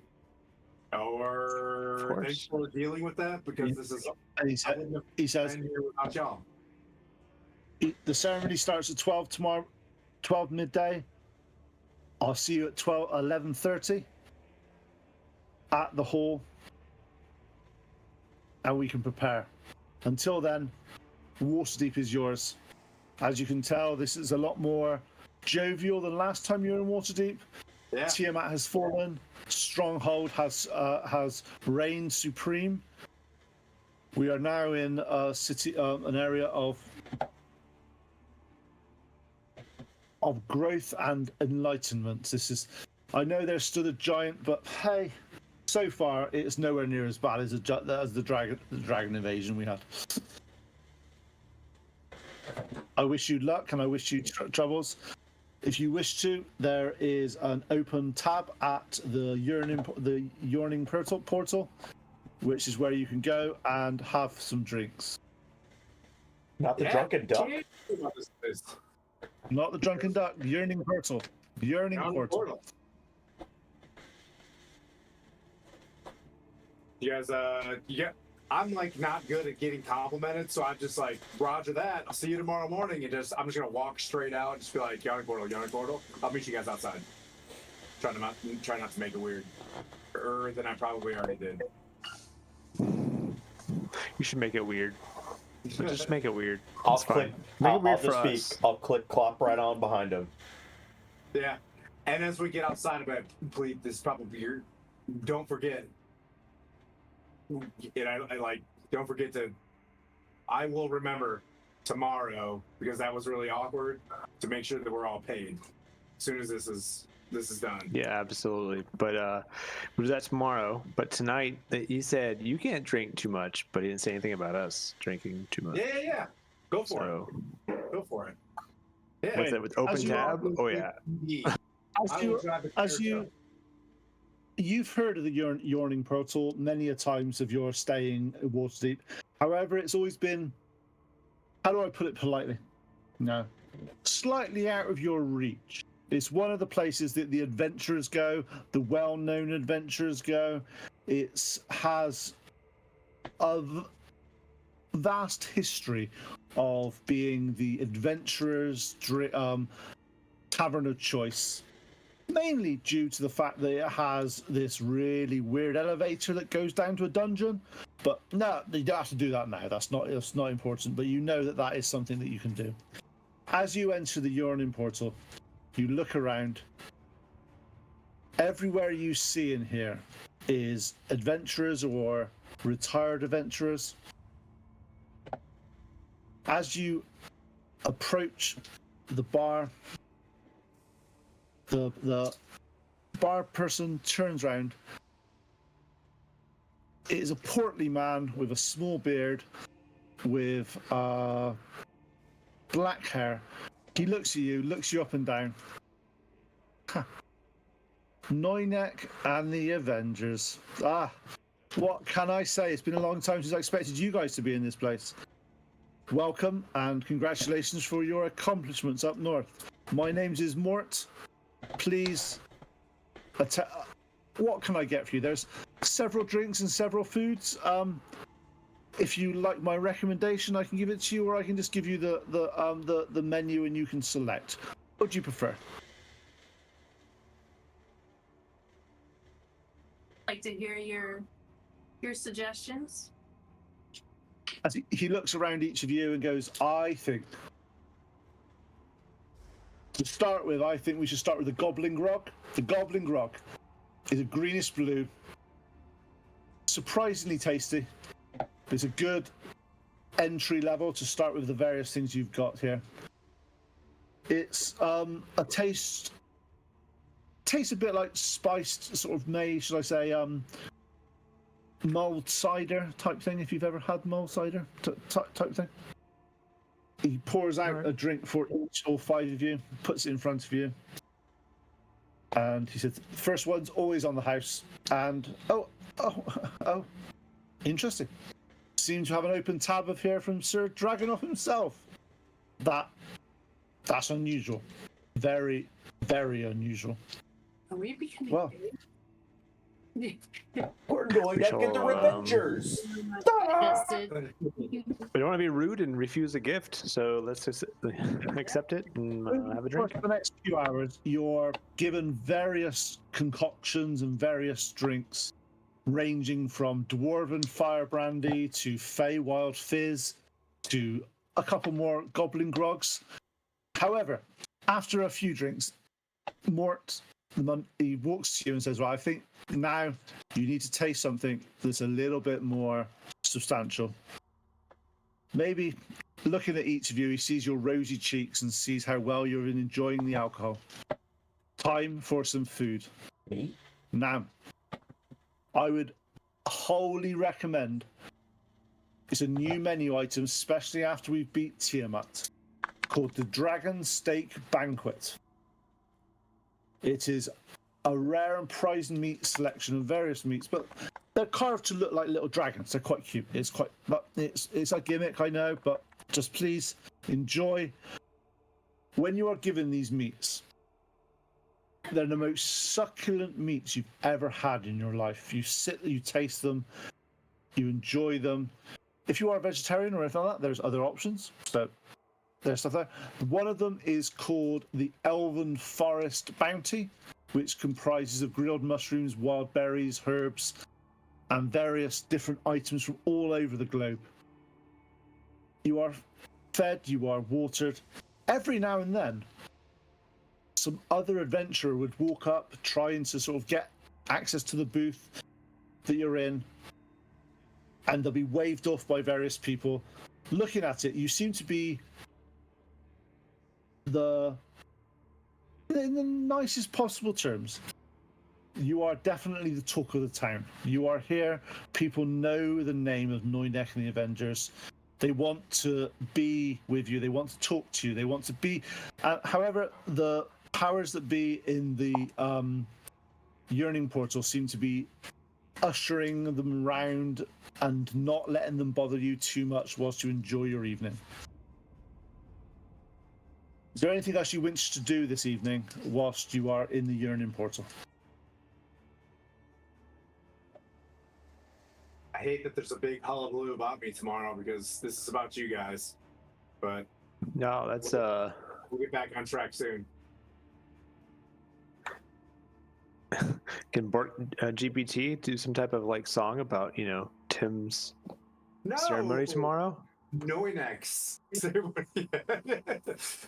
Yes, we need a song. We need a sonnet. Oh man. I'll let Blandina try that for try that for 2 seconds, and I'll be back in 1 second. Yeah, he's been sitting there. I don't think I've seen him use the restroom in the past. Like, Yeah. that's brutal. Yeah. Impressive. Long sesh.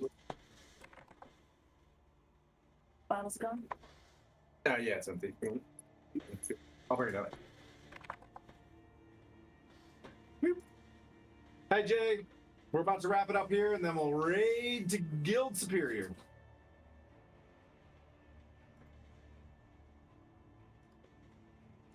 Not gonna lie. Thought we were What dead. am I would've writing a been- sonnet? I'm writing a sonnet about Sir Timothy. Yes. The ceremony tomorrow.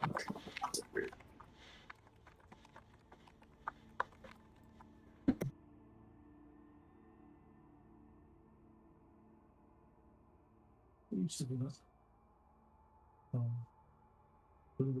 6:45 to 6:50 p.m. Eastern. Boop, beep, boop. 3:45. Oh, so we can raid into Lord Kazuma then. Got it. So, Got it. what happened? Have you managed to do anything? What's happened? Still writing.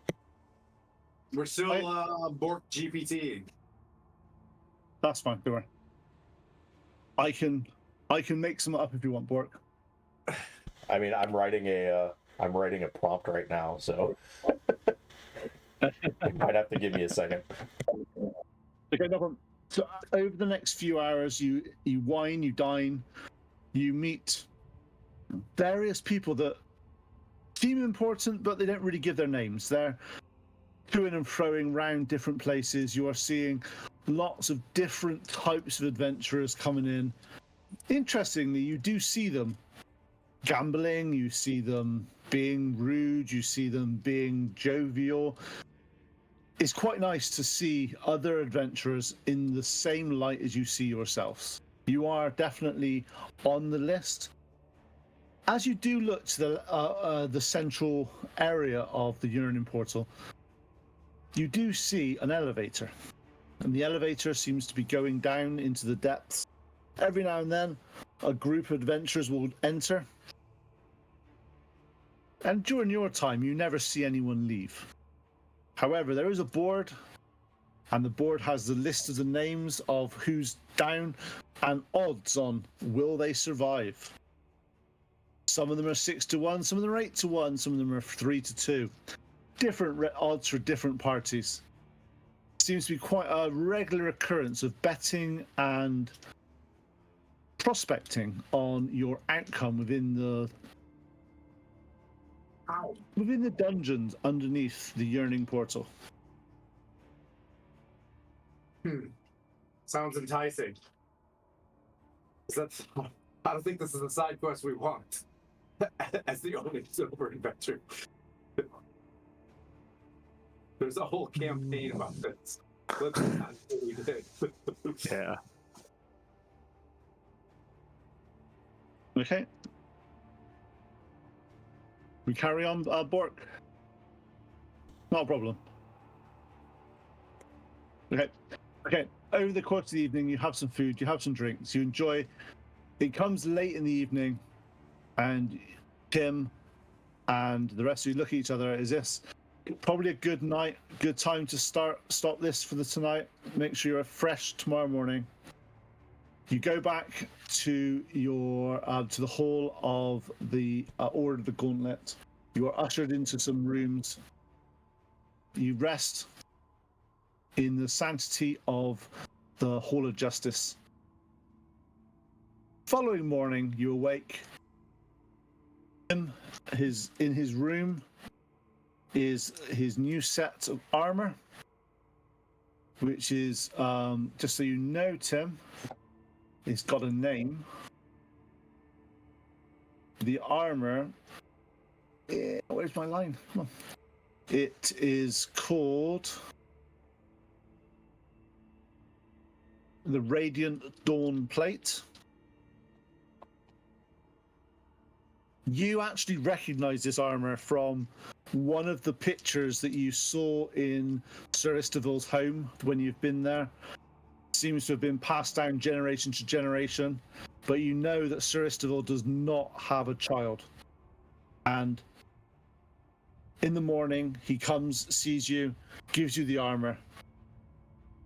If you, he shakes your hand and says, "You're like the son I never had. Oh man, I'm proud of you. The things you have achieved, no one would have thought was possible. Think about it. 5 months ago, 6 months ago, if I had said that you would defend a whole town against a horde of frost giants, would you have believed it yourself? I didn't do that. My friends did. You did as part of the group. You are part of the whole.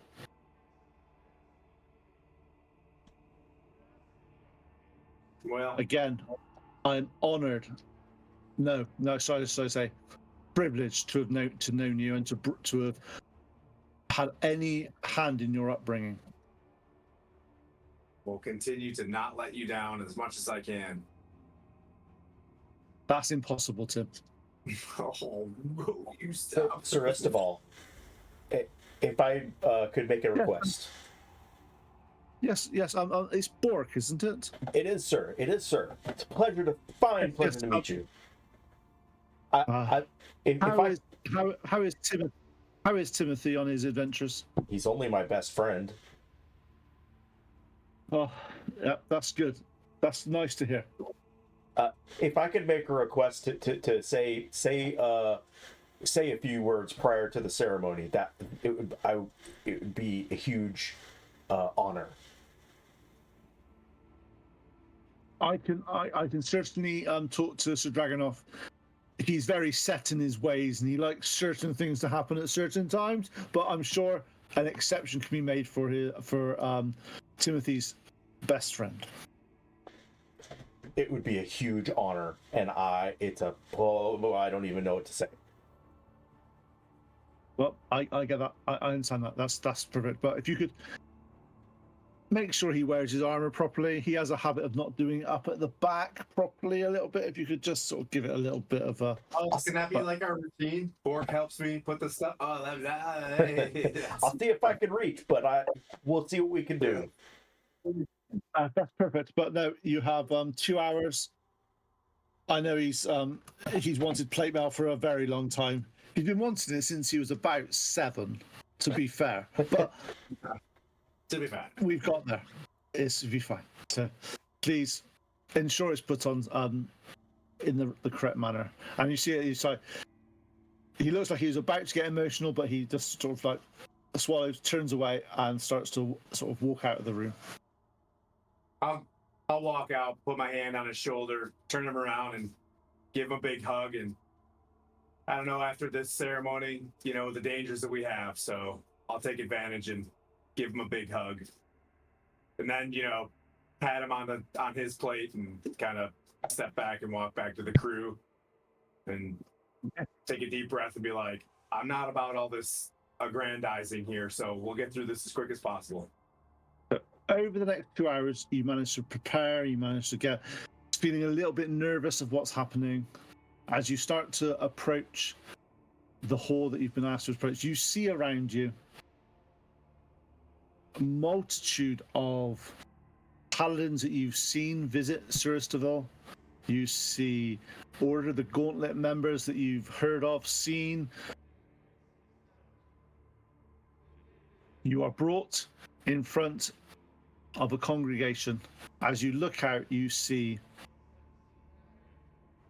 looking at, to be honest, from where you are, 50, maybe 100, maybe 150 knights of the Order of the Gauntlet of various levels, of various inclinations. Sir Dragonov stands up, puts his hand above his head. I've been asked to change slightly from our normal rules of doing this. However, I feel that this is important. Bork, a comrade of Timothy, wishes to say some words prior to his inauguration. So, Bork, Mr. Bork, please address the audience. On up to the stage, and I want to welcome everybody to this momentous occasion. If you've never heard of Noynek and the Revengers, I want to say a few words and let everybody hear the ballad of Noynek and the Revengers. Upon the world's wide stage, a tale has unfolded of Noynek and the Revengers, brave and bold. Sir Timothy, with shield of faith and heart so pure, a paladin whose devotion is sure. Moriona, in nature's mystic weave, her druid's touch makes the barren trees heave. Bork, That's me, strums the strings of fate, a bard so keen, I know I am. His melodies turn the frightful serene. Pleep, that's that guy over there. With arcane glyphs and wisdom so vast, a wisdom whose spells are never outcast. And Zora, her strength untamed, fierce as a bear on the front line, a barbarian with wrath divine. In night's shadow they stood firm and strong. Against the Frost Queen's chill they proved her wrong. Though through Bren Shander's frost their courage was shown. In the 10 towns their legend, yes, our legend has grown. We are a motley crew, yet bound by friendship's tie. Our deeds like stars adorn the evening sky. Noynek and the Revengers, in fame and in lore, in hoc signo vincet forevermore. As you see that, as you say that, there's a cheer comes up from the congregation and various claps and appreciation. At the end of it, Sir Dragonov holds his hand up. Sir Dragonov is standing in front of a congregation of knights, protectors of Waterdeep, and members of the Order of Gauntlet. To his left, Sir Istavil, who is beaming with pride looking at the man that Timothy has become. Sir Dragonov says, "Noble assembly, we gather today under the grand banners of Waterdeep in the hallowed halls of the Order of the Gauntlet. Today we witness the rise of a new guardian to join our esteemed ranks. As the Knight Protector of Waterdeep, it is my honor, duty, and privilege to watch the journey that is up before me. Timothy, please step forward and kneel." Timothy, as you kneel before me, know that this is not just a ceremony. It's a covenant, a commitment to the principles that define paladins. Your oath is guided by the tenets of devotion, a beacon that lights our way in the darkest of times.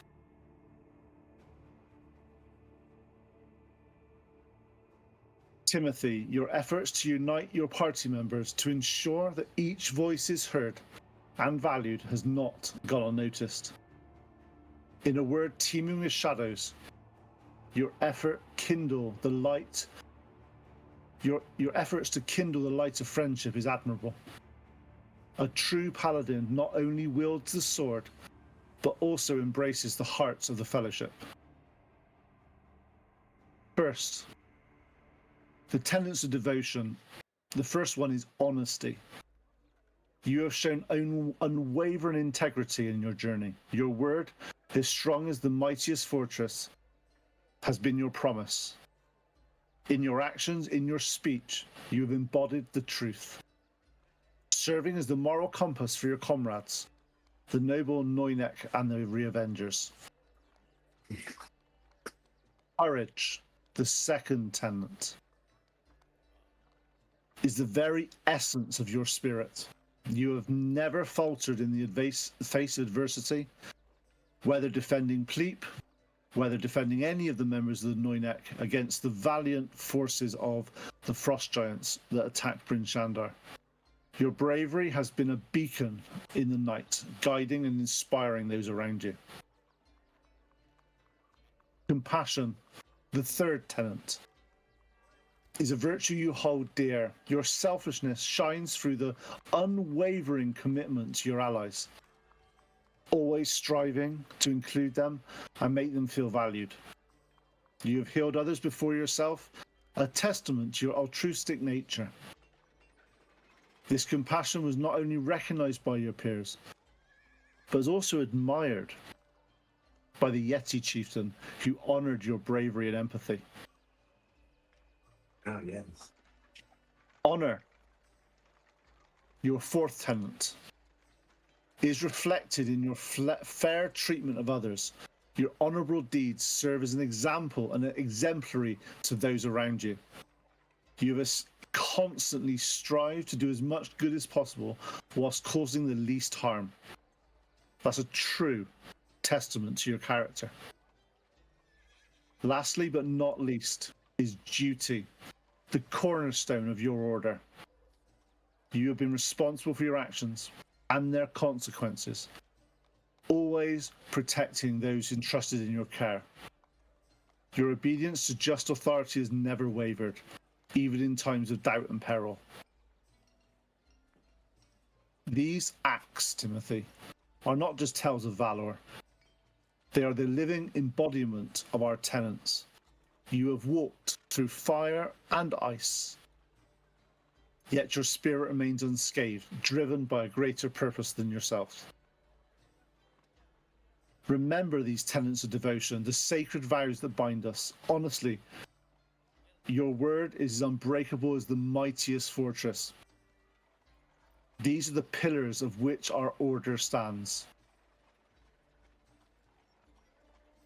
He looks down at you and says, Timothy, do you swear to uphold these tenets, to be a shield to the weak, a light in the darkness, and a paragon of the virtues of devotion? I swear. So, with the power vested in me, I hereby knight thee. May your blade defend the innocent, your shield to guard the weak, and your heart remain steadfast in the pursuit of justice and peace. Arise, Sir Timothy, Paladin of the Oath of Devotion, Guardian of the Light, and the Marchion of the Order of the Gauntlet. Ooh. As Sir Dragonov utters the last title, there is a rush of murmurings amongst the gathered assembly. It's been years since someone new to the Order has not started at the entry rank of Cheval. Sir Dragonov raises his hand to settle the assembly, looks around. If anyone has objection to why Sir Timothy shouldn't be awarded the rank of Marchion, raise your concern now or forever hold your peace.